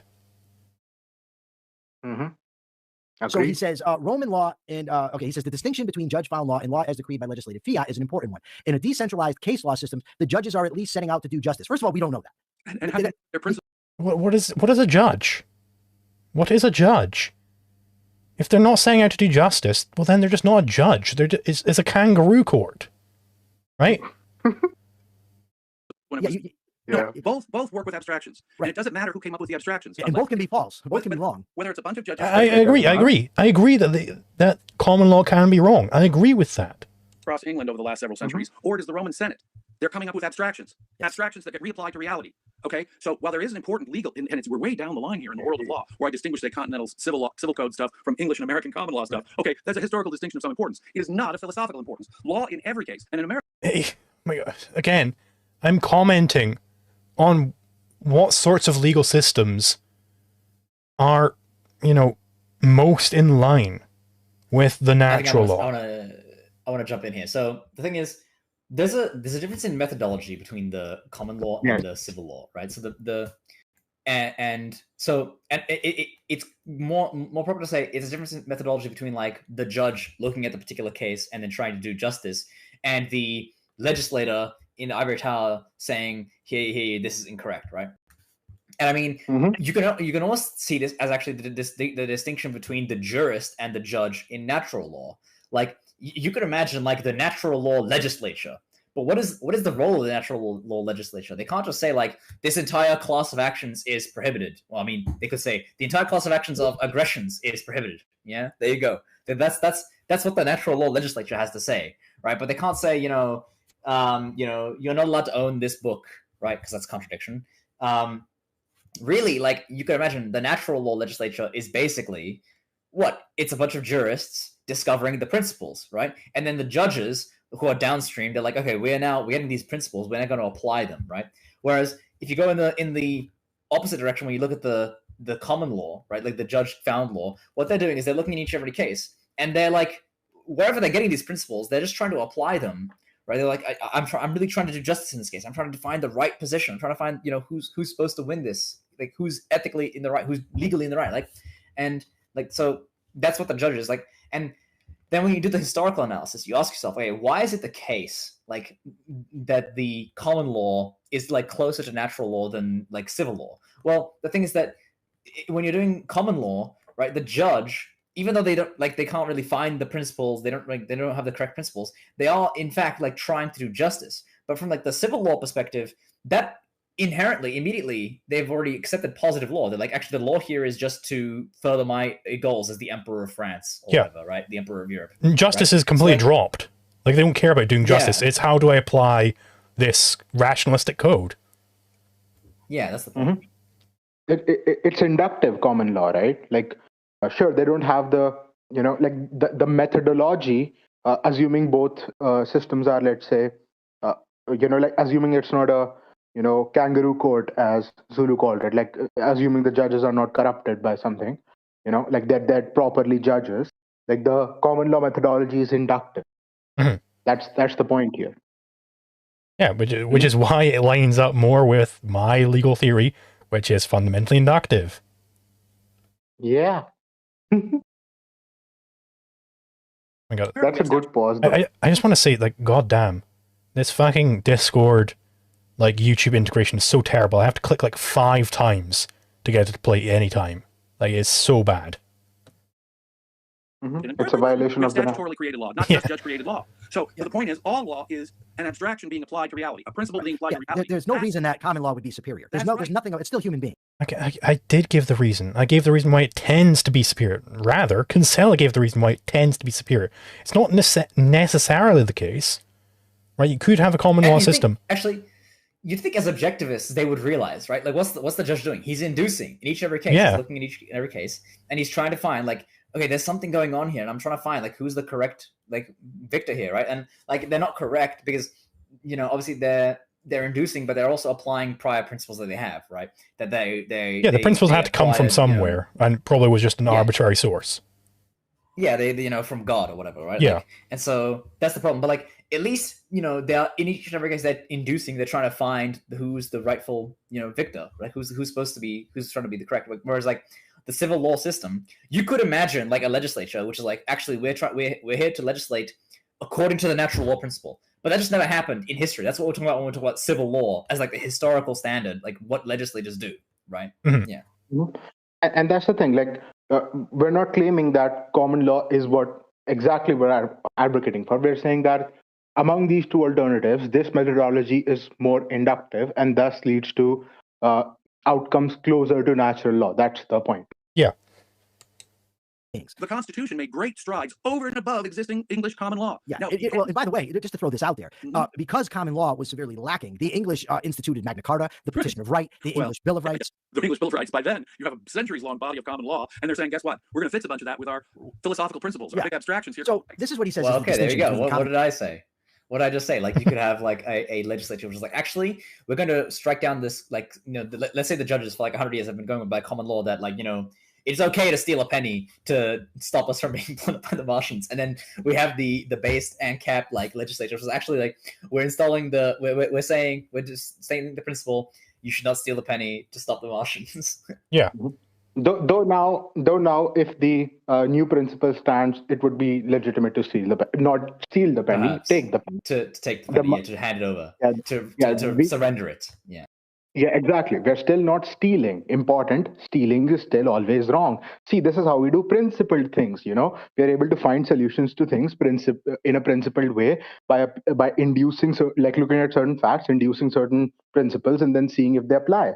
It's the objectivist methodology. We're just objectivists, guys. Common law and legislation. Now, he says this is in stark distinction to a fiat law system, where the so-called laws are not rational, but are rather arbitrary commandments issued top-down by a legislature. Why can't they be arbitrary commandments issued by a judge? That doesn't make any sense. The fact that Jesus Christ. Yeah, we've covered this. Keep going. Yeah. We covered this. Well, I'll give you this. Common law allows judges to work with experience and be inductive. But induction is not precluded. Whoa! Okay. Whoa! Point conceded. Keep going. If a legislature engages them, has a bunch of hearings, they call a bunch of witnesses, they get all the statistics and call all the experts, they too are deriving it inductively. In fact, any valid conversation will be derived inductively. The only difference is how you're letting the judge through case to case experience derive it inductively. And I agree, there's something to that. But it's not the important distinction. There's something to that. Lots of common law judges got it wrong. Yes. And a bunch of statutory laws got it right. And by the way, with judicial act, We agree. We came to the exact same shit just now. We agree. Keep going. we actually do have judges. It's almost like, give me pause. It's almost like they want to disagree. They want to disagree, and then they want to find something, and then they apply their minds, they come to the same conclusion. Yeah. What the hell? Fair view of justice above and beyond Then why do this? constitutional law, and they get it wrong. Okay, now I want to get into this point that you made, the retaliatory force point, because Zulu says that each person should be allowed to decide on his own to retaliate. And when I brought up the point of, Well, I want to be clear, not just arbitrarily though, right? Based on the objective standard, if you want to retaliate against someone, and you're doing it properly, then yeah, that's your right. You own the right of retribution, which is scarce. I know you guys don't like that term, but it is scarce, right? I can't retaliate at the same time that you're retaliating. It excludes it, right? It is a scarce right. Yeah, most specifically, you have the right to retaliate based on, proportionally based on what crime was committed against you, and that's just what's legal, right? So think about this in the broader domain, laws are a subset of ethics, right? There are cases where it might not be prudential to retaliate, right? For some reason, you can say, applying additional principles. Okay, I could retaliate. Let's say someone murdered one of my family members, right? And I inherit the right to retaliate on them, like this person who killed my dad, right? And I'm I could fight for the death penalty. I want this guy killed, right? Or it could be the case that killing this man wouldn't actually be the best thing for me to do. Perhaps it turns out that after this action, he's having this moment where he's coming to he's having this moral revelation, right? Oh my god, I really shouldn't have fucking committed murder. I'm a horrible person. I really shouldn't have done it. I need to act to restitute. And in that case, he it would not be sensible for me to go and get my blood retribution. Yeah, and this is Bob Murphy, I believe, makes this point about prisons. It's often going to be a lot more sensible to send this guy to a place where he can work to pay off some debt. And specifically, my point with that is that this debt you can't get there from law, right? There is only one proportional punishment for murder, and that's killing them. It's the death penalty. Right, but you can negotiate. You can say, hey, instead of me killing you for murdering my father or whatever, how about you give me $1 million? Right, you work in this facility for 10 years or so to build up $1 million, and you're going to be paying me, right? Yeah, it's a contract. The contract here is, I will forgive you for the murder. Essentially, I will give up the right to I'll trade it to you. I will give back. Yeah, I'll trade it back to you, the right to your own life, right? In exchange, you're going to be working in this facility for 10 years to earn $1 million, right? And at that point, you have debt servitude, which that might not be very attractive to certain leftists. They're oh my god, we're back to debt slavery. But these people are scum, And this is why I really like exile as a method of dealing with some of these sorts of people. Because then they're faced with a choice. Either they're going to be productive and they're going to start building something on those frontiers, or they die. And it's like, okay, well, yeah, we can just wash our hands of that. They don't belong in our society. Face reality. Yeah, you shove their noses in reality, basically. I really like Exile. Yeah. And also, if I'd like to point out, is that, in a debate I had previously with Michael, I tried to make the point that, and I think my point is correct, that, like jurisprudence does not end the discussion on these things. It starts the discussion on these things, right? What we're saying is that solutions have to be found which are going to be conditioned by the principles of jurisprudence. There's also economics that comes into play. There are also other things that come into play. There's also, Hoppe's argument about, social ostracization and physical removal, which everybody misunderstands as well, But there are other things, other solutions here, but none of those should violate the jurisprudential principles which are conditioned by the NAP. The NAP should not be violated. Like on this, on the, again, like there's the separation between the jurisprudence and bureaucracy, right? Like the bureaucracy, it's a set of institutions, right? This is an economic question to some extent, in the sense that, like, let's imagine the scenario, right, where like we have this moon colony, right, and there's only like 16 of us here. We can't form a jury of 20 people to, like, try one of us for committing murder, right? So it doesn't make any sense to say, yes, there is 20 jurors on every murder trial in the entire universe forever. Like that doesn't make any sense. Like there's no derivation there, right? Yeah. There's no or induction, But like we can say, well, we need to find some arrangement, right, which allows us to correctly identify murderers, right, and punish them, and that's going to be different based on the available resources in each and every case. Right? Let's say going away from the moon base, and you go to like this perfect utopian society, which is like infinite resources, effectively, like you have like 20 advanced fusion reactors, and you have drones flying over the sky at all times. You can always see all crimes happening at all times. So you have this perfect evidentiary like basis, right? Like the legal bureaucracy there is necessarily going to be much different, or like the optimal legal bureaucracy is going to be different to like the legal bureaucracy of like some 1600s like colony in the New World. And specifically, the way you get to that optimal legal bureaucracy is the same way you get to optimal bureaucracy anywhere else. You have to have the market. Right? That's how you discover whether you're being efficient or inefficient. Whereas, the state, it faces the economic calculation problem. It can't know if it's being inefficient in its bureaucracy here. Yeah, and there's also this is where the distinction between science and philosophy comes in. Like philosophy does not answer all questions; it answers the most general questions. From there, you could build necessary. Yeah. Yes, exactly. But you could build sciences. For example, nothing in physics must violate the laws of metaphysics. But just studying metaphysics over and over again will not give you physics. Yeah, you got to go out there and do things. And thus, in any proper legal proper society, nothing in the jurisprudence of law should be violated in terms of the principles understood. But you could further build upon those principles in economics and common law sort of settings in which, like, the judge-juris distinction and so on and so forth. We're not ending the conversation, we're starting it on a principled basis. You're not talking about due process, jury trial, nothing. This person's deciding his own, that person can be wrong. He says, no, that's Cartesian doubt. First of all, that's not what Descartes had. We talked about when it came to doubt. That's the first thing. His doubt was an epistemological trick to demonstrate, to show that he could come from rationalism, deduce from the I think, therefore I am. But what I think that Zulu is talking about here is an objectivist epistemology. When Leonard talks about, if you've done your due diligence, if you've considered all the factors, if you're in your context taken everything you can into, then you have a right to be certain. And there's no reason to doubt based on the principle that humans are infallible and sometimes wrong. There's no reason to impose that on you epistemologically. But what Zulu does is then changes that to judge another person in saying, well, that person, there's no reason to doubt him. But there is, because first of all, there's the saying that extraordinary claims call for extraordinary proof. You're talking about using force now. So it's not enough to just say, well, this guy's likely right. We need to have measures in place to discover whether he's right. But again, the measures that's epistemology. You discover if he's right through epistemology. Like he says, we need to have measures in place. Okay, why can't we have anarchism?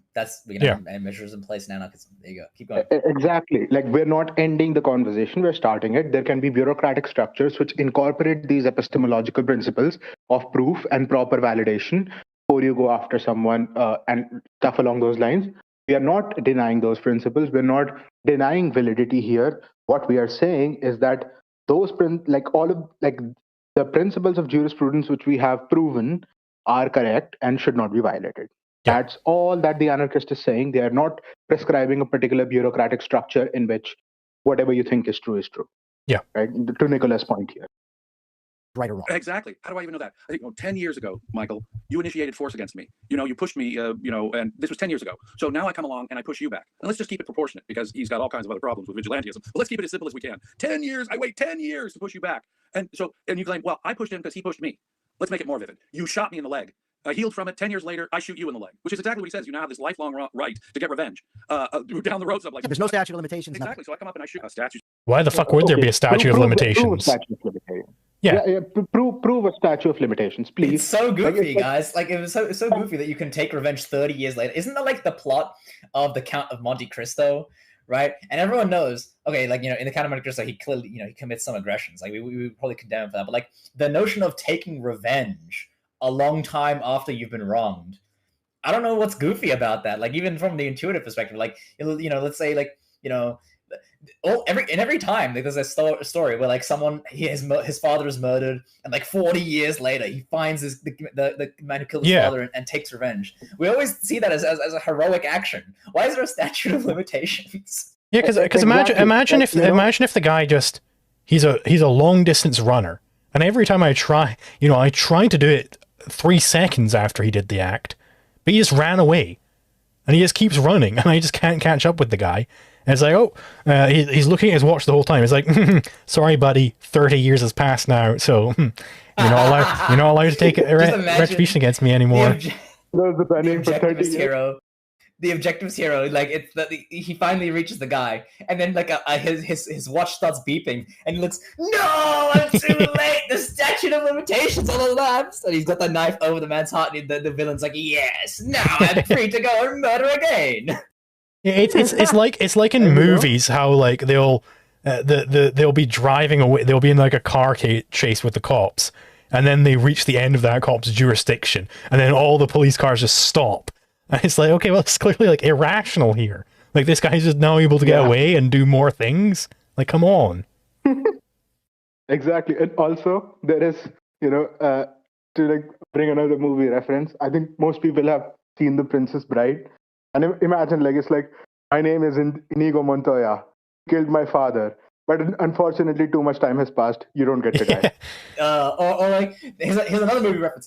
It's one of the Lethal Weapon movies. I think Lethal Weapon 2, where there's this Nazi who he's like a secret Nazi, but he's got like diplomatic immunity from like he's from Germany, and he came to US and whatever. Yeah. And like he shoots like this cop. And then the other cop like starts playing the gun, and he lifts his diplomatic immunity. It's like, diplomatic immunity. You can't shoot me. It's like the objective's like, no, I can't shoot him. The law says so. Yeah. My name is Maximus Decimus Meridius, commander of the armies of the North, general of the Felix Legion, and loyal servant of the true emperor Marcus Aurelius, father to a murdered son, husband to a murdered wife. And I can't have my vengeance because the statute of limitations is passed, unfortunately. All concepts of justice are out there, man. Like, like, exactly. Like, and by the way, like, jokes aside, if you guys want to like show us that there is indeed like a valid statute of limitations principle, please provide the principle. Please provide the logical argument.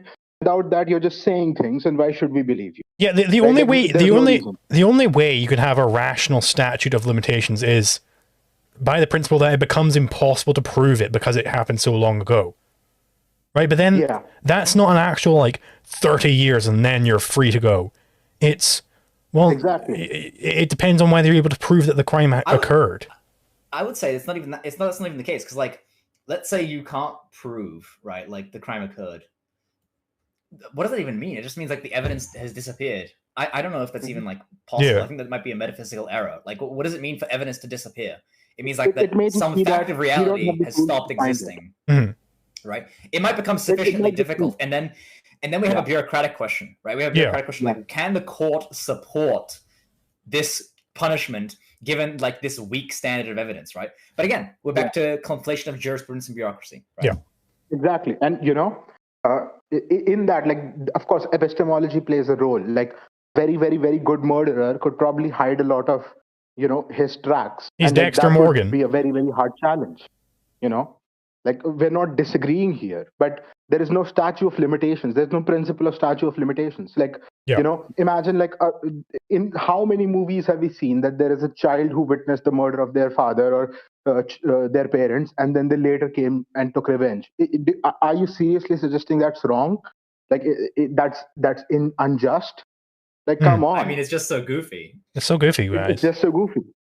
Yeah. We know We're accounting for the nature of human consciousness. Yeah, and part of that nature is we know the unreliability of witnesses. And could you be mistaken? Could that just be an excuse on your part? You could just be making up this excuse. Yeah, then he says, well, then that other guy has the Are you mistaken? Again, Cartesian doubt. Maybe you're mistaken. Cartesian doubt. right to retaliate against him, and Bingo. whatever. So now we're stuck in a situation where we're going to have ongoing violence and retribution going on, vigilante justice out in the streets. No, when people say in reality what anarchists are calling for is gang warfare and violence in the streets, he concedes that right up front by saying we all have a lifelong right to vigilantism. No, it's not the fact that I was had my rights violated that allows the retribution to occur down the line. It's because we can know it is truly retribution, and therefore we have to take it out of your hands, and we have to take it into a world where there are objective principles and standards and means of proving.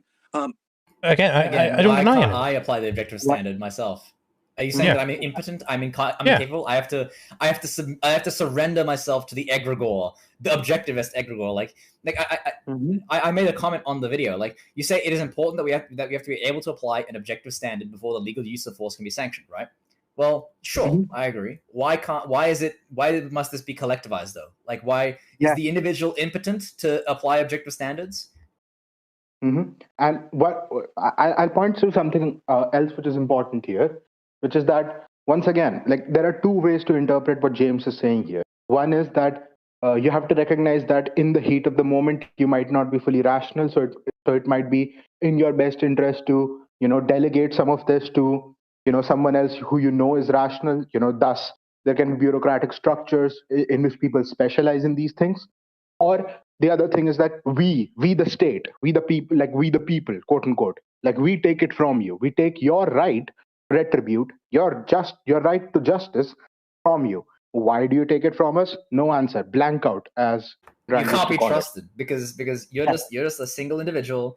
You could be mistaken after all, and we just have to take it away from you, and we have to take it and we put it, like, this is just Hobbesianism, right? Like, the Hobbesian supposes that the individual is impotent to arrive at peace or even arrive at justified violence, right, against other people.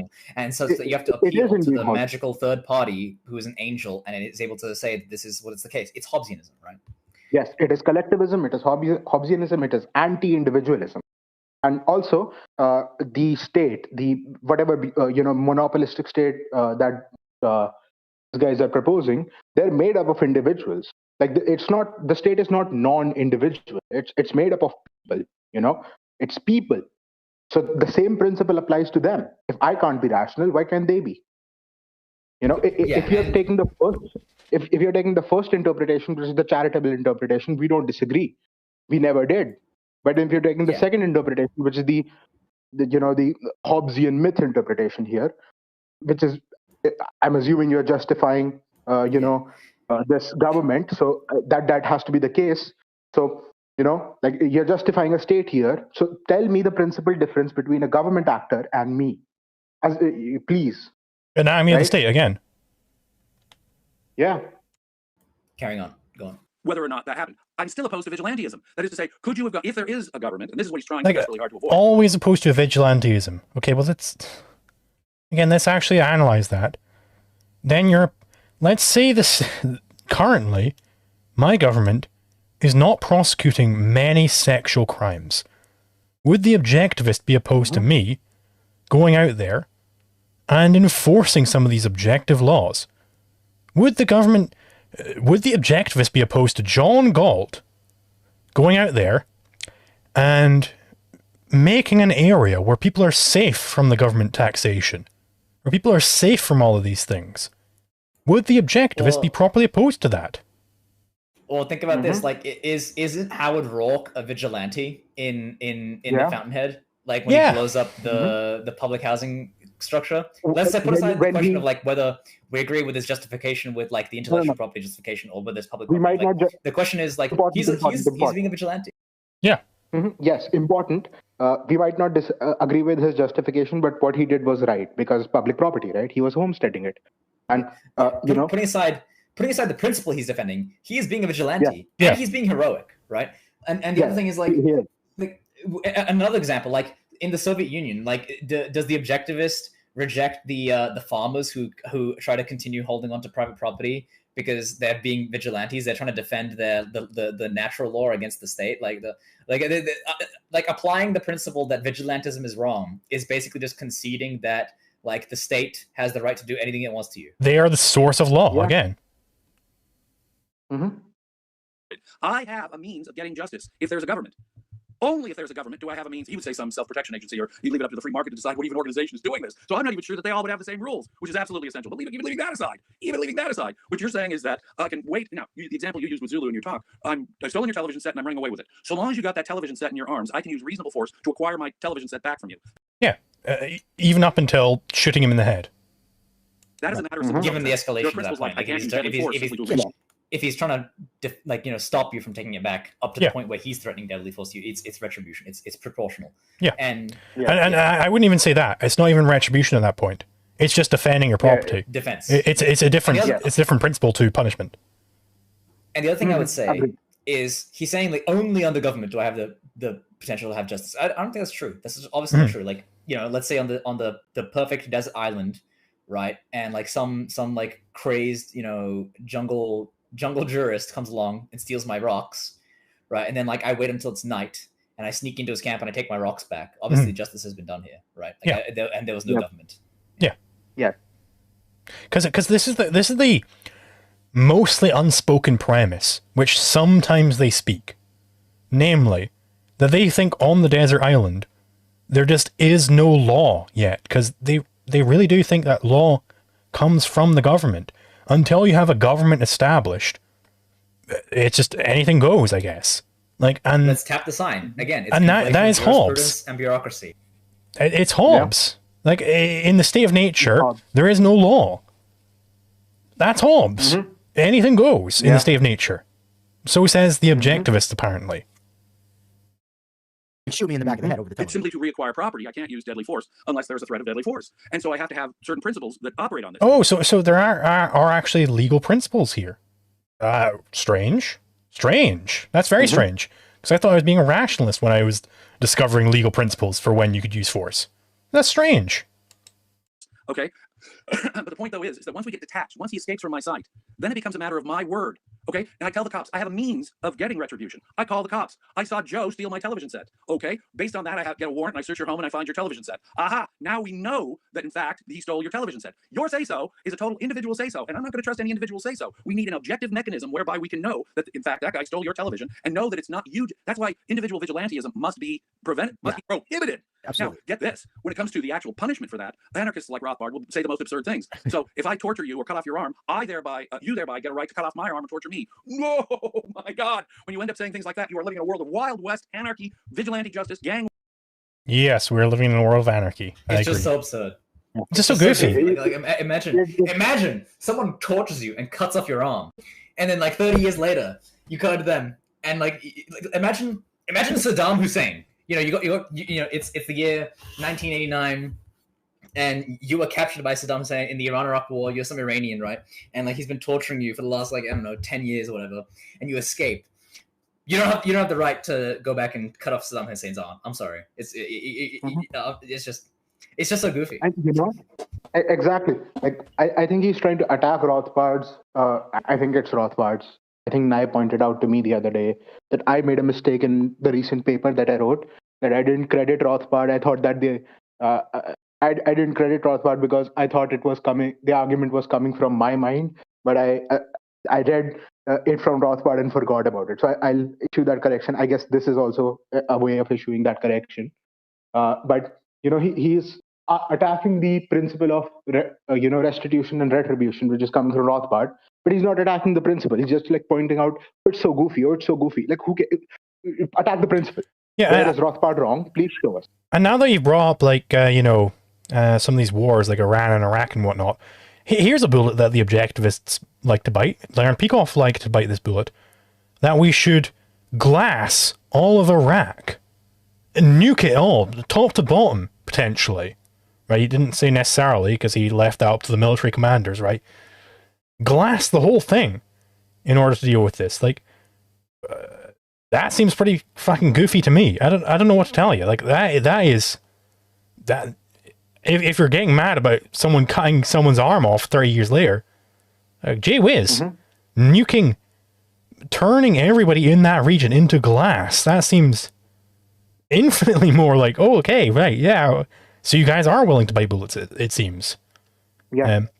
And you know, I want to point out two other things here, which are important. According to this principle that, you know, if a government is assuming collectivism, then the government, then you can just like kill the civilians in quote unquote self-defense, which is not self-defense. There are two premises there, which like one philosophical argument that I like to give, and one reduction that I would like to give, which might elucidate the point. Let me first start with a reduction, which is that in the decade of the 1920s, the USSR was certainly one such place, which you know, would be completely fine to bomb according to the kind of logic that you know, the classical objectivists follow. If you bomb the USSR in the year 1920, specifically if you bomb St. Petersburg, Ayn Rand's dead. Yeah, and so you know, you might bite that bullet and say that that's fine, but I would rather not want Ayn Rand dead. Yeah. So that's the hill I will die on. And second thing is that, you know, it's the conflation between, you know, that principles now do not apply to the field of military strategy. Okay, in military strategy, philosophical principles have nothing to say. You can kill anybody for any reason, whatever. Really, come on. Like, you know, the specific I don't think that's problem even what they say. I think the argument that like Peikoff makes is that Iran is a aggressor country, and therefore like attacking them is an act of defense, right? And the idea is that they're applying like the non-initiation of force principle on the scale of a country, but like that's just collectivism. It's naked collectivism. Yeah, but that's the thing. Who specifically in Iran are the aggressors? The government of Iran, right? So who do you target specifically? The government places, and you do your best due diligence to not target non-government civilians. Now, the civilians might hold views that you disagree with, but holding views you disagree with is not, you know, relevant to just murder people. Yeah, that's murder. And before we continue, I agree with that. I think Peikoff was entirely wrong, and you can see me discussing Peikoff's point on that in my video, Anarcho-Capitalism Responding to Critics. But Odd Nova did give $5 so thank you very much. Like, again, a lot of money is coming in there. I very much appreciate it. The objectivist, he says, the objectivist war on primacy of existence, which, like, again, I don't think they're not consciously attacking the primacy of existence, but I think they are implicitly doing it by, because again, I think that planting the Hobbesian premise. Yeah, I think my position is in line with the primacy of existence. I think that any aggression is indeed, you know, trying to cheat reality. And then Casimir for $2. Thank you very much, man. It's very much appreciated. Who should govern Galt's Gulch? Indeed. We get the answer. It should be the person whose private property it is. Midas Mulligan, namely. He owns Galt's Gulch. And, you know, this is a point that Michael Malice made, which is very true. You have competing jurisdiction within the same area, because Galt's Gulch is within the US. It's like in Colorado or some shit. Like, okay, so that's fine, apparently. Warfare, people cutting off arms, torturing people. 20 years ago, you tortured me. And so now, 20 years later, I claim the right to torture you. You do see the practical problems with that, right, Zulu? Okay, so I want to just, there's a whole bunch more to go. No. Practical problems with that. You see the practical problems with that. I'll steelman this. I'll steelman this position. So like, there's a practical problem here. Okay, the sense is that, okay, I got tortured 20 years ago, and then 20 years later, I claim the right to torture you. But like, no one else around really knows that this happened, right? Okay, so the idea is that in order for me to actually, you know, acquire this value of getting punishment against you, it would be best for me actually to convince the other people around us that this actually happened, so that they understand that actually justice is occurring when I get my retribution. Okay, that is a practical problem. That doesn't necessitate, you know, a central state apparatus. Okay. Yeah, that's fair. That's fair. And this is why, by the way, This is why, by the way, it's a good idea to write down your contracts.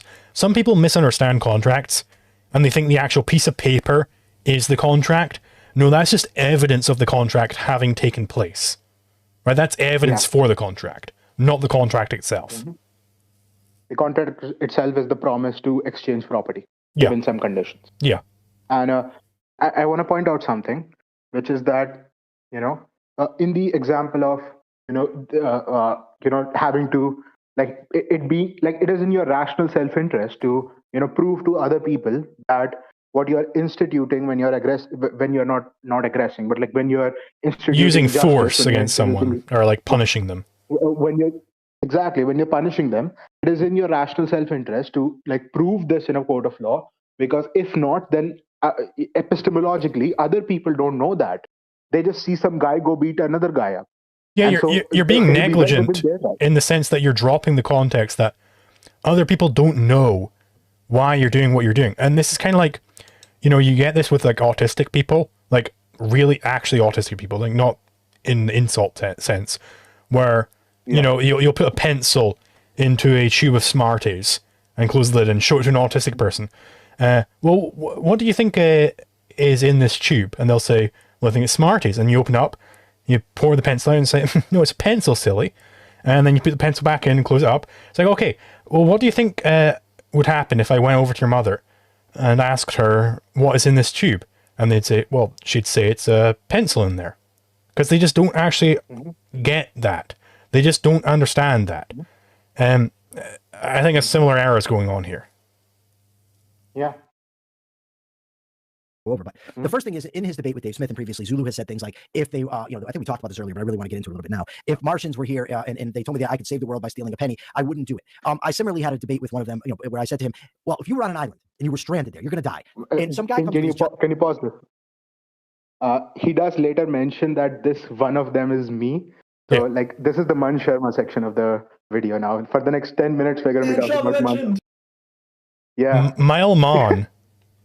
Mile Man. Giant boat. All right, let's go. And he lands on the island and you say, hey, can you give me a ride? And he says, no, I like traveling alone. And all argumentation didn't work. What would you do? And he said, well, I would not force him to let me on his boat. I would die. And what I'm trying to get through to him is, you're elevating a downstream ethical principle above the root. In objectivism, it's the life of the individual that is the standard of moral. Okay, so I'm interested what the orthodox objectivist position is on this.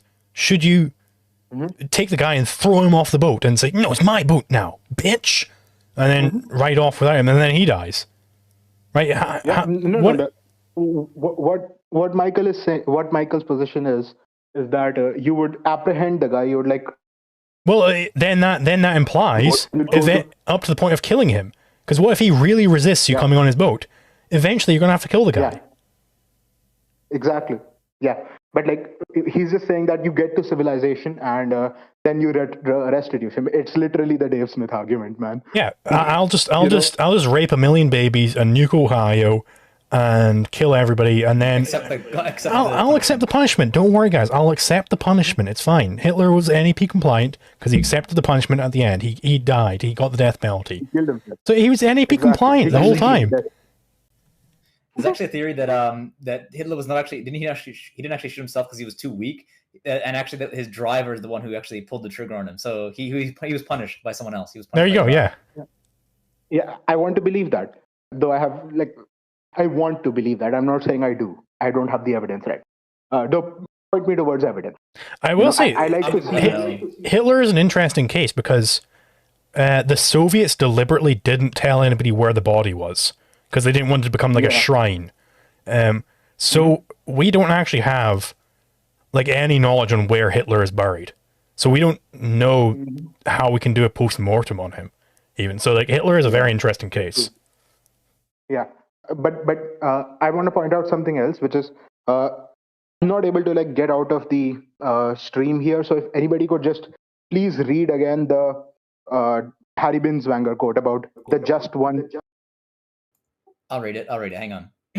A principle identifies an action that is required by the facts at hand. To violate a principle is to act as if what is required were not required, a contradiction. The oft-heard excuse, just this once, means it's safe to accept just this one contradiction.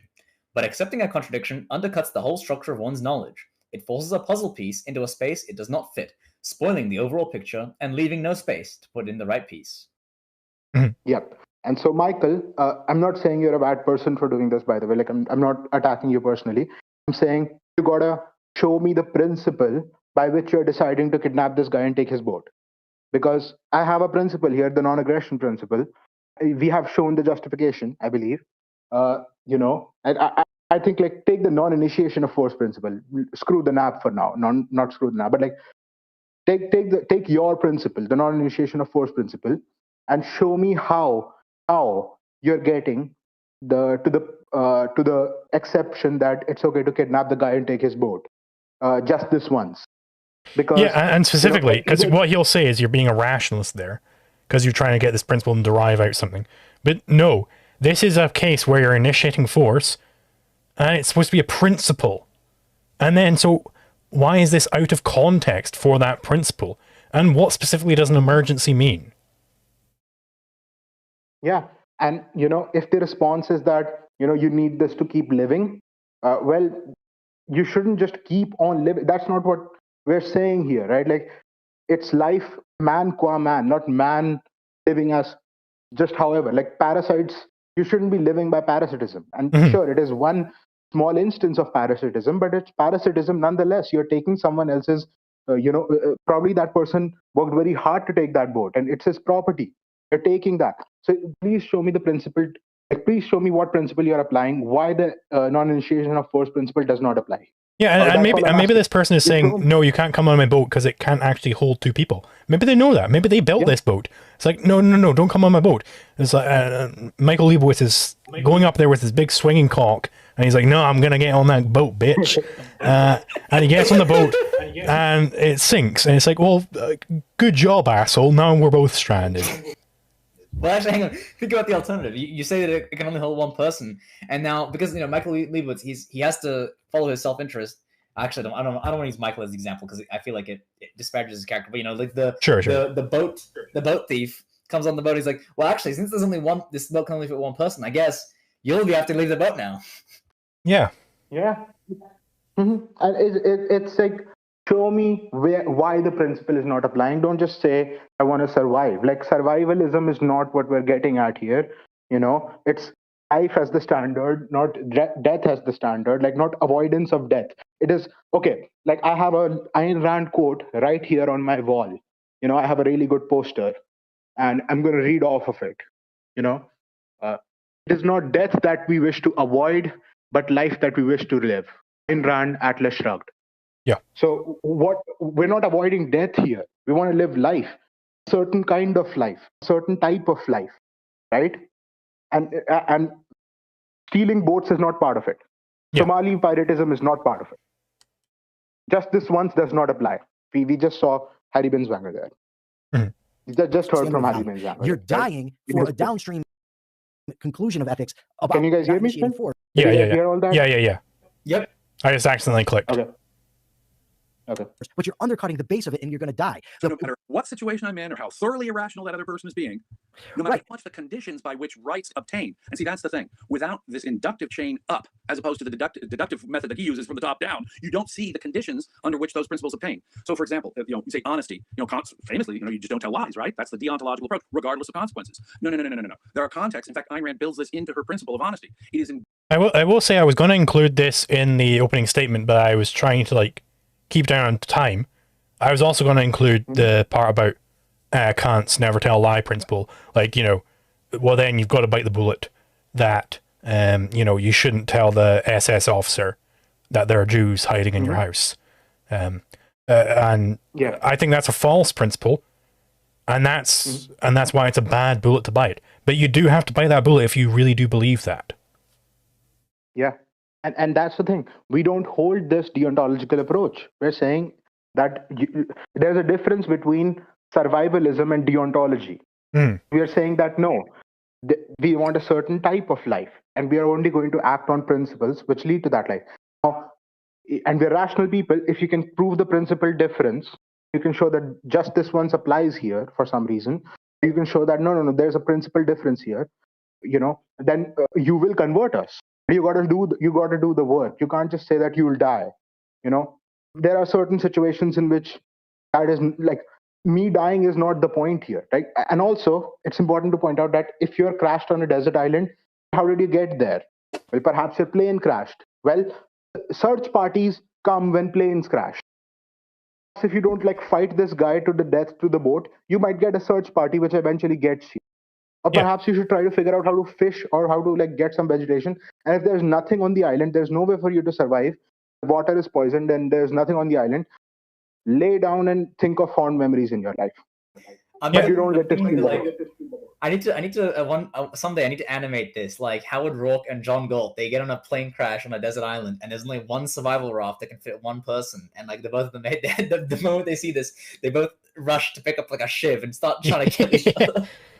There's one boat and 2 knives, and that's all they got. And instead of using those knives to hunt, they start stabbing each other, and that's the objectivist approach, guys. Yeah, and like, exactly. And like, this is, of course, we're not, what we're saying is show me the principled point here. Like, why is it right for you to steal the boat? And I'll just keep on living is not important. We just heard the Ayn Rand quote. We just heard, in just this once is not a good answer. We just heard the Harry Binswanger quote, right? Yeah.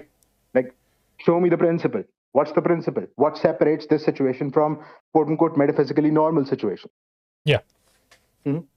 Gaining values that dishonesty is with another person is always wrong. If I am wrongfully having my values threatened, then it's perfectly like the famous Jew example. Jews come knocking, the Nazis come knocking at the door. I'm hiding Jews. And by the way, I completely agree with them on this. Like, they are threatening your values, and that's the difference there. One way I saw someone on Twitter put it this way, and I very much like this, where the question that the Nazi is asking you isn't literally, are there Jews there? Like, they're not just being a nice intellectual inquiry. Like, they're not doing a census. Are there Jews in your house? Like, they're asking, hey, do you have any Jews here that I could murder, perchance? And it's a valid answer to say, no, there aren't Jews here that you are allowed to murder. Because the question itself is a lie. And I think that's a very good way of putting it. Jews in the attic. I'm not going to say, go check upstairs. I'm going to say, Jews, I don't know any Jews. You have absolutely a right to lie. In fact, the honest thing to do, the reality consistent thing to do would be to lie to the Nazi. Exactly correct. I'm not going to make some absolutely religious intrinsic assertion that that's never under any circumstances. It's not a religious commitment, right? So now his response was, I would rather live as a man. Or die Can as we a man. pause again? The concept here, like the objectivist concept of honesty, is not saying that you must never lie. It's saying you must not cheat reality to gain values. Yeah. In the Jewish example, you're not gaining any values. You're protecting your values, right? And so this is not an exception to objectivism at all. Maybe if you're attacking a Kantian, but we're not them, right? And in the boat example, we're saying, give me a principle which shows that it's okay to violate someone's property rights in situation A and B, and what's the principal difference? Give me an argument, give me a principle, give me something philosophical, not just it's goofy. Yeah, exactly. Because in the lying example, we actually have the proper principle there, which is don't cheat reality to gain a value. And you indeed should never violate that principle, because that just means evasion. Yeah. And then live like a beast. And I said, look, if it was a situation where I was going to have to live my life by repeatedly forcing people to drive me around, I wouldn't do that. But when it's a one-off thing, I can do it and then restore. Just this once, guys. Just this once. Just this once, guys. I'll inject the heroin needle just this once. I can stop anytime I want. He keeps stealing cars, killing people. No, I can't I can't say it to my Michael. God damn it. Yeah, Nikola, please, the Harry Binswanger quote again. Once again, to tap the sign, to violate a principle is to act as if what is required when not required. A contradiction. I'm not going to say the whole thing. It takes a minute. Yeah, I showed it on screen anyway. Okay. Or normal circumstances, I can compensate the guy for his trouble, for his time, for anything I've done to him. And compensate the guy. Okay, again, no. That doesn't undo the wrong. It was still wrong. But I then am alive to do so. Let me just give. See. If it wasn't wrong, then there would be no need for compensation. Yeah. Compensation is admitting wrong. And once again, there might be a distinction between would you do it or should you do it? Like maybe you were too weak in that situation and you made the mistake. Then you can say that, okay, there's a difference between, okay, perhaps I'm too weak in that situation. I don't really want to die. I'm going to make that mistake probably. That's a different statement. That's talking about your own limitations. That's not a philosophical argument. Would you do it is not should you do it, right? Compensation is admission of wrongdoing. If you're saying that it's right to take his boat and tie him up and put him there, then you got to show, then you must not argue for compensation. Yeah. Because then you're saying that I did the right thing. Yeah. And maybe you both crash landed here and there's just this one boat, like, John Galt and Howard Rourke, and you kill the other guy and then you get to have the boat, right? And then it's like, well, no, I didn't do anything wrong there because I had to get this boat. Like, really, they should be saying, no, there should be no compensation here. And it's seemingly the case that I don't know that anybody has actually addressed this criticism of mine. That, like, if you are accepting punishment, then you're accepting that you did something wrong. Like Adam Heyman, or whatever his fucking name is, as far as I'm aware, he'd never addressed this in any of his articles. Because we're right. You can't do it. Since he brings up the value of common law, let me just, since I am a lawyer, and give you a sense of what the criminal law here is, and a sense of what common law had the good sense to derive. It's perfectly okay sometimes to commit theft. Did you know that? Under our existing law, one can come into court and say there's a necessity defense. It's called the defense of necessity. If I am confronted in a situation where I am legal positivism. Yeah, legal positivism. A worse result, a worse crime will happen, or a worse outcome will happen. A significantly worse outcome will happen if I don't. So let's say, and Zulu will say, well, wait, how did you get yourself in that situation? But for whatever reason. That's the other thing I want to get into too. Yeah. For whatever reason. Just for whatever reason you got there. For whatever reason. Like, who's being who's diverging from objectivism here? Just somehow this guy bumbled his way into this situation, and it doesn't matter how he got there. Like, no, ethics answers how to act given your life as an integrated whole. It doesn't say ethical cold open. That is against objectivism right there. Ethical cold open is against objectivism. Let me steel man this though. Actually, I want to say, so like, you can say. There's like there's a trolley problem, like a nap trolley problem here. So like, suppose you have there's this trolley and there's the two tracks. One track has like 5 people, the other track has no people. The default track is the 5 people, and there's a lever, right? And so the question is like, is it a violation of the nap to like go pull that lever?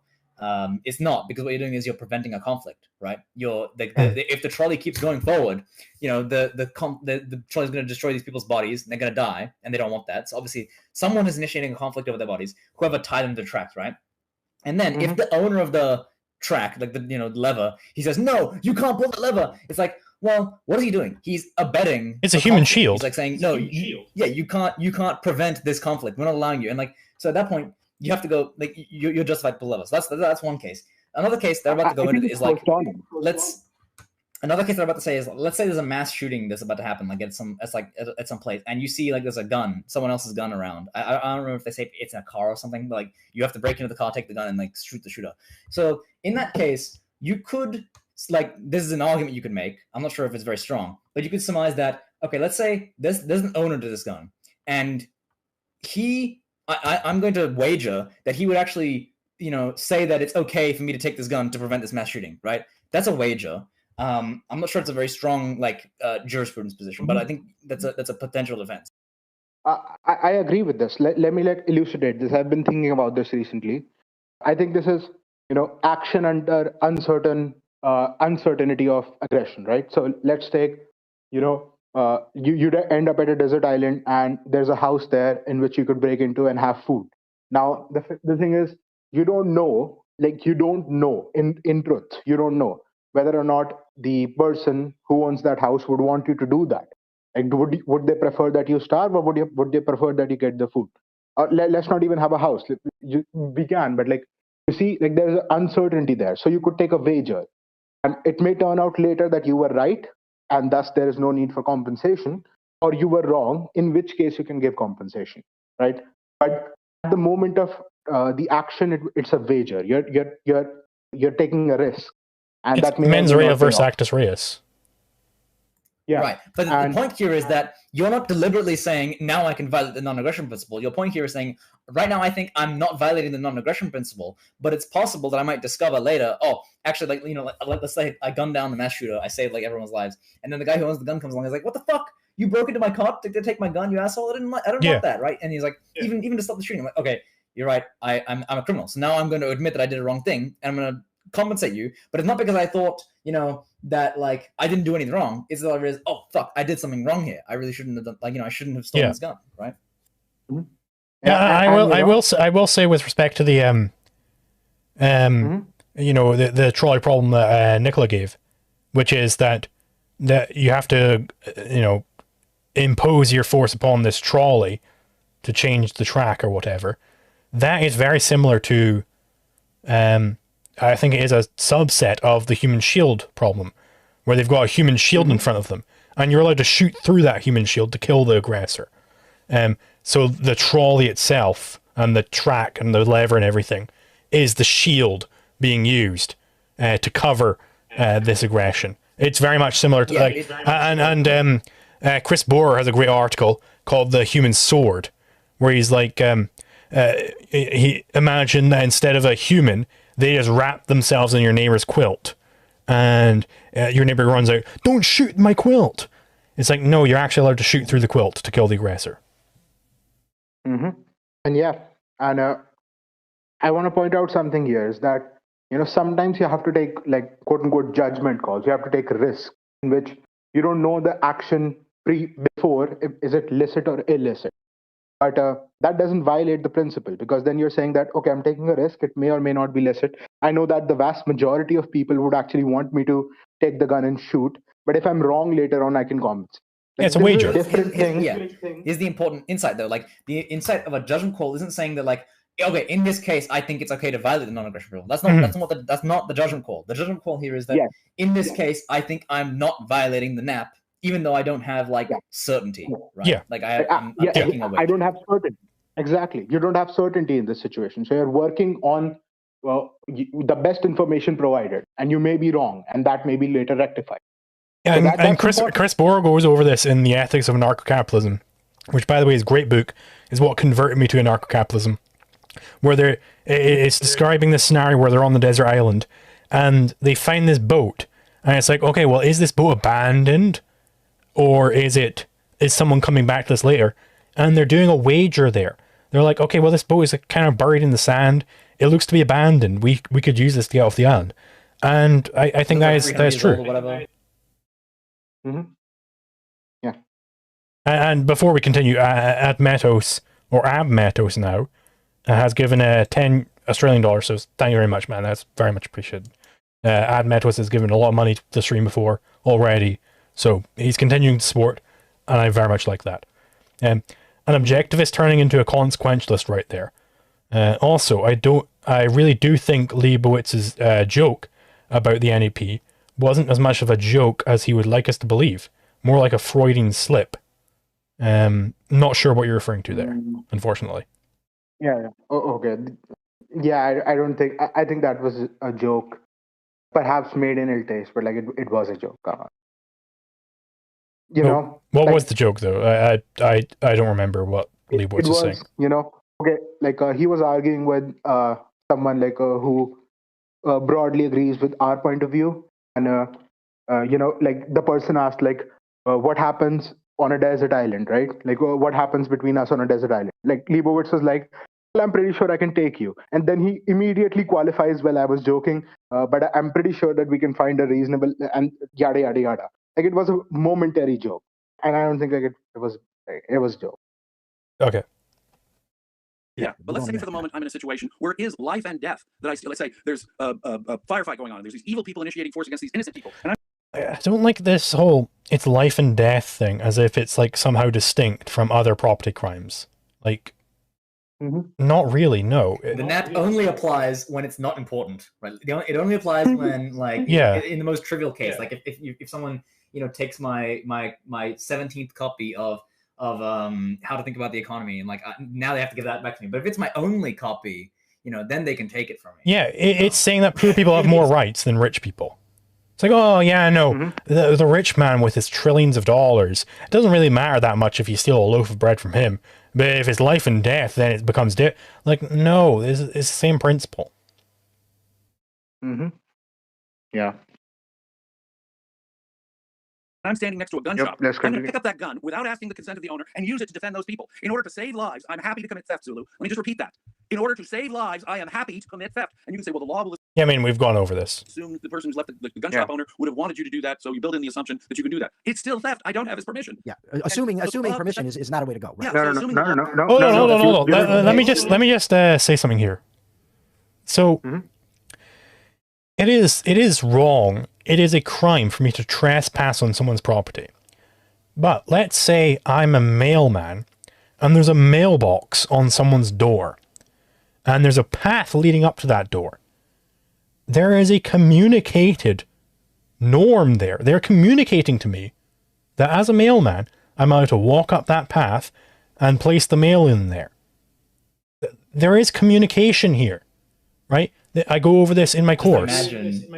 Just imagine, like, as a mailman, you walk halfway up the path, and then the guy opens the window, he gets his rifle out, like, who are you? Put your hands in the air! Yeah. Get on your knees! Yeah. Like, sick 'em, dogs! And then I get mauled by a bunch of dogs. Clearly, I'm not in the wrong. Yeah.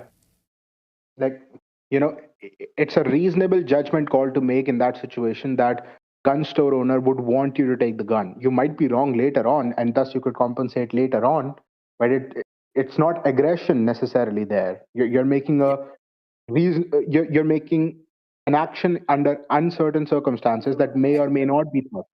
It's not yet theft. What we're doing here is actually, like, this is like beyond jurisprudence. We're talking. This is actually like a literal, like, what is it? What is a judgment call? We're literally acting as judges here, right? The point is, yes. Right, we're introducing additional evidence, right? We already have the principle, like, you should not initiate conflicts, right? But we're introducing the additional evidence here, like, there's, like, you know, in this society, we're presuming, like, there's this common, like, social norm that you can base your understanding on. Like, this is also in Ethics of Anarcho-Capitalism. I think there's actually a chapter, like, on social norms, right? And basically, like, you know, you understand, right? Like, there's this heuristic, right? You're operating on this heuristic, and obviously, because heuristics, they're not on the same level as principles, right? You're using, this is like a common occurrence, right, rather than the universal occurrence, right? But that is sufficient for you to make a rational action, like a rational decision, and then realize, you know, later, if it turned out that, you know, it was a mistake, well, then it's a mistake, right? And you have to account for that, right? But, you know, that's the case. Yeah. Ethics is a guide to action. It is not an, it is not a demand for infallibility or omniscience. It's a guide to action. It's guiding your action, right? Yeah. Law of necessity here. I'm preventing starvation, say, and I'm stealing a loaf of bread. Guess what? That's a complete defense to the theft. Yeah. Now, it's a hard defense to sell because you really got to say there was no other option. It was a much worse alternative, but I was faced with this necessity of a great... Much worse. So like, he actually is biting the, like, the altruist bullet, I guess, in the sense that, like, you should live as a parasite if there's no alternatives. USAID is justified on this, by the way. USAID, it's stealing from the rich. They don't really need all that money. It's fine to take that and give it to all the starving Africans. Like, again, this is what Singer goes over. I can't remember his first name. Singer, right? Peter Singer, I think. Peter Singer. He goes over, like, well, you know, proximity doesn't matter. He neglects proximity there.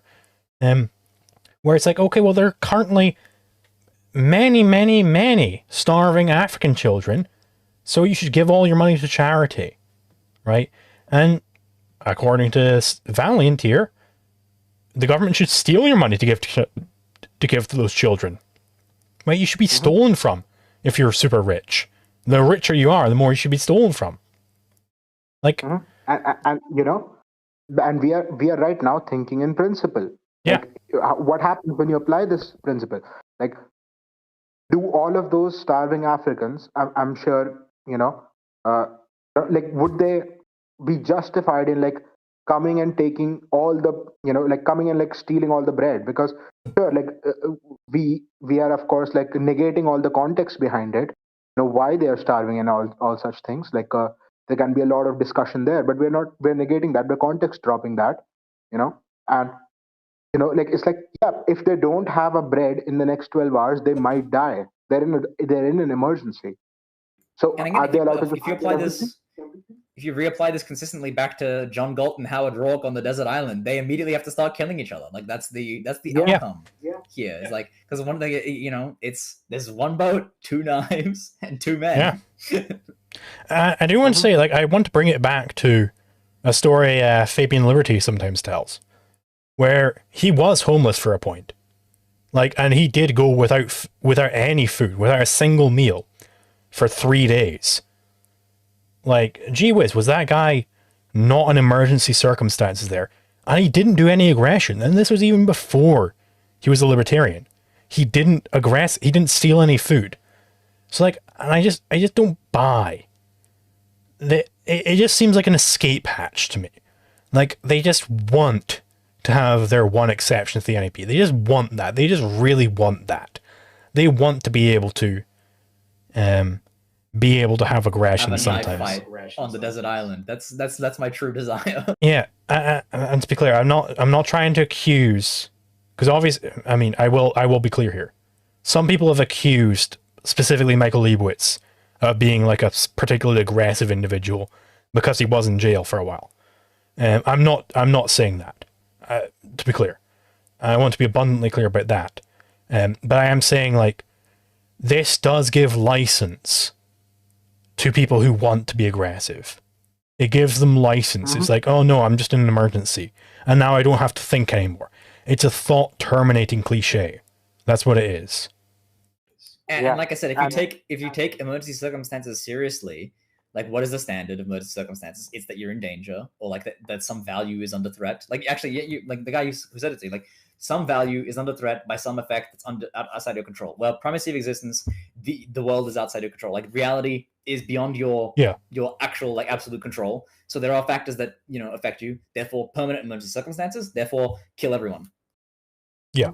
It reduces into Hobbesianism. It regresses into Hobbesianism if we consider this seriously as a principle, right? And once again, I like to point out what we're talking about right now is philosophy. We're talking about ethics. You know, a person who's particularly hungry, and like Fabian says this in his story as well. Like, you know, he went 3 days without stealing, but he doesn't know if he could go 4 or 5. Yeah. You know, there might be a point. Most people would break down eventually. Yeah. I'm not saying that. You know, you maybe would do it, but the argument is, should you do it? Yeah.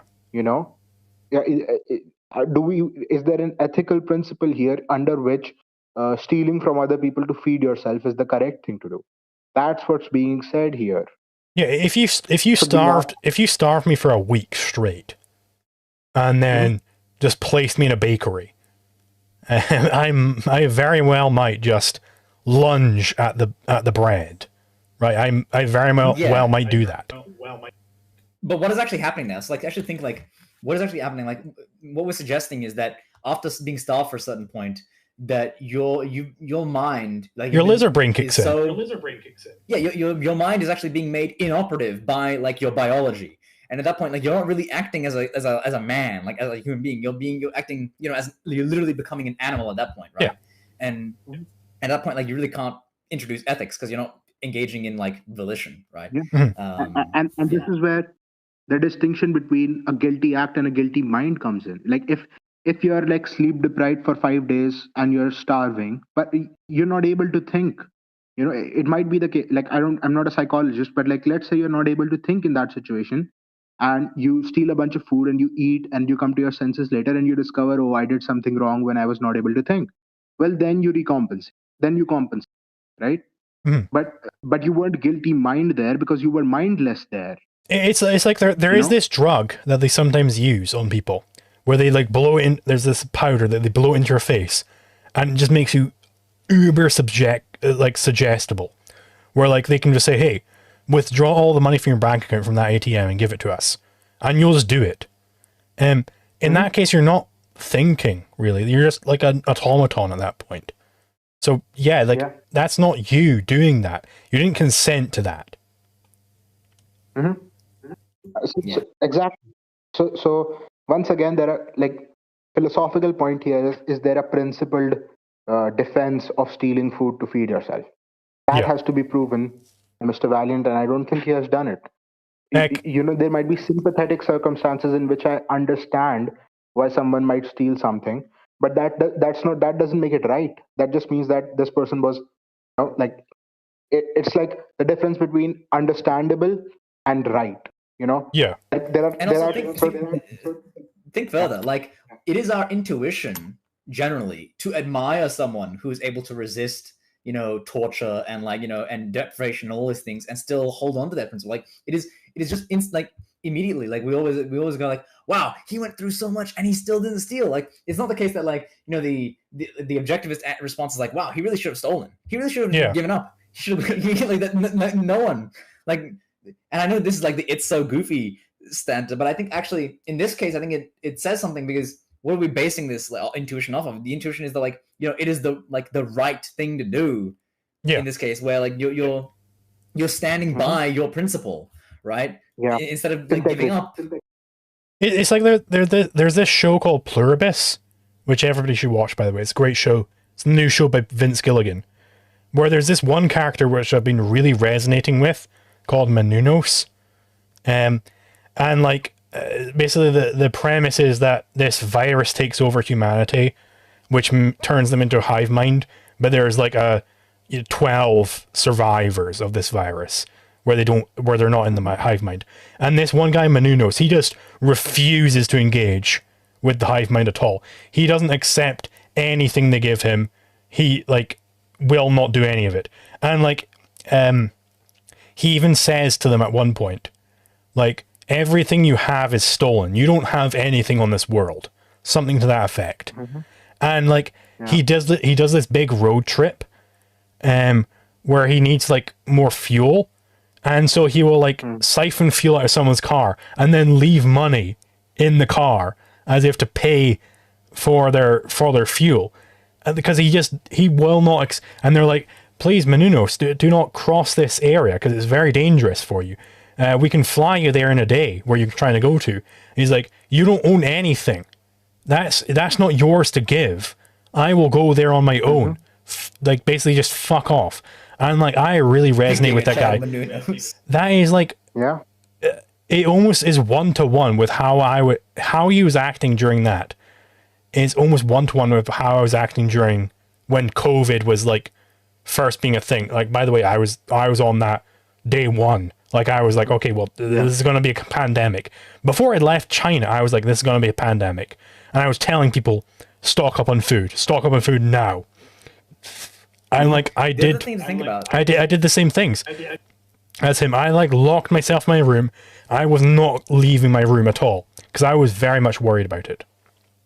The other thing to think about, like, generally speaking, even outside of like specific objectivist ethics, like, and assuming you're not John Dewey, right? We all generally admire principled behavior. Like even if you might disagree with the principle, we generally admire the virtue of like holding on to your principles, right? Yeah, the integrity, like moral courage. Not because like because you might have moral courage in like a bad principle, right? But there's something. The core element of moral courage is that you're sticking by what you think is true, right? You're sticking by to integrity, like because you think that is like that is actually what is supposed to happen, right? And so like in any case where you see someone like, you know, you might see someone who's like sacrificing their life, you know, to defend some like, you know, like there's like soldiers, right, who are you know, doing some great big sacrifice, and we might say from the objectivist perspective, you know, it's not good to like, you know, sacrifice your life for country, right? But there's still something admirable quality there in the sense that like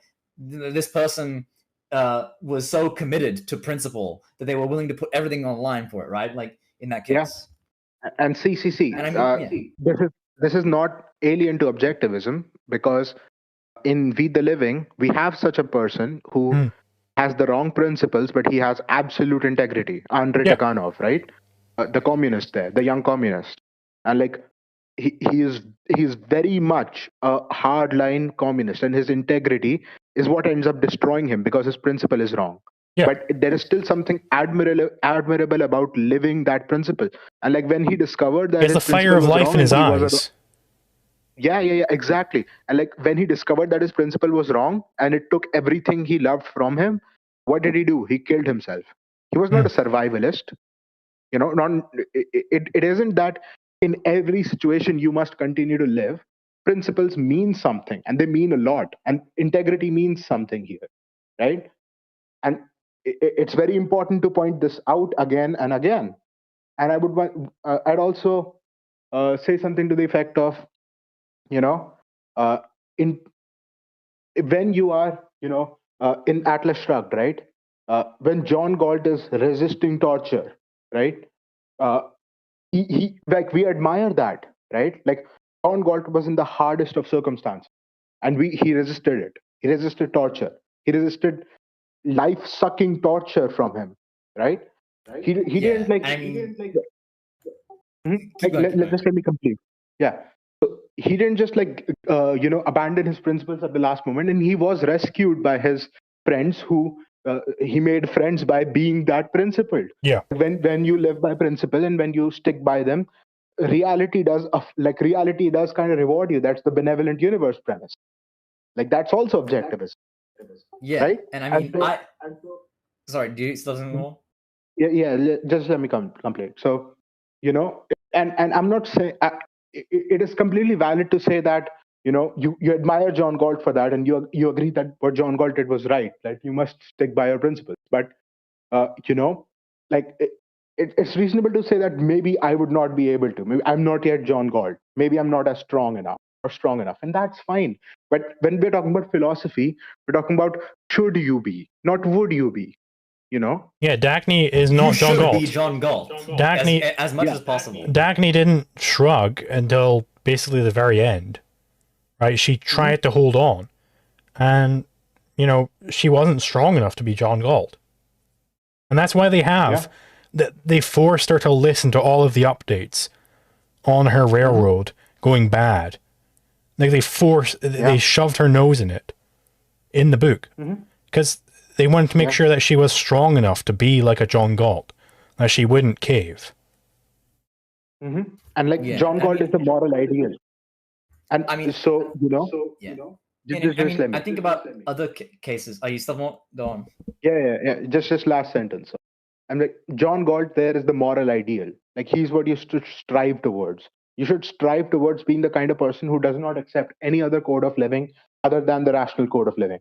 Now you might deviate from that under very, very, very hard circumstances, but that's not should you do it, that's would you do it. Yeah. Important distinction.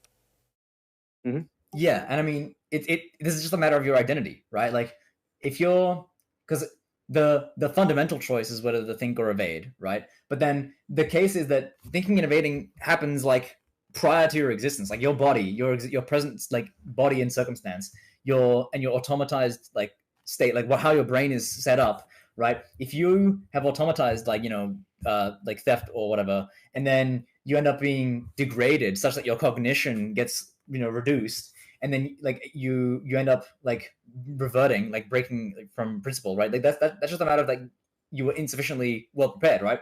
And so like it takes training, right? You have to train your body and your mind to be able to live properly, live on principle, even in like the circumstances where your cognition is impaired.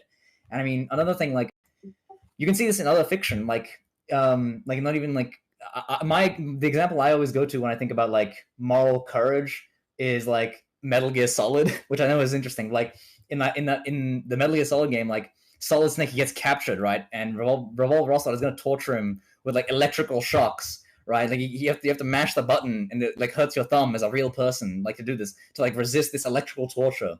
And like if you give in, people will die, right? Like you get bad endings if you give in to the electrical torture. It's bad. Like you really shouldn't. You really shouldn't give in to the electrical torture. And then in like Metal Gear Solid 4, like Snake is now like 200 years old. He's like an old man. He's like literally dying of like accelerated aging, and then he has to crawl through this hallway with like microwave like accelerators like that are cooking him alive to go and like try to save the world, right? And like is the case here that just because it's so hard you should just give up, you just die, like or like just give up because it's too hard. You should protect your own, like you should protect what your survival, like just your bare continued physical existence, right? It's just, or are you meant to protect your principles, right? Are you meant to protect like a certain kind of good life, right? Are you living the bad life or the good life? That's the question. Yep. Yeah, so we do have a super chat from Casimir for $2. Thank you very much, man. He's saying, incorrect. Most people would work for the food. Yeah, indeed. And that is like the... I accept that is like the proper way of dealing with it. Moreover, what we were going for was like most people do have a breaking point where they would end up not living up to the ethics, but that they would do that doesn't comment on whether the ethics is proper or not. Yes. Greater harm versus a lesser harm. And if there's a significant difference, like the penny versus torturing your children or wife, killing your mother, or something like that, the law already builds in by the defense of necessity. Guess what? It's okay to violate this less important law if you're protecting people from this more important legal value. Now, that's built into our law, and something I think every objectivist would be happy to agree with.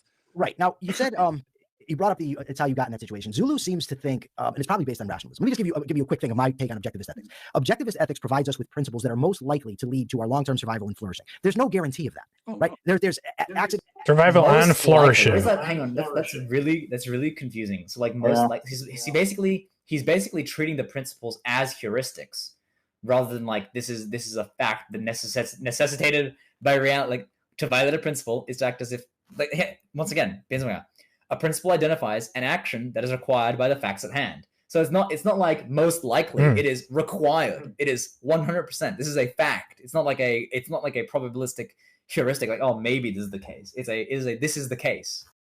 Yeah. And also, let me just go over that again. Long-term survival and flourishing. There's no guarantee. Survival and flourishing, he says. Yeah. So, and you cannot flourish. My claim is you cannot flourish as a parasite. You cannot flourish if you're cheating reality and doing aggression. You cannot flourish in that way. That you can survive in that way, but you can't flourish. He says survival and flourishing. And has a specific logical meaning. Both conditions have to be met. Right? If you can no longer flourish, then you're not satisfying the condition of survival and flourishing.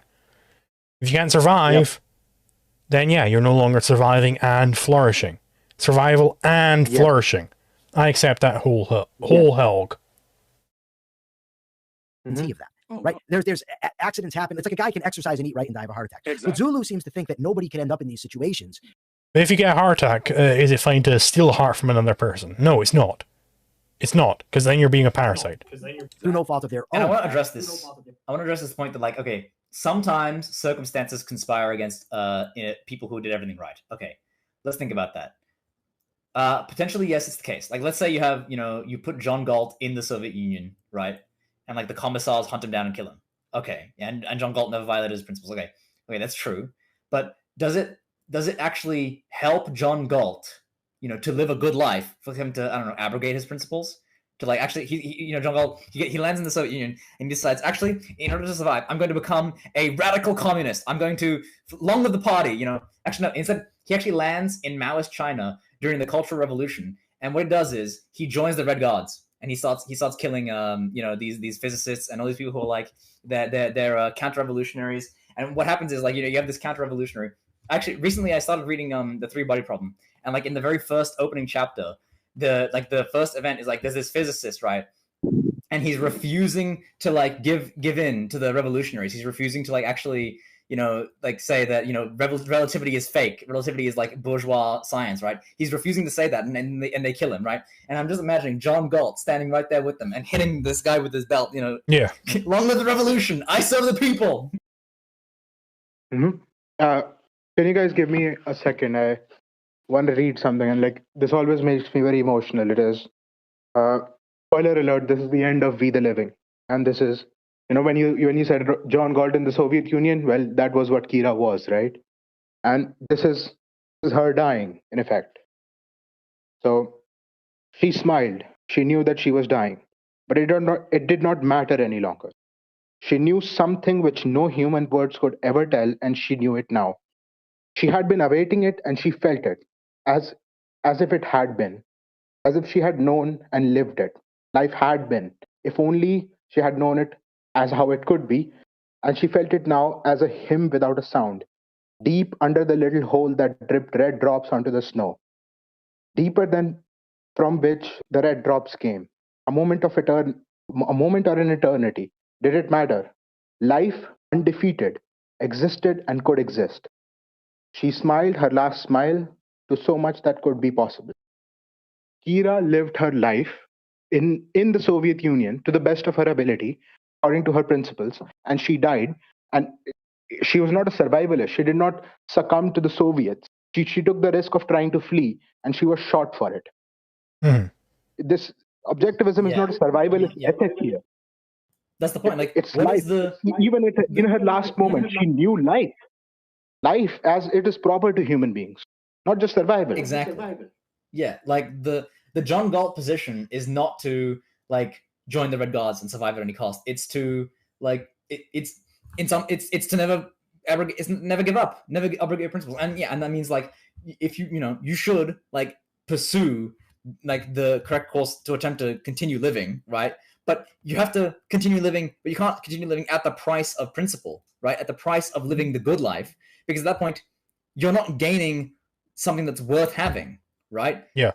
That's the point. Yes. Like, And so there's another thing, like again in the three body problems, like the what happens is the physicist gets killed, and his daughter, she gets like she goes and works at like a work camp. Eventually she gets picked up as like a counter-revolutionary, and what happens is like they try to make her sign a confession that her father was like an evil man or whatever, and she refuses, and eventually like she gets sent to an observatory, and she's not a heroic character in the overall course of the book, but like that's obviously like her standing on principle, like that she's not going to confess to crimes that did not happen.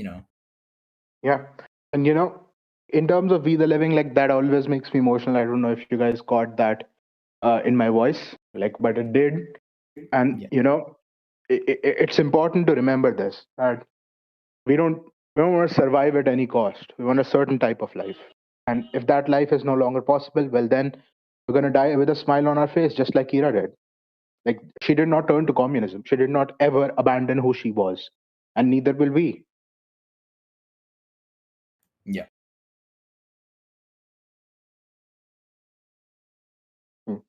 I think Zulu's AFK at the moment. So, Okay. yeah, I mean, this is just like, it's just so goofy, man. I have to say, like, I think the only other like person I think I've seen, I think this is, I'm keep reminded, there's a specific quote from John Dewey that Zulu put in this libertarian video, which was something like, I don't remember exactly what it was, but it was basically like, men will feel silly for like holding to principles, like in the same way that someone who like is just holding to Newton like absolutely would feel silly, right? And like that's everyone. I don't know anyone else who considers that like really like anything other than a moral inversion. Because here's the thing, like and it's the same thing in physics. Like the reason someone would hold to Newton is not because they think like Newton is like a religious commandment, right?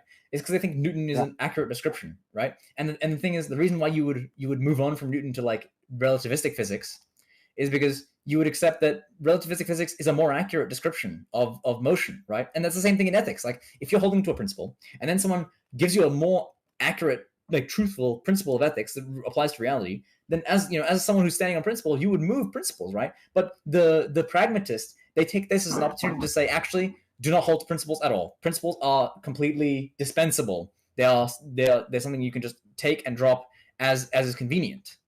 And like an important point on Newton is that general relativity doesn't disprove Newton.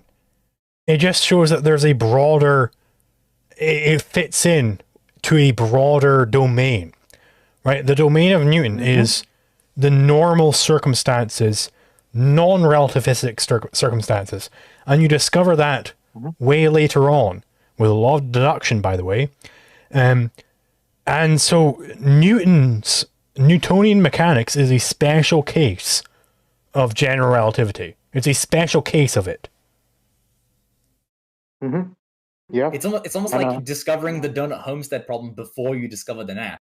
Yeah. Right. It's like saying that we have this problem where we have to like, let people escape, but we don't like, I don't know. You don't have the original thing, but you say, okay, this is clearly a case where someone has to be allowed to escape, but they don't have the nap. It's almost like it's almost like a reverse. And I think actually that actually sounds historically accurate in a sense. Like, I mean, think about the way like common law deals with that. It's like there are easements. That's kind of the origination, right? Like, so yeah, it seems historically, sensible to think about it that way.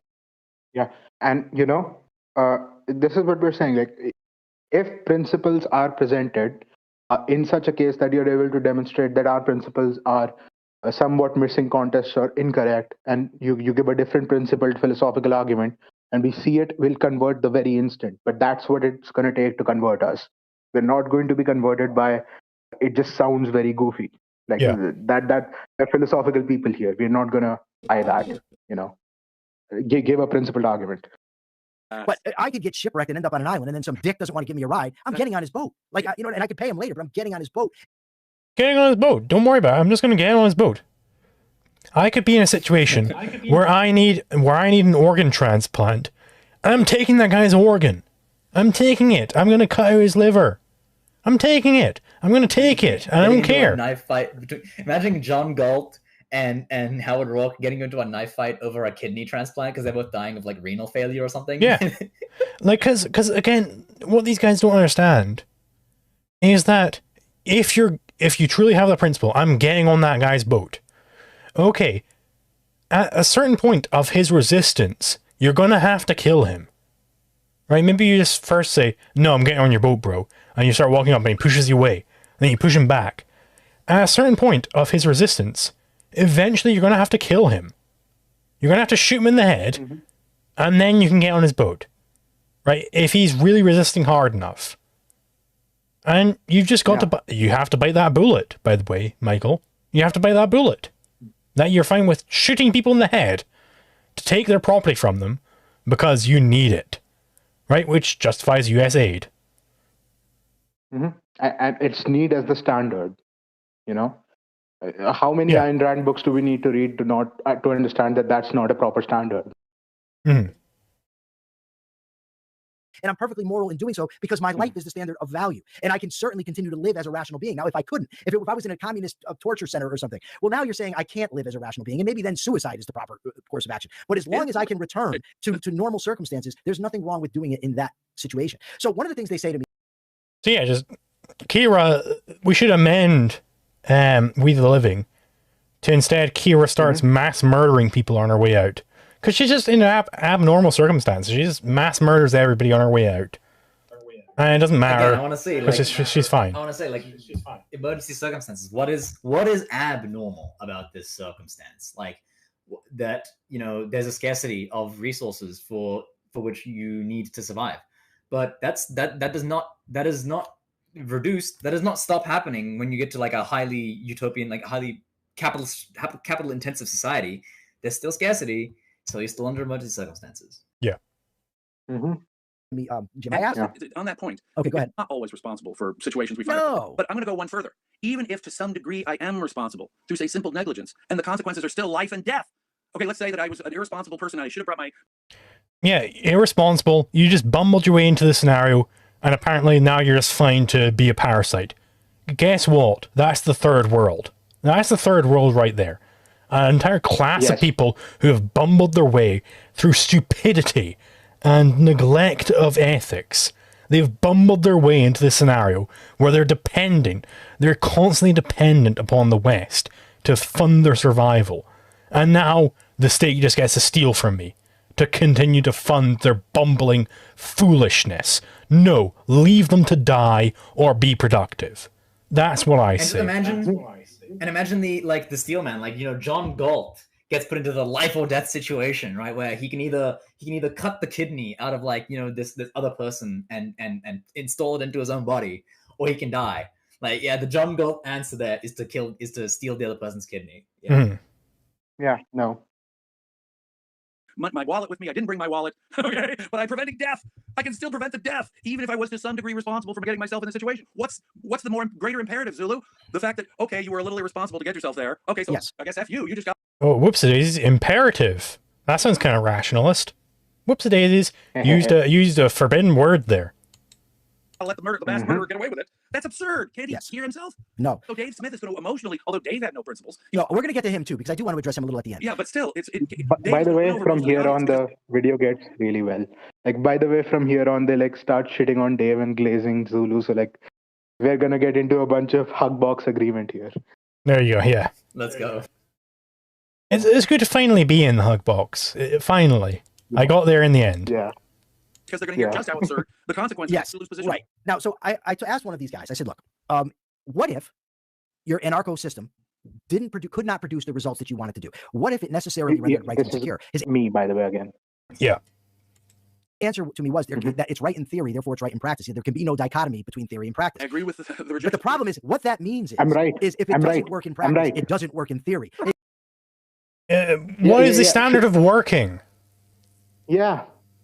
That's another thing. You got to prove to me in principle that it doesn't work in practice. The way you could do it is you could say, in my logical argument, there is something wrong, or in my premises, there's something wrong. If you do that, I convert. If you don't, then I don't. Yeah. It doesn't mean start with theory and then say it has to work in practice. You can define impracticality as not living up to your theory, even though millions die. Okay? So the point is that when you reject the theory, Millions are not dying. It's going to work. And so, Yeah. Zulu, we have to be true to our theory? No. We have to be true to theory and practice together. The theory has to work. And if I find some... The theory has to work. Yeah. What does it mean to work? You're sounding like a pragmatist here. Mm-hmm. And I mean, okay, hang on. If the standard of theory, like your system not working, is that millions of people die? Okay, well, hang on. Let's think about this. The objectivist states of America, in that ideal situation, the objectivist states of America would have potentially glassed Iran, which has millions of people there who are, innocent people. And therefore, US aid the is no longer work. I'm very sorry. And US aid no longer exists, so millions of people will starve to death. Yeah. I'm sorry. We have to give up objectivism. It would kill people. It doesn't work. It doesn't work, unfortunately. But add Metos for another $5. Thank you very much. Was it still just only a joke now, man? He just said he would become a brute and steal the boat. He made an actual implicit argument in that joke. So yeah, he's been disagreeing with you that it was just a joke in the chat. Yeah. So I suppose you guys can say hash that out. like I would say this, like, to prove that someone has, let's say, philosophical disagreement, and someone has, let's say, the psychology of doing bad things to people. That's two very different things. Like, come on, like, let's be very honest here and say that some very pragmatistic people, like, take the example of David Hume. He believed that nothing could be known, but he did still act on, in his life, he act on things he knew, right? Like, there can be dichotomies among people. There can be philosophical disagreements, and that might not be their personal character, right? You could, like, there is a separation here. I think Hume talked about this, that he has to disregard what he believes when he's doing theory, when he's living his life. Otherwise, he won't be able to live. Something along those lines, right? I will say he did send in the clip to me. I need to respond to that clip saying, do you not understand that this makes you sound like a barbarian? Yeah, but so sound like a... Yeah, so I mean, I don't want to argue for anybody here. So I would say to Admetos, if you want to argue with Man, I mean, would you be down to do a debate with him? Discord. Yeah. Mm-hmm. Yeah, so I mean, yeah, schedule some sort of a debate, because I just don't want to speak for anybody here. I think he was indeed sounding a bit barbaric in that clip. Yeah. Application of your theory that's producing some really bad result, then it's for you to go back to the drawing board on your theory. The theory is the secondary, right? The primary is the fact of reality from which we derive the theory. Right. And if some fact of reality is badly inconvenient to your theory, you are embracing, in fact, the theory practice. Badly inconvenient. It's inconvenient. That's an interesting standard there. Zulu, by insisting that theory trumps practice. Yeah, that would actually being selfish is very inconvenient in an altruistic society. Like, people say a lot of mean things to you. It's very inconvenient, guys. It's just another. It's another dipshit Dave Gambit. Let me see, man. I think the point that is being made here is that the practice of the theory, it's like a, I don't know how to say, like, the idea is like, if putting the theory into practice leads to all these deaths, right? But your theory said it wouldn't, then clearly there's something wrong with the theory, right? I think that's the steel man you could say here, right? And but like, the problem with this is saying, like, there's always a reductio for any, like, particular set, right? Like in the objectives, like I just said, like, the Iran nuke glassing, right? That leads to millions of deaths. So like, by reductio, it doesn't work, right?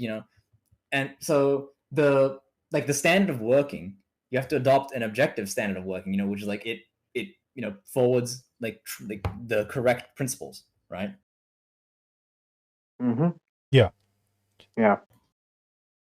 Of consciousness. That's the ironically. primacy. That he is the one engaged in primacy of consciousness. By Right. It's saying, just like, his consciousness. My theory, do or Yeah. die. So, you of course know the Roy Childs argument that objectivism implies anarchism because you can't initiate force to stop people from, starting these defense agencies to compete. Now, I've frequently made the argument, and I think it's sound enough, but I don't think I've gone far enough. And let me explain to you. Yeah. What I've said is that, assuming it's a hypothetical, that there is a government that only protects rights. Right. If somebody tried to set up a competitive agency, the risk would be so high of rights violations that organization would be justified. So high. The risk would be so high. How high? Unproven. Unproven. Yeah, it just asserted rationalistically. Just asserted. Yeah. And I can give you an example. Again, my Civil War scenario, like let's say you have two provinces in objectivist stand, right? The objectivist states of America, right? And these two provinces, they have their own police departments and their own courts. And yeah, theoretically, the protocol is that if they have a dispute, they send it up to the district, and then the district sends it up to the Supreme Court. But that's the protocol in Ancapistan, right? That these two agencies, they have a pre-existing arrangement that they would send it to arbitration, and if they can't work it out, then they're gonna go to there's like a second layer. They can keep getting appealed, and but the case is there's just such a high risk, right? Well, let's say in objectivist stand, there's a very high risk that the National Guard in Province B, the governor, he finds out that his daughter has been kidnapped by someone from Province A, and he's like, send in the National Guard, rescue my daughter. He's like, no, he's not following the protocol. What are you on about? Yeah. And also, when we're talking about risk here, risk has to be proven and demonstrated. You have to prove and demonstrate there is a risk, there is a threat. For example, there can be two situations. In one situation, I am a person who has lived my life as a morally upstanding person, and I see a problem in society, let's say, where certain crimes are not being fully, prosecuted by this rights-respecting government, and I start an organization to do that. There is no risk here. I have demonstrated by my action that I am not a risk here. Versus, in fact, it'll be in everyone's self-interest to allow me to do this, because I'm now competing, and the prices of protection will go down because of market competition. However, let's say if the Bashar al-Assad, the leader of ISIS, was to start this organization, then you could make an argument that there is risk there, but there is no inherent risk there. That's rationalistic. Yeah. It is talking about just this thing in and of itself, which, they were identifying that as rationalist earlier. It just is in itself a risk. So you're completely correct there. Yeah. And imagine, for instance, this is, I know this scenario is out there, but imagine the government decided that we are not going to prosecute anyone who steals under $100 in items, or maybe under $200. It's just too much work. Totally out there scenario. It's crazy thing to say. It would never happen, but right. And then imagine that there's an objectivist stand, right? Oh, this is just such a problem. I need to hire someone to defend my store from these thieves. Is that what am I doing? Is this a crime? Is this a crime in objectivist stand? Yeah. Completely crazy out there. It would never happen. It especially would not happen in California as it currently exists. Would never happen. Don't worry about it, guys. The reductios come to life, as Zulu likes to say. Yep. And stopping it. I still agree with that. But let me go a little further even. I would say that the competing agencies necessarily involve rights violations. And I gave him an example. This was my example. The kid is Manchar, is the guy that I was talking to. But nice guy. Yeah. So I said to myself, okay, suppose there's a government that exists to protect rights. And that's all it does. It's voluntarily funded. It just protects rights. I said, now suppose Man Sharma comes and he sets up an agency for self-defense. Okay, we'll let that go. You can set up your agency for self-defense, whatever. I said, you can? Okay, well then we've got competing rights enforcement. We've got that right already. Now tell me this. You hire, I said, Carlos goes to you, hypothetical Carlos goes to you and hires you to be his self-defense agency. I said, now my government's still protecting me because I'm a citizen. I said, Carlos comes to you and tells you that I've robbed him. I said, now you come and apprehend me because Carlos says that I've robbed you. My government Can you pause there? I would say I have no right to just apprehend Michael on that, because it has not been proven. Carlos has just made an assertion. And it will be in my best interest to try to prove this and see if Carlos has any proof of this. And once let's say I have proof of this, then I can go and like potentially get the property back. But like in no situation, like I would not be justified in apprehending Michael. That would be kidnapping. Right? Yeah, it's not primacy of consciousness. It's not that Carlos claimed this, therefore it is the case. Yeah, actually, think this through. Look this through. So, like, let's say you discover like the claim of the theft is correct, okay, and then so your agency, you go to retrieve the property, but then like the state agents, they're there to stop you. They're like, no, you can't do this. We're here to defend Michael Leibowitz's rights. And then what? Are we supposed to side with the state? The thievery? Yeah, the thievery, exactly. And that's another thing, right? It's important that that I have to like first see if what Carlos is saying is true or not. Two, let's say Michael has a defense agency which is guarding his rights. Then I go to them and show them proof of this, and then it will be right for them. Like once again, we're in ethics here, so we are analyzing all potential choices here.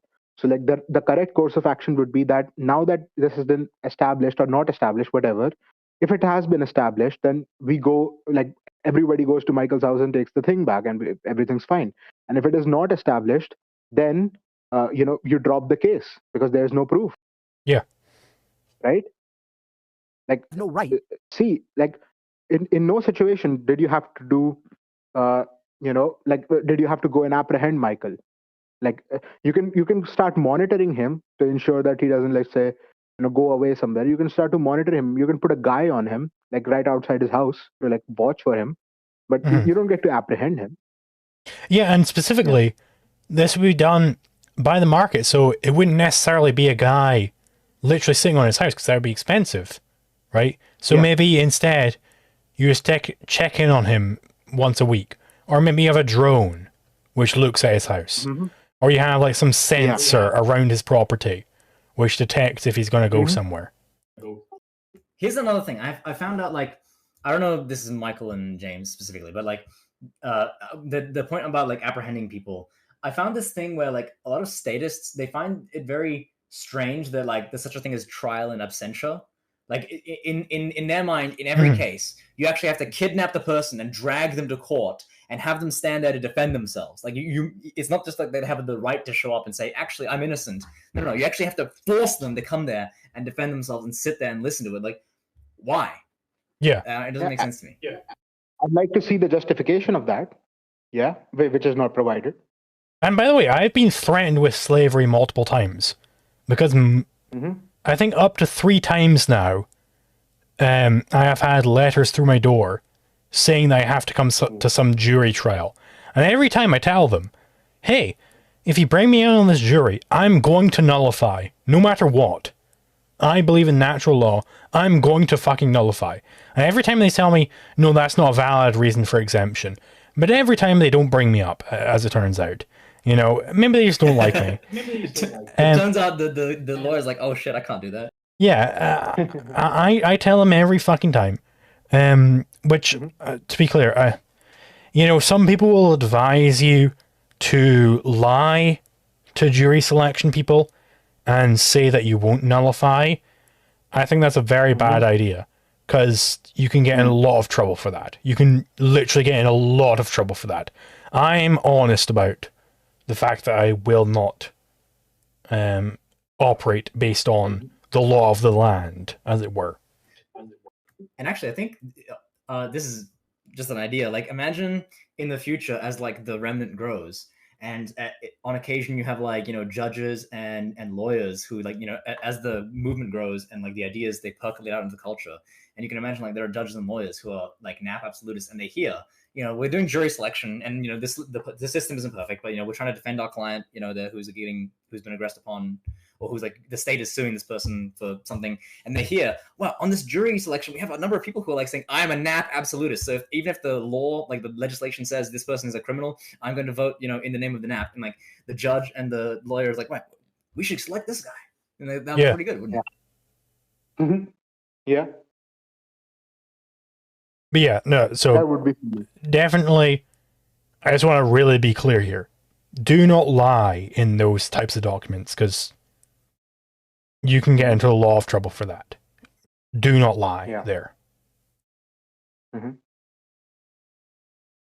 To come and arrest Michael, we have jurisdiction. They come and take me back. And I said to him, who's initiated force? Well, you did rob him. No. I said he claimed When I came to arrest Michael, I was kidnapping. Yeah.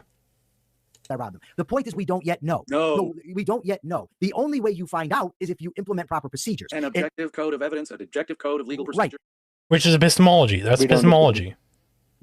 Yeah.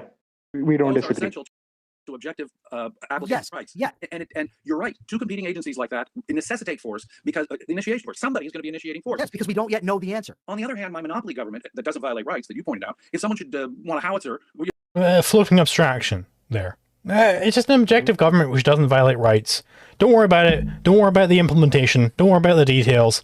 It's just this magical thing, which is a monopoly, which somehow doesn't be a monopoly. It's just, don't worry about it. Don't worry about the implementation. And I'm the rationalist, apparently. Yeah. I'd like to say, when you know, I'd like to say, so this is how I was.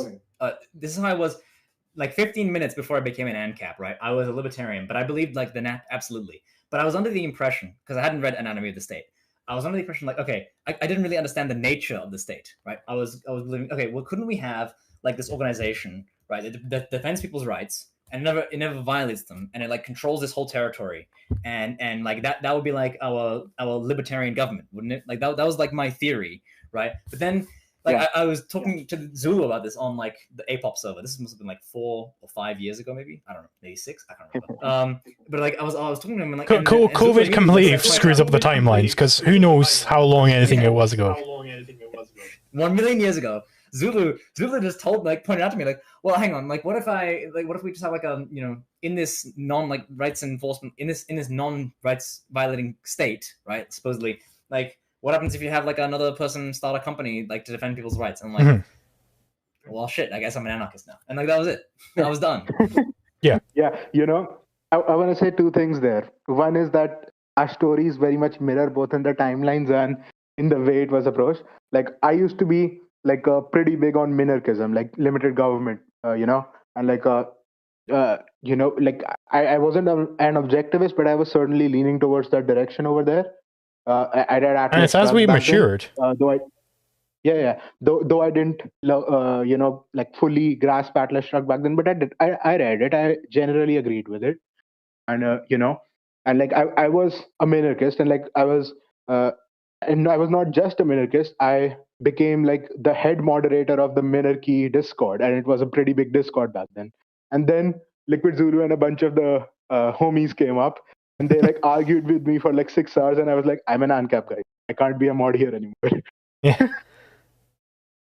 So like that's something. And another thing is that a similar story is shared by Sheldon Richman, like in actually Michael's podcast, in the sense that when he read Roy Child's letter, like he immediately like went, you know, guess I'm an anarchist now, and like that has been his life from then on. So like this is a very universal experience. Like you can't unsee it once you see it. Yeah, it becomes when you know it. It is so obvious. It's like, well, how did I not know this before? It's like the economic calculation problem. It's like when you know the proof of the economic calculation problem, it's like, that was so obvious. How did I not realize this before? Because when you do that level of abstraction and then deduction from it, it becomes so clear. It's like, how was this not obvious to me? But as it turns out, like, you know, obviousness is not the standard of proof. Like, you really do need to go through all those steps, and then you eventually get to there, and it's hard. Yeah, I agree. And Ariel Suarez, 54.71 for $5 US. Thank you very much. Whoops, daisies! I just went into a completely wrong window here. Let me try and get that back up. Yeah, I was brought me to the jury duty. So you were brought to jury duty over a year ago. They just had me on reserve, but you were never brought to a case. Yeah, that was what happened to me every time. I was just on reserve, basically.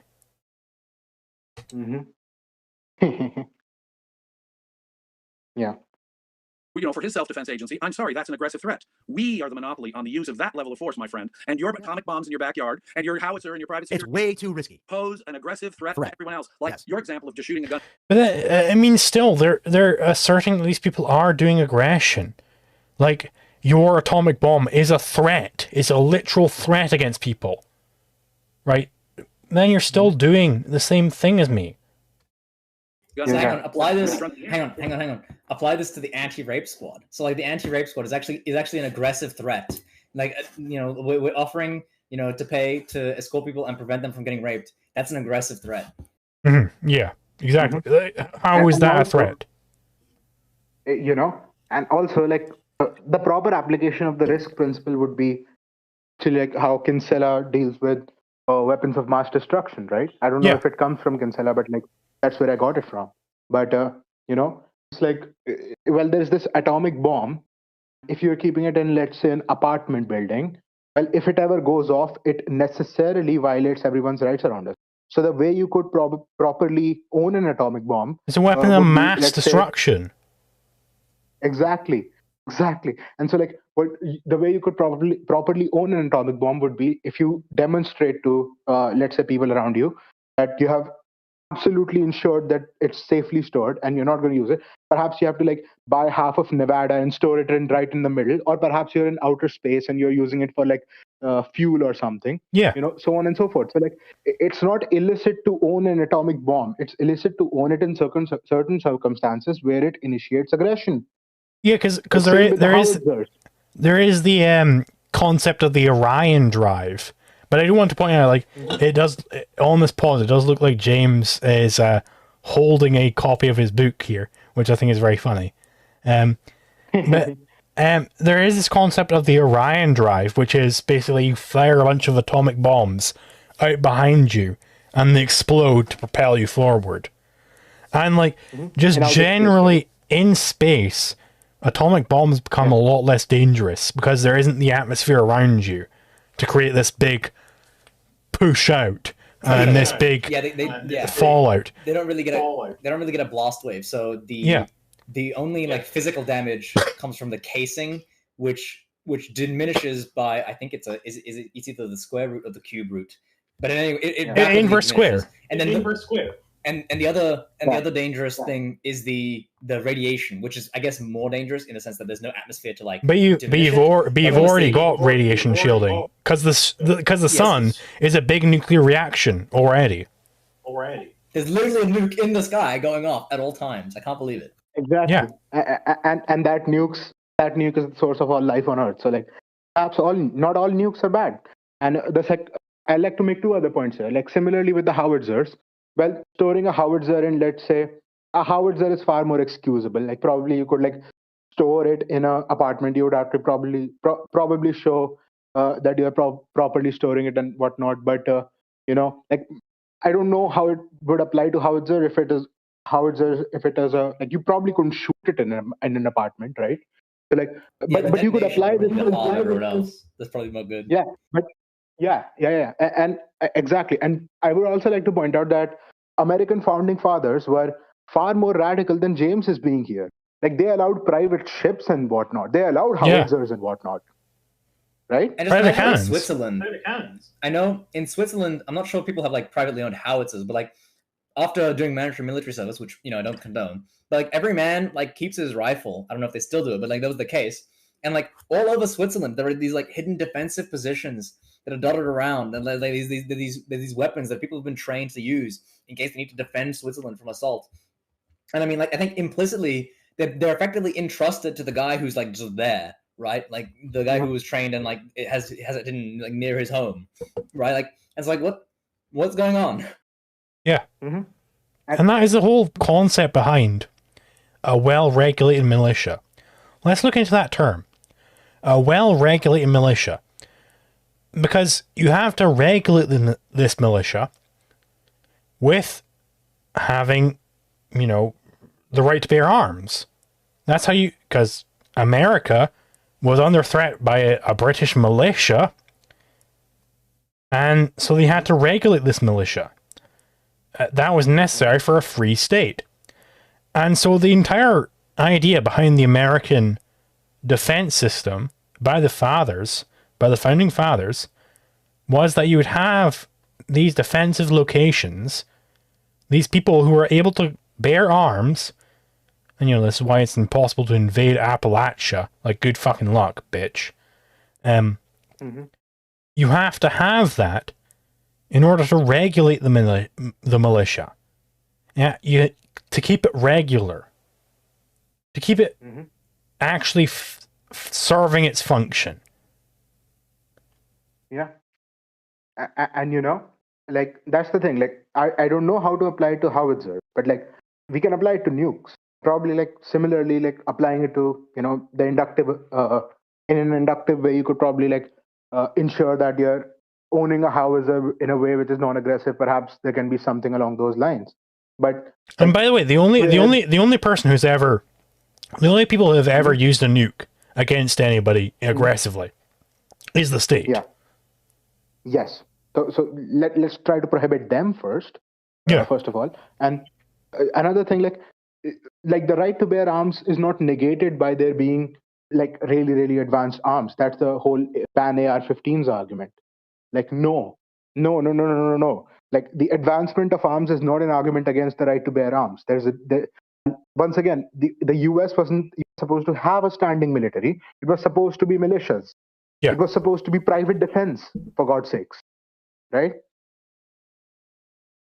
Drunk driving. Those people really ought to be, because they are threatening physical force. Now, Zulu understood that those were the initiation of force. Now, it's a question of knowing whether it's an initiation of force. And for that, I need one standard. I need one evidence code, one procedure code, one procedure, by a system under which we decide these things. Private security agencies only work and only have themselves are subject to the principles of free market, because there is a government of last resort who will decide on whether that private security agency is itself violated. Now, Jim, if I could demonstrate that when you're talking about two individuals, a government and one defense agency. But hold on. How does the government of last resort decide whether they are implementing this properly?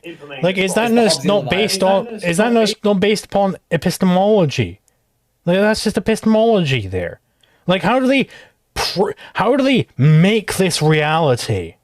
Right? How does that happen? And I mean, I also want to say, first of all, I think I don't know if this has actually happened or if I imagined it, but I feel like I remember there was a video on Zulu's channel about like how drunk driving laws are evil. I think he might have taken it down, but like how it's still up. Real G's will remember that drunk driving. It was my first politics video. Of course, the most important thing came first. We have to legalize drunk driving, and I mean, on the other case. Like, what is he saying here? Like, what is the government of last resort actually doing here? Like, it is just, you know, it's the Leviathan. It's saying these are the rules. But what happens when like the Leviathan, you know, decides to change the rules? Like, again, like the last resort. So I think one thing I don't remember if it's in this video, but like I think Jim complains that we have this potential for infinite appeals, right? Like, so let's say Luke, Man, and I go to court, and I decide I didn't like the result, so I try to appeal it to a different court, right? And I don't like that one, and I appeal to another one, and so on until, like, you know, I run out of money, or I have infinite money in this scenario, right? Like, so I just keep doing it. Like, he complains that this potential for infinite appeal, you know, I don't remember exactly what he says, but like, there's some kind of problem with it for him, and there needs to be some kind of last resort. So like, you can say this is what the case is. Like, I don't actually see the problem, like, with the potential for infinite appeal, because it's also potentially the possible that you know, the infinite incorrect rulings, right? Like, the court rules incorrectly, so I appeal it, and then it goes again, and I appeal it again and again and again and again. With the Supreme Court example, it's entirely possible that we get to the last resort, and then they rule incorrectly, and now what? I just need to kill myself? What am I doing? Yeah. Also, like, it's important to point out here that you know, I didn't think about what you just said here. I'll think about that more. The way I came to this is that, well, in a court, it has been demonstrated that you're just plain wrong. And like, you know, if that has been demonstrated, right, like there's no ambiguity here, you're wrong, then we're operating in a market here. In that market, there's going to be such a thing as reputation. There's going to be such a thing as time constraints. There's going to be such a thing as opportunity cost. So if you're bringing a ridiculous case, you're going to be thrown out, right? Like there's the infinite appeal. You could appeal forever. Doesn't mean the courts accept it. And also, like, what you point out is also, I think, legitimate. I'll have to think on it more.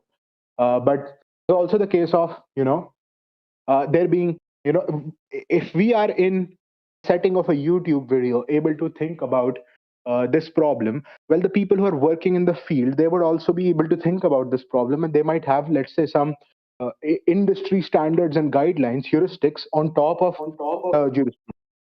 Yeah, the technical term in like modern like legal systems is like vexatious litigants, which is basically the idea of like someone who is litigious but who doesn't have a real complaint. And they apply this to like sovereign citizens who like they come up with like these magical theories of law regarding like maritime law or whatever. Like, I'm a freeman on the land, right? So the government isn't allowed to do this to me, right? I'm a traveler. So like yeah, I'm a traveler. Yeah, so you're not allowed to apply the law to me, right? Or like, and as much as I think it's funny that they're fucking with the government, I think their theory of law is positive and magical, right? Like, it's like, because I said these magic words, you can't touch me, right? It just doesn't reflect what's happening.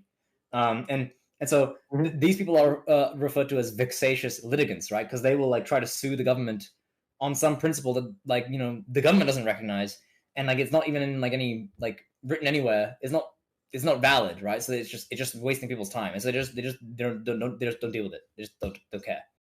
Yep.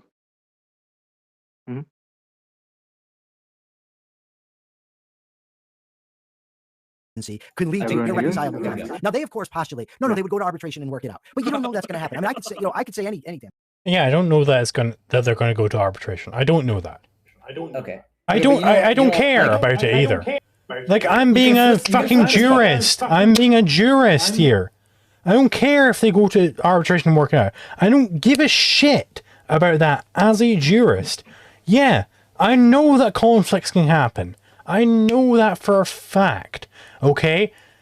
I know that is the case. Okay, so what? Therefore, what? And the other thing is, like, they're about to say, like, you don't know that they're going to go to arbitration. Okay. But you can flip that point around on anyone. Like, and let's say objectivist stand. Like, let's say, there's these two people, and you're like, they have this problem. They're going to, like, and the judge is like, they got to go to court about it. We're like, why? Why don't they just, like, kill each other? Why don't John Galt and Howard Rourke, like, one of them drops the wallet, and like the other one's like, hey, that's my wallet, and then immediately they're like, oh, we should go to court. No, let's pull out our knives and kill each other in this alleyway. That sounds right. Yeah. Yeah, they just go to war immediately. Immediately they go to the war of the wallets. And like billions die in the war of the wallets. Exactly. So like, we're not predicting human behavior here. We're not being determinists here. We're playing out legal principles which can then be used in an inductive manner in a common law sort of system on the basis of these principles, and build a voluntary system on top of that. And you could have objective law in the form of industry standards. You could have heuristics. You could have, like there are solutions to these problems which are NAP compliant, which are non-aggressive. That's the big anarchist push. That's the big anarchist motivation. That there are a lot of we are not ending the conversation. We're starting it. There are a lot of practical problems, as James would say, but all of those could be handled in a peaceful and non-violent, non-monopolistic manner. That's the point. Damn thing. But the point is, if that's the case with just two, imagine if they were all over the place. And I gave my examples before. Intellectual property, age of consent. There's a host of things. But the bottom line is, it leads to a situation where individual rights are necessarily insecure. And now the point again isn't that Zulu's wrong in his whole logical chain to be an anarchist. Whatever. The point is that anarchy is not consistent with objectivism. It's not consistent with the objectivist epistemology, the objectivist ethics, the objectivist theory of rights. None of it. Now, of course, if you postulate this axiom of non-aggression, it's a religious commandment that you must follow in all cases. Well, then, of course, you say, oh, look, I want to go get myself an atomic bomb. I haven't initiated force against anybody. You have no right to stop me. Well, of course, because you're taking it as a religious principle, a deontological ethic, not as an ethic designed to help us. Yeah, again, like, it depends on the context. What are you using that nuke for? Are you actually... Are I want to you? address this accusation of like religiousness, right? Hmm. So every time we go about like we should stick to the principle, we get accused of being religious. Like Dave Smith, the religious man, will accuse us of being too religious about the non-aggression principle, right? And here we have Michael Leibowitz and Jim here, Mr. Valliant, right, accusing us of being religious. But here's the thing, like, what is the essential character of like the being religious? It's not that you're being absolute about principles, it's that you're being mystical, right? So like, but like what is admirable about religious people is that they are, you know, that they are, because they believe this is true, like they believe something is very true, and then they hold on to that absolutely because it is true, right? In them, like that's moral courage, right? They believe that because this is true, I have to hold to it. And obviously we think they're holding to the wrong thing, but we're not criticizing them for being absolutists. We're criticizing them for being, you know, incorrect. Yeah. Yes. We admire the integrity of any integrity in itself is very admirable, as I pointed out in the case of Andrei Taganov. It's that when you have integrity towards the wrong principles, it's bad for you. It destroys you. But if we have integrity, if we have this conviction towards the right principles, then it's good for us. You know? Survive and thrive on this planet. What is the better protection for freedom? What is the better protection against the coercive use of force? One organization with the heavy artillery and the atomic bombs, or a variety of competing organizations that can over the same jurisdiction? See, that's where it's important. Over right? the same jurisdiction. Yeah. Now, exactly. The answer is multiple. That's the better protection. Because it's better to have competing firms, because that's more efficient. That's more efficient, guys. We accept this everywhere else. I want to interrogate this notion of like, you know, one or multiple like organizations. And like the problem is like organizations is a very faulty abstraction, because in reality, like in you know, if we take this properly with Ancapistan, right, like every object has an owner, right? So like if you have a company, it's like a company, it's an organization to the extent that there's an owner who owns a bunch of things and he employs a bunch of people. Like that is like, you could objectively identify an organization there. But when you have a state and you have like, you know, multiple National Guard units and you have all these different like, you know, army units and like the police force and all these people, and like they have a chain of command, yes, and like, you know, in theory maybe they will answer the president, right? But like there's all of these local loyalties and like all these people who are like, you know, actually I think I would rather follow, you know, Colonel Aguilar, you know, in a coup rather than the president, because, you know, the president is overstepping his authority, right? And now suddenly what have we gone into civil war in Objectivistan? I think so. Like having one authority that owns all of the weapons, that's insufficient, because the fact is that actually these authorities are made up of multiple actors, right? And also because you've you know rejected the NAP and you've sort of created this government, and like who actually owns government property in Objectivistan? No one knows, right? Like, and so that means like it's unclear. You have this collective property right. You have this potential for war. Here we go. We've got this opening. Where are we going? Also, it's important that, you know, if you have let's say only one institution on which you're reliant to protect your rights, and if that institution gets corrupted, you're screwed. Versus, let's say if you have 10 and one of them gets corrupted, well, then the other 9 can deal with that, can't they? You know, and you know, that's one point that we can point out. And another point is that I would like to elucidate that the economic calculation problem applies here. Why does it apply here? Because once we have the service, like the thing that is being done here is that rights enforcement is being provided as a service, right? And how much rights enforcement should be provided? Should everybody be just given a gun? Should everybody be monitored by a tank? Or should there be a police force? How many guards do you need in the police force? What should be their armament levels? When you don't have price factors, when you don't have price mechanisms, this will be a necessarily, and this is where I'm using necessarily correctly because I'm relying on a proof of the economic calculation problem, right? This is necessarily going to be less efficient. And that's important. That has to be taken into account. I think Zulu can elucidate that a little bit as well. He has made this argument. Yeah, no, it's exactly correct.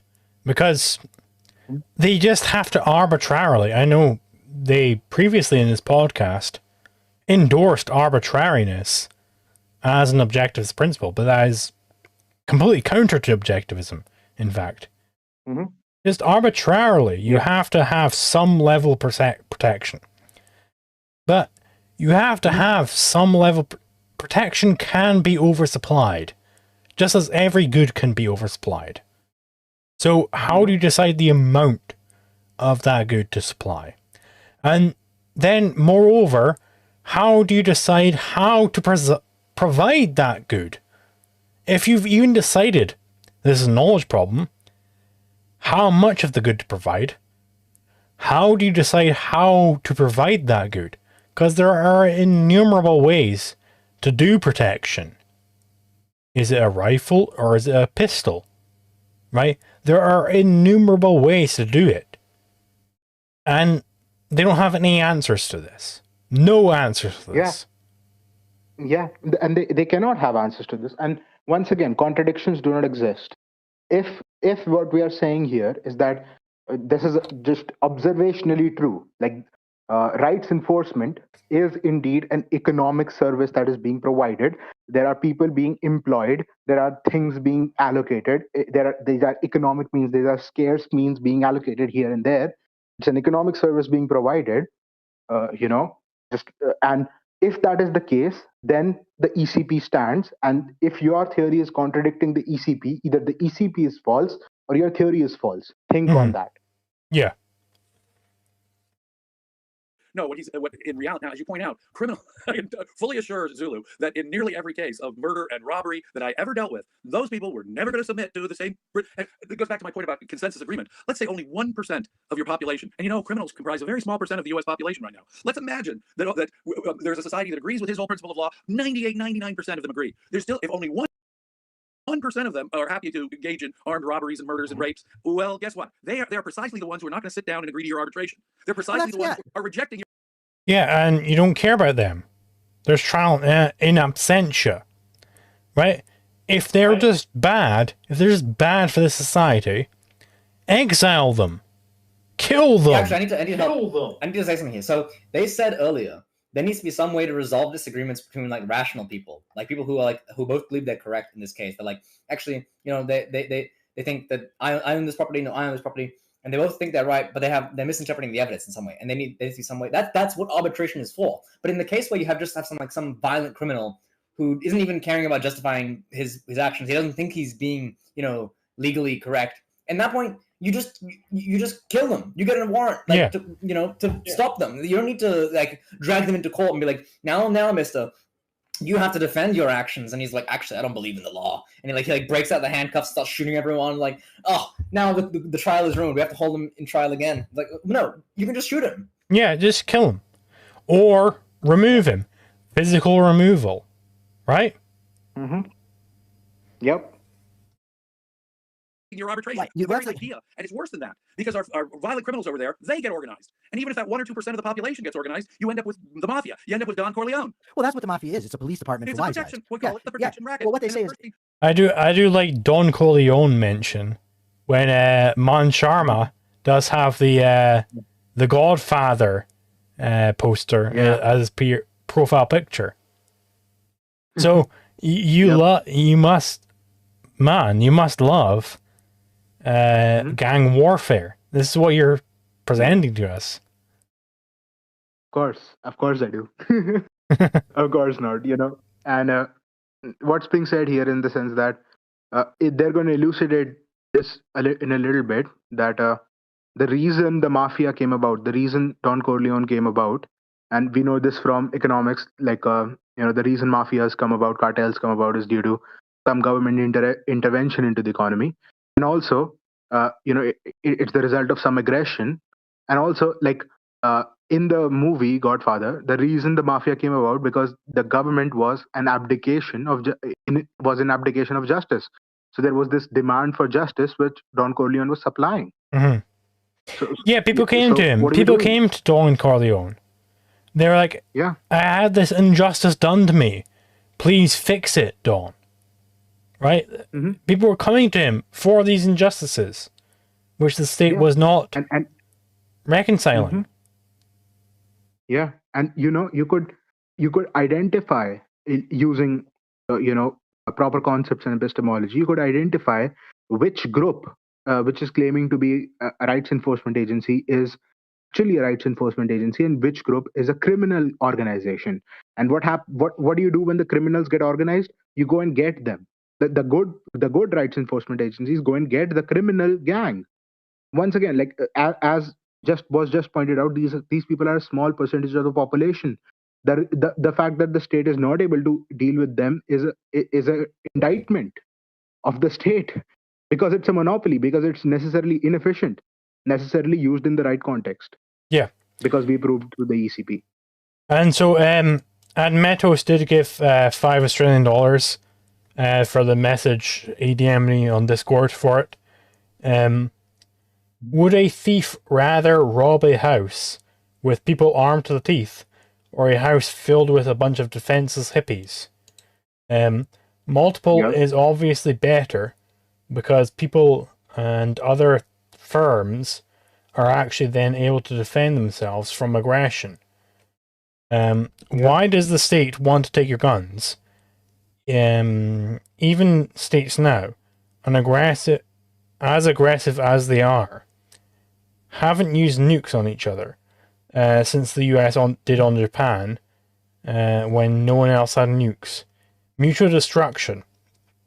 The choice to nuke to the state would be a lot easier if they have no threat of being nuked back. Yeah, so I think that's true. Yeah. You know, it's like it was the quote, right? Like, God made man and colt made them equal. In the sense, like, when you have guns, right? Like, it makes it for a necessarily polite society, and it is also, demonstrated by, there was that CDC study that happened in, like, I think Florida, and in which they say that the vast majority of the users of guns are necessarily defensive users of guns. So the existence of guns among the public, it makes the public safer. It makes criminals less safe. So you want to be hitting someone up, mugging someone at a gun show, because then you're just going to get killed. Yeah, and there was that story as well, right? I think it was in some red state, maybe Indiana. Like, someone tried to do a mass shooting, and like a bunch of people like pulled out their pistols and shot him when he like fired the first shot and just injured someone. Yeah, and like compare that to a gun-free zone. So like I think that makes the Second Amendment point beautifully. The very first scene of The Godfather, I've been an American. I came to it with whatever that line is. I'm proud to be an American. And he then proceeds how the cops totally let down justice for his daughter. And so he goes to the Don. He goes to the Don. Now, that may give you an idea, and they give you, kill these guys. No, your daughter's still alive, so we're going to do proportionate justice. Thank goodness for the honor code of Don Corleone, but we shouldn't be dependent on the honor code of Don Corleone. Thank goodness for it.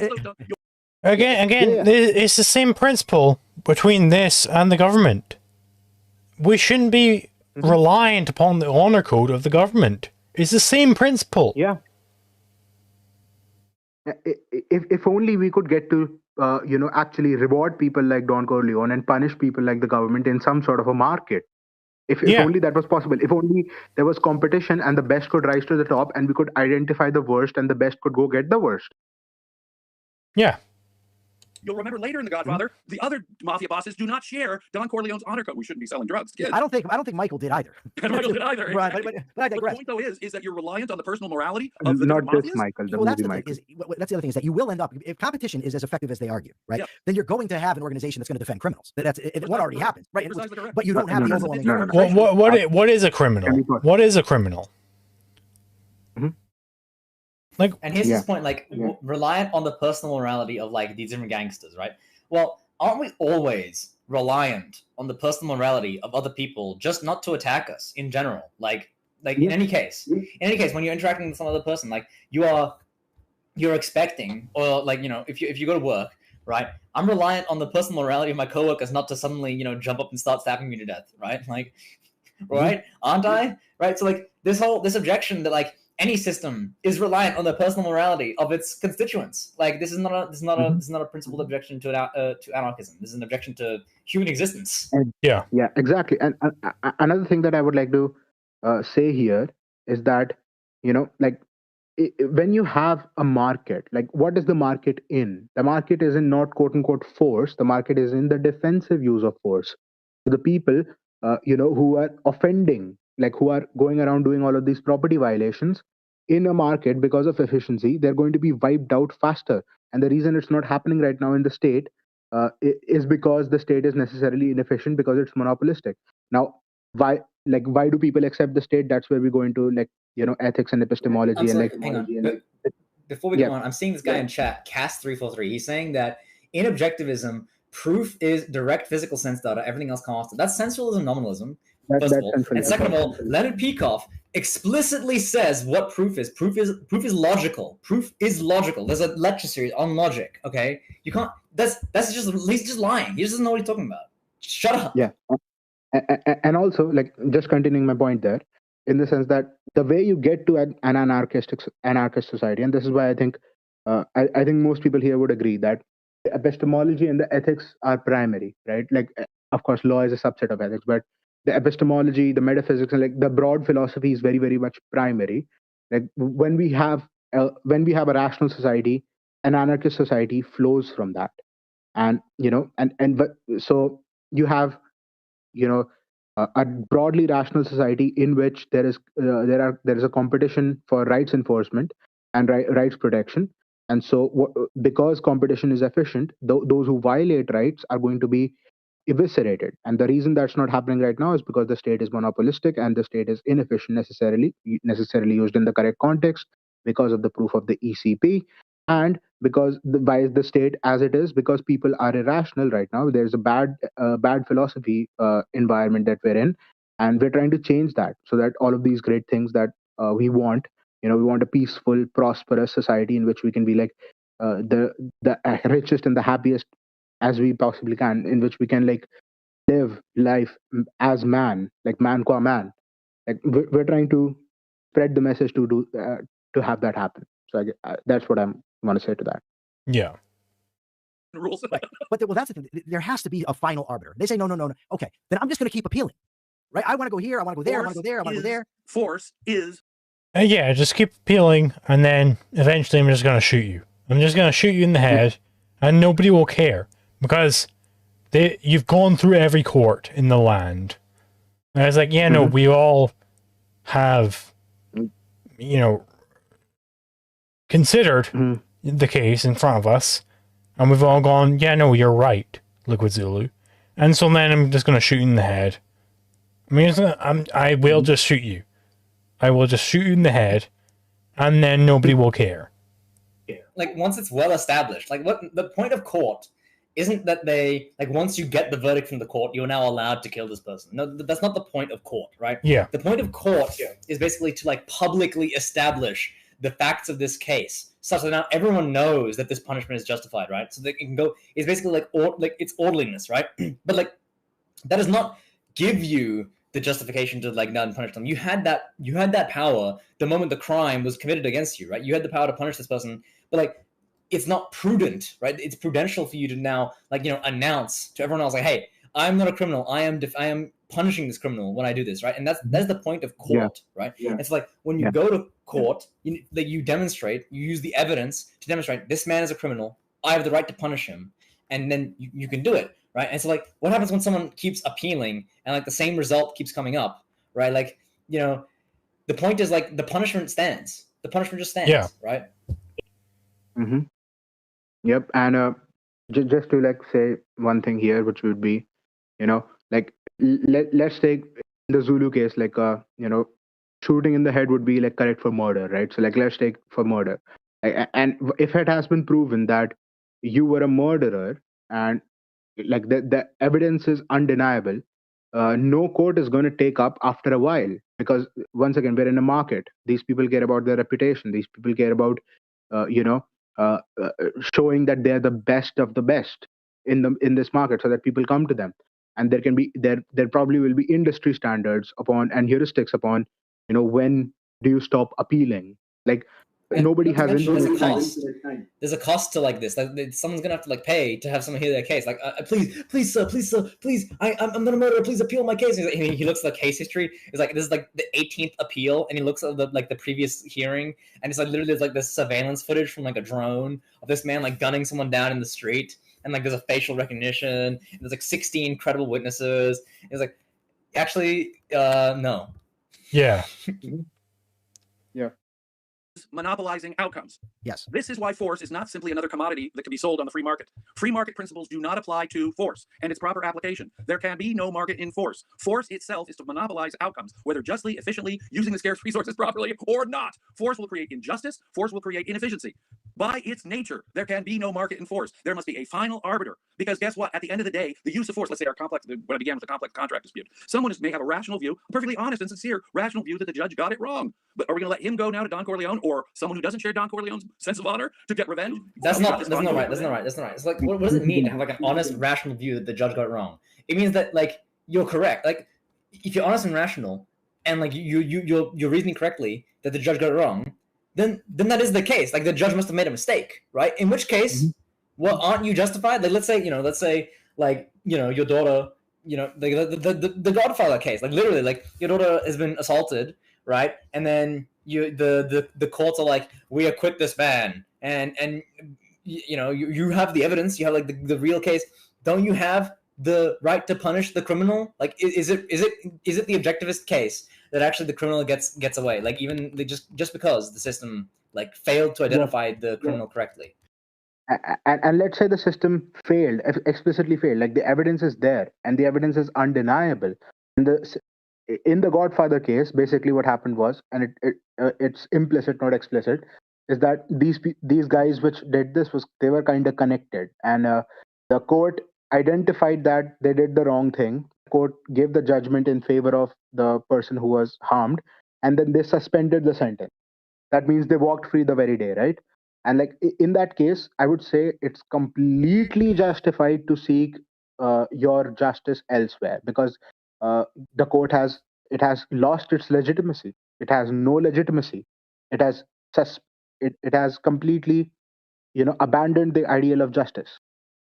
Yeah, you're like allowed to be a vigilante. Yeah, this wasn't this like. Doesn't this point even go back to Locke? We don't even have to go at radical ANCAPs. Like if even Locke said something like this, like if the government is abdicating its responsibility, then you have a right to revolt. What's that? Going lifetime right to vigilantism. So under his system, so when Ayn Rand says anarchism necessarily implies gang warfare ultimately and a retrogression of civilization, it is the establishment of a rule of law, a uniform due process. And in some ways, Zulu, let me suggest to you that even if that system of due process and rule of law, if some of their laws get it wrong sometimes, I'd rather live in that monopoly situation than in a world of gang warfare where it's the Corleone family versus the Tattaglia family. Okay? And it wasn't Tattaglia, it was Bazzini all along, Jim. It was Bazzini. I really don't care whatever Valliant would prefer to live in. I don't care about that. I don't care. Yeah, let me flip this around on Valliant. Okay, let's say we have the monopoly case, the monopoly law, and they get it wrong, and like now there's no alternative. So what happens is the government is just going around freeing murderers, and if anyone tries to like kill these murderers, like take revenge, like prevent them from going out committing more mass murders, now the government agents are like, no, you can't stop him. You can't stop this man. He's innocent, and he's just out in the background. He's gunning people down. Like hundreds of people are being murdered every day, and these guys are like, no, he's actually perfectly justified. The government is here, defending this man's rights. He's actually been acquitted 17 times of these murders. He's being let out onto the streets. He's now he's stabbing people on trains. Like, isn't that exactly the situation we have right now, where we have like criminals being released? Like this is the anarcho-tyranny. Like the judges, they release the criminal onto the street, and no one can stop them, right? Because why? Because the means of law enforcement have been taken and monopolized, and now we're having this problem where like the crime is increasing and they're not being punished, right? And and it gets even worse. Like imagine you have your disagreement between different judges, and now you have the basis for civil war, right? And so the point I'm making here is like you can descend any society into civil war by asserting a failure of agreement. Right? That is not sufficient to demonstrate that the society will necessarily descend into civil war. Yeah, that's important. You have to prove the necessity, which has not been done. And we have given plenty of counter arguments of how you could work this thing out. And we'll say, Hugh Chat Harold has given $5 US, so thank you very much. Yeah. When will the hug box start? Maybe soon. Hopefully soon. Yeah. I'm getting tired. Natalia's a pimp. Yeah, he couldn't have fought Nominally Outlaw between Santini. Barzini and Natalia, or Right. Now, Barzini and Corleone. Right. The last part of the Zulu stuff, and then I want to discuss a little Dave Smith, is his claim that it's objectivism is an open system. Now, by open, he says what he means is the consistent application of the primacy of existence, and you apply that, and if all your conclusions are correct, you're still in objectivism. And of course, he's the one that has all the right deductions and everything else, but he doesn't seem to understand that rational people. I would say stop. So other people can. Hang on, stop.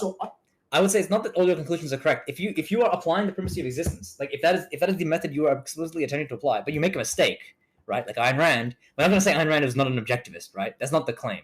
Ayn Rand was attempting to apply the primacy of existence, but she made mistakes. She made an error, and in her error, like the theory she generates from there is not objectivist, right? Like the theory of politics that she makes, even if she claims she believes she's doing like an objectivist theory, but that is an error, right? That's what we're saying. Yeah. So that's just that. And there is an Ayn Rand quote to this effect, which is like, you should rather take 10. You should rather take one honest error than 10 truths accepted on faith. Because when you have that honest error, you still retain the means and the method to get to the truth. And so we're not demanding omniscience here. We're demanding the method, the what do you say, essential method that Ayn Rand discovered, which is that existence as primacy over consciousness. And when you apply that to various various things you observe, various observations, you get various inductions in which you can then deduce from, and you get a philosophy which is consistent with that. And that's what we're claiming as to be objectivism. Just to correct that. Come along and say, no, my interpretation of objectivism is the right one, and you end up with no objectivism. Saying objectivism is a closed system, it doesn't imply that Ayn Rand is right or that objectivism is right. If there's errors in objectivism that she made, then there's errors in objectivism, and it doesn't imply that she found all truths. It just says that any new truths that are founded, even those that are consistent with objectivism, are not part of objectivism. That is precisely correct. If Ayn Rand made a mistake, no, Ayn Rand, philosophy is a very distinct subject. And so it's not everything Ayn Rand said. Objectivism is consists of only those philosophical principles. They have to be principles. They have to be principles of philosophy. They have to be principles of philosophy she recognized as philosophy. They have to be principles of philosophy. Yeah, again. Not, for example, her taste in turquoise blue. So they have to be principles of philosophy. So, again, if we grant that that politics isn't a part of philosophy, then it doesn't matter what the fuck Ayn Rand said on it. It's not, for example, her taste in turquoise blue, with throw pillows. That's not objectivism, as Leonard makes very clear. Objectivism is a set of philosophical principles. Ayn Rand's philosophical principles. If you have any disagreement with those, you're not an objectivist. Full stop. So we're defining the thing. So it's like he's saying, well, there's this chair over there, but it's really not a chair. And I can. No, not she thought. I think that what she thought is not relevant. Right. He disagrees with something. Okay. So what has he just said here? He's just said, like, I'm pointing at something that's not a chair, but I'm calling it a chair. Okay, so like, I made this comment on the video, which is essentially like, if you call defining objectivism to be Ayn Rand's philosophical beliefs is just the same as defining chairs to be things that Ayn Rand sat upon, right? It fails to identify the essential feature of objectivist philosophy. Like I made this point like hours ago, right? If Ayn Rand changed her mind to believe in Platonist aesthetics 15 seconds before her death, is that now objectivism, right? Is it? Because is she applying the objectivist method in aesthetics? No. Yeah. Yep. What you say is, I am not an objectivist. I agree with certain points and this is what would be the correct approach. There are certain things Ayn Rand said that I agree with. I would respectfully say to him, you're taking them out of context. You don't even understand those. But the point is, he would say, I think it is morally wrong to initiate force. I do understand those things. Like, again, I think these people get taking me out of context. I don't think they understand what I'm saying. Yeah. I mean, he doesn't understand what Ayn Rand means by principle, frankly. But say the parts of objectivism that you think you agree with, and then say, look, but I'm not an objectivist. Well, right off the bat, I'm an anarchist.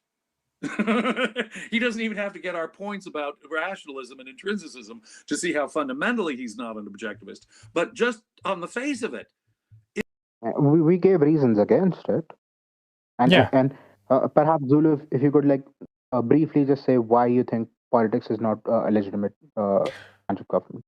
Sure. So let me just take Leonard Peikoff's definition of politics. Again, he claimed to have a understanding of politics within OPAR. Let me find this real quick.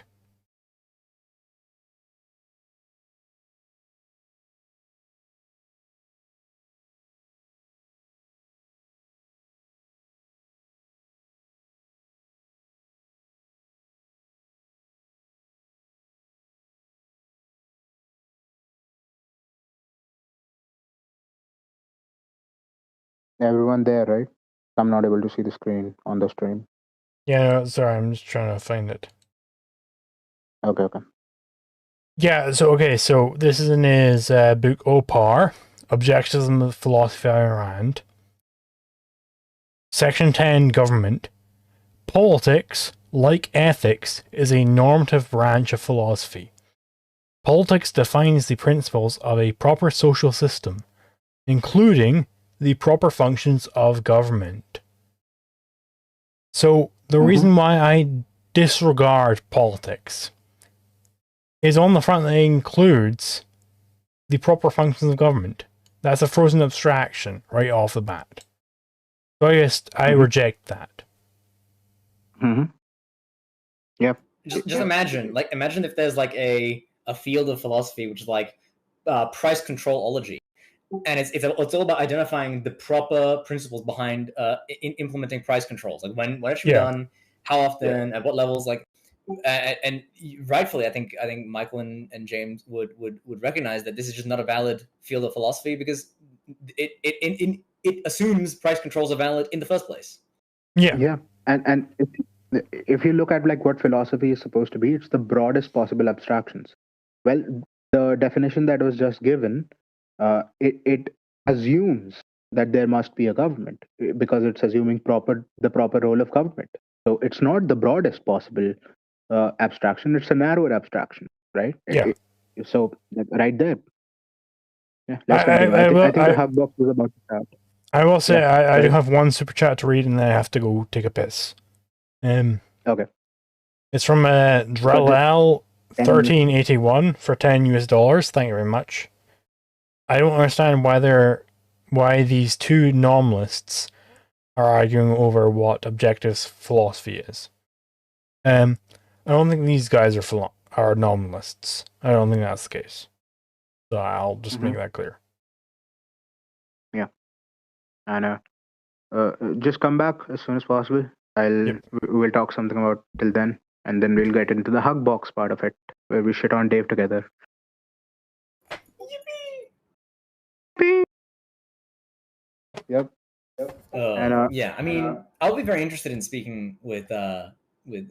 Valliant or Michael, or both of them. I mean, I think it's probably better for Zulu. He's more established. But I feel like the I don't know, like I have to wonder if if we could just establish the proper understanding, if they would then have a different view on things. Because I think a lot of the case here is that they just misunderstand what's happening. And I think there is also the question of whether they actually do believe in principles the way Binswanger describes it. Do they actually think that these are facts that are actions required by the facts at hand, right? Do they actually believe in that, or are they do they have this unspoken pragmatism that fits into their actions, where principles are matters of convenience? These are things that you just do as long as it gets you what you want, right? And what you want is just is arbitrary. Yeah. And by the way, just to the credit of everyone here, in the sense that these are high level, hard philosophical problems to deal with. So and I would once again say don't try to disparage someone's moral character. They're not necessarily dishonest or anything else. We have a philosophical disagreement, and I do believe that if we keep elucidating and we are precise in our method, like, and we are precise and we are methodological, and we continue to be true to reality, I think we will win over all rational people. And so don't worry about too much. Like, just do Isaiah's job. Don't worry about. Yeah.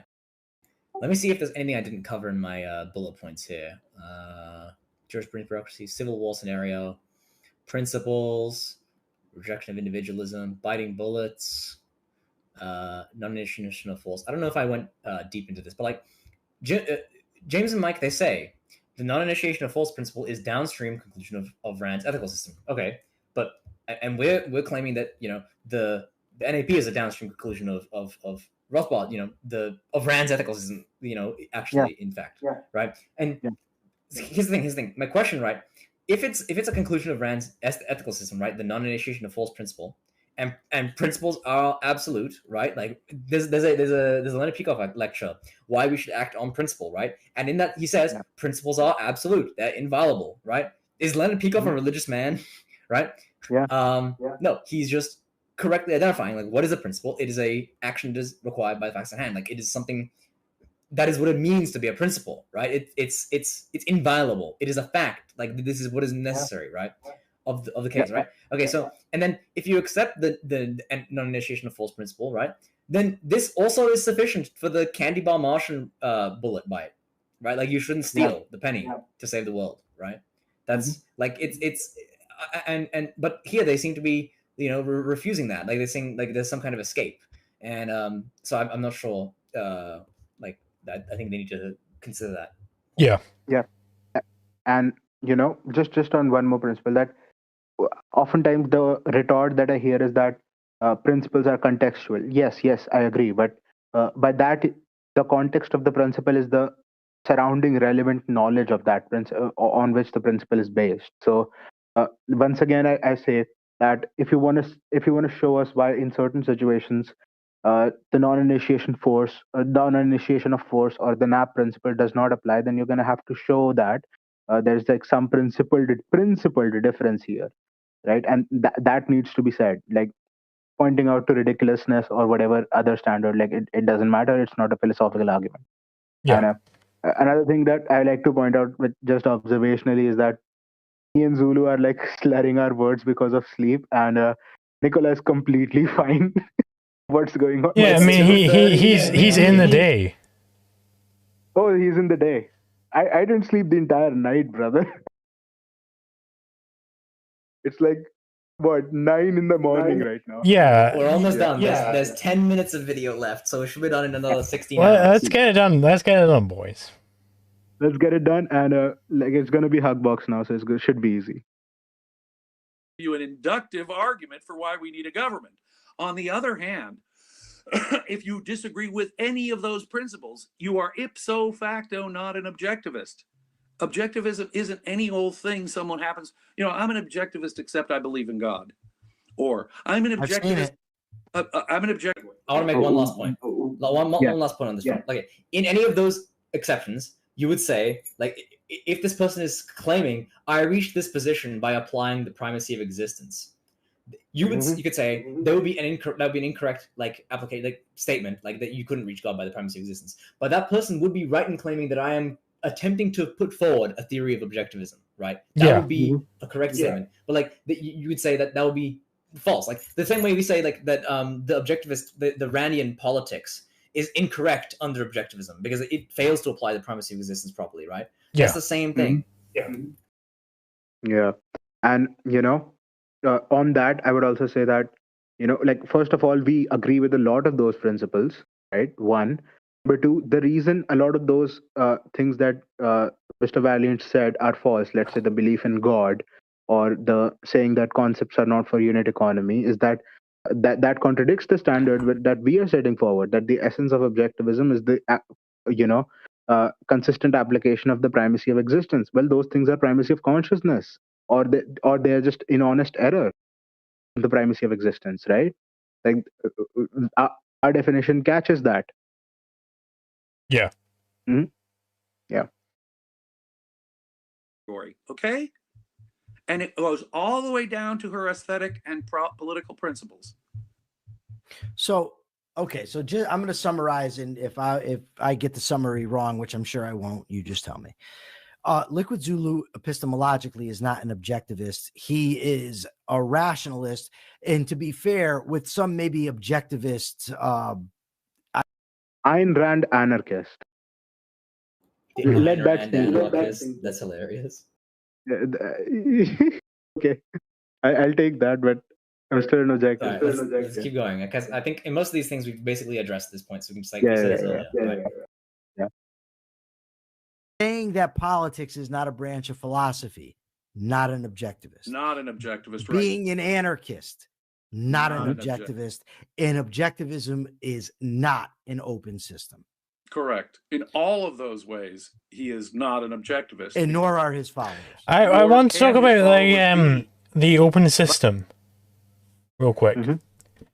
So let me just look at my DMs here real quick. Mm-hmm. Because when did Rand claim that being a closed objectivist was proper? When did she do that? I don't think she ever did do that. I think this is all ex post, right? Mm-hmm. So I'm just scrolling through my DMs with this guy right now. Yeah. I would like to just throw something out there, which I believe I do think it would be true. Is that if Ayn Rand was alive right now and like she was growing up right now, again, was roughly the same age as us, like she would have been in our kind of Discord servers. Like, yeah, so let's be real here. So Brandon wrote this.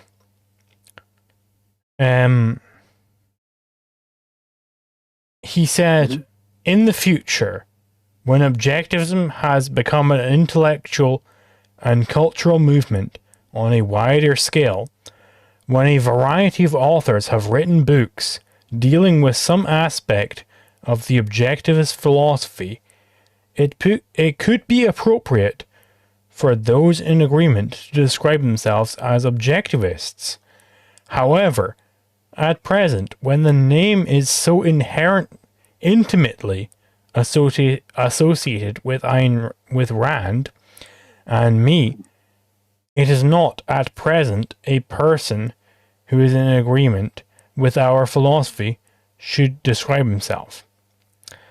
Not as an objectivist, but as a student or supporter of objectivism. Today I regret that second sentence as inappropriate and stultifying. But note the implication of the first sentence, which I assure you had Rand's full knowledge and approval. Everything in her publication was edited by her. We were clearly projecting a future when objectivism would cover far more than the writings of Rand.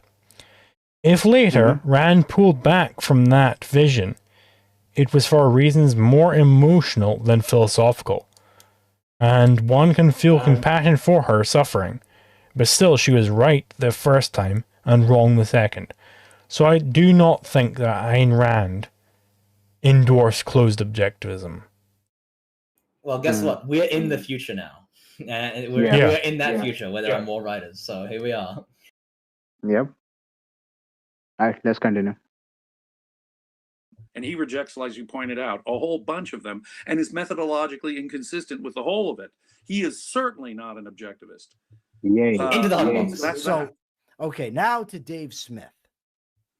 So, a couple weeks ago, glazing, good. Let's get some glazing going. Yeah, let's get some glazing going. And by the way, I think we will all endorse this, that Dave should debate Michael simply moral ground. Like, he did drop him, he did insult him, he did say very bad things about him. So like it's only proper that if you are willing to like name drop someone on a podcast, you give them the chance to respond. You don't act all high and mighty and Dave has been doing that to Michael now. Like he has indeed dissed Michael, so you should let Michael respond. Yeah. be an honest person, get on a podcast. We've Sure, had- make We've had Zal Zulu. Now we need Mile Michael. Yeah. Mile Michael. Yeah, let's continue. He didn't. He can't. Well, he can't He- because he doesn't even know what it is. He thinks Zulu's an objectivist and a Yeah. No such thing as a Kantian objectivist. None of us disagree. None of us disagrees with that. Yeah. During his debate with Zulu, Dave says that objectivist thinks that you can just start with axioms and induce and deduce a theory of everything in one logical chain, he says. Again, as someone thoroughly unfamiliar with Introduction to Objectivist Epistemology, thoroughly unfamiliar with the work of Leonard Peikoff or Harry Binswanger. So it is not just not objectivism. He's describing anti-objectivism as objectivism. So what he's identifying as objectivism is something objectivism strongly opposes, refutes, argues against, and he's calling it this is deontological objectivism. No, Kant was the worst philosopher in history as far as Ayn Rand was concerned. Yeah, he's the villain of our story. The villain of the story. So when you find yourself saying things like, we can deduce all of objectivism, and, Ayn Rand says, no, all knowledge begins from the evidence of the senses, or it's a form of deontological approach to principles. No, that's the opposite. I mean, talk about being thoroughly ignorant. So what they do is they end up refuting straw men. Right. And Dave Smith is a classic at that. Now, he's not a terribly rigorous. By the way, this is another thing that if we're applying the standard rigorously and consistently, Michael is not an objectivist. He has certain principled philosophical disagreements with Rand. Granted, compared to us, they are minor, but still, if there are disagreements, then he is not an objectivist. Yeah. Principles, not everything she said. Yeah. Once again, from our standard, he is, because I do believe he's through the best of his ability trying to apply the primacy of existence. But if you're talking about Ayn Rand said so objectivism, then yeah, Michael is not. Objectivist and not vote for Barry Goldwater? Absolutely. Yeah. She didn't even insist that her friends be objectivist. She was friends with von Mises. She was friends with Henry Hazlitt. She was friends with Isabel Patterson. She was friends with the. Can we pause real quick? All kinds of people. Bennett. We do have a super chat from Dryal1381 for $5. Thank you very much. To be clear, their arguments turn into nominalists ones when arguing over objectivism. Yeah, they are being somewhat nominalist in their understanding of objectivism when it comes against us. Yep. Michael Malice laugh about this. Okay, well then you're two dopes laughing at something that never happened and that you don't understand. He claims that Ayn Rand said that the reason Barry Goldwater lost in 64 was because he almost dropped the F-bomb, and it's quite funny that he didn't. I looked it up just because, okay, well, I don't know, maybe she was drunk. Who the hell knows? Well, you know what I mean? But I knew she didn't say it, but I always like to double check. Right? Yeah. No. So, but again, he's wrong about what objectivism is. He ascribes things to Ayn Rand. Can we bullshit for a second? He ascribes views to her. Mm-hmm. So on the point of ascribing things to Ayn Rand that she never said, this is not something that Dave Smith ever said, but I want to say it's actually it's really common that that people ascribe things to Ayn Rand that she never said. For instance, I encountered someone who claimed that Ayn Rand once said, "The world disappears when I close my eyes," or when I die. Which is a complete insane thing to, and so I think there's a lot of propaganda, misinformation about Ayn Rand out there to try to make her seem like a worse person, because the whole point of the world disappears when I close my eyes idea that is supposed to demonstrate how self-centered she is, in an evil way.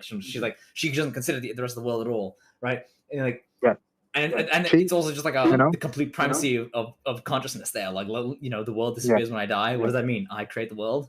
So that's right. A lot of people have invented fake propaganda about Ayn Rand. I do hear Barry Binswanger. I'm so sleep deprived. I do remember Harry Binswanger like actually explaining that. What she was talking about there was paraphrasing a Greek philosopher who said that, and she said that, of course, like she said that emotionally, that's how she views death. That to her, her world, her life ends when she dies, so she's not afraid of death. That's what she was saying, right? Like, and Yeah. of course, if you take it out of context and you don't understand that that was a quotation of a Greek philosopher, then you would think such things, you know. So let me continue. Rachmaninoff, if you don't smoke cigarettes, if you don't like my turquoise throw pillows, you can't be an objectivist. Ayn Rand was not like that. I would urge people to read Charles and Marianne Suarez's Facets of Ayn Rand, where you could have. And by the way, I'll just like to say this, that most probably, I have not looked into all of it. Like there's James makes a lot of claims that Rothbard did a lot of bad things, and I don't know. Like I've not looked in all of it, but the fact that he did not cite Ayn Rand in the Ethics of Liberty, I think that is one L in his corner. So, like we love Rothbard, but he did do her wrong in that. Yeah, and look into what I did in my video on the topic. Look into what I did in my video, Anarcho-Capitalism Responding to the Critics. Like, I'm not engaged in this method. Like, I am saying, like, okay, well, yeah, it doesn't actually matter to me that Ayn Rand didn't cite him here, and Rothbard didn't cite her here. Like, I just don't care. I just don't give a shit. Like, it doesn't matter. It does not matter for the theory. Yeah. It is a statement about Rothbard, the person, not a statement about anarcho-capitalism, the theory. So it's important. Like the man and the theory stand independent of each other. Aesthetics, application, you name it. Take Leonard Peikoff's course or read the book like you did, Understanding Objectivism, where you'll get Ayn Rand's actual view on this. I myself had the great privilege of reading Ayn Rand's private notes when I was working on my first book. And the whole rationalism, empiricism, all of these principles we've talked about are there in Rand's notes. Leonard Peikoff and Marianne Suarez did not make that up. Ayn Rand actually understood these distinctions. She understood the rationalist empiricist syndrome. Yeah. I also didn't make it up. But Mozart is read as a really funny play, though. Maybe wrong, but yeah. Rothbard had a humor about him. Though, like, if he's lying, as James says, then that is wrong. Zulu, you had something to say there? I was just saying that I also didn't make it up. Like, I got my principles from Peikoff, fundamentally. Yeah. And, yeah, I agree. So let's continue. It's crazy. So Dave doesn't know what objectivism is, ascribes things to Ayn Rand that she never said, and does so with the same cocksuredness that he's criticizing others for when he's just dead wrong. And I'm going to go this far, Jim, in this. Zulu, despite his errors, and I like him. Michael. I think that Dave won the debate in the sense of the way it would come off.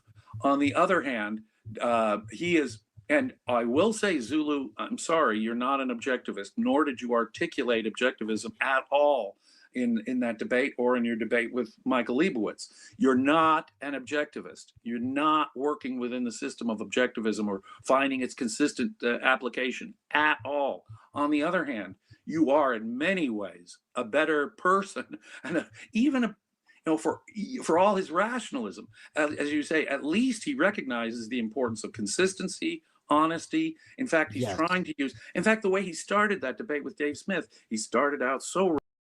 Vile Valliant. Vile Valiant. That's not the right way to say that. I think you should say Gile James. Vile Valiant sounds like an insult. Yeah. Sorry for that. Gile James. Understand LiquidZulu ain't no objectivist, and on a number of fronts.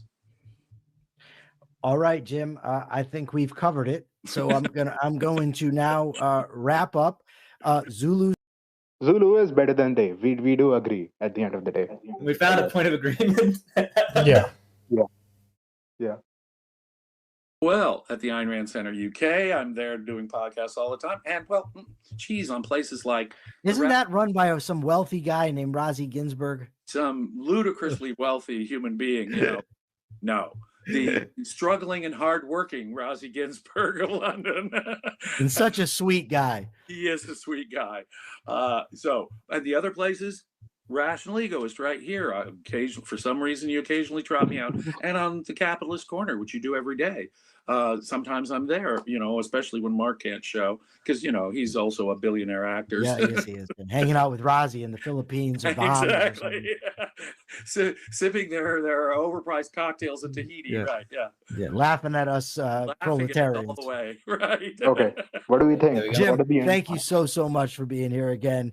You are a great friend and a wonderful thinker. I love you, brother. First of all, like, I think there's a few problems here. You know, the first problem is there's a misunderstanding of Zulu. Like, I like you, Zulu. You've said nice things about me.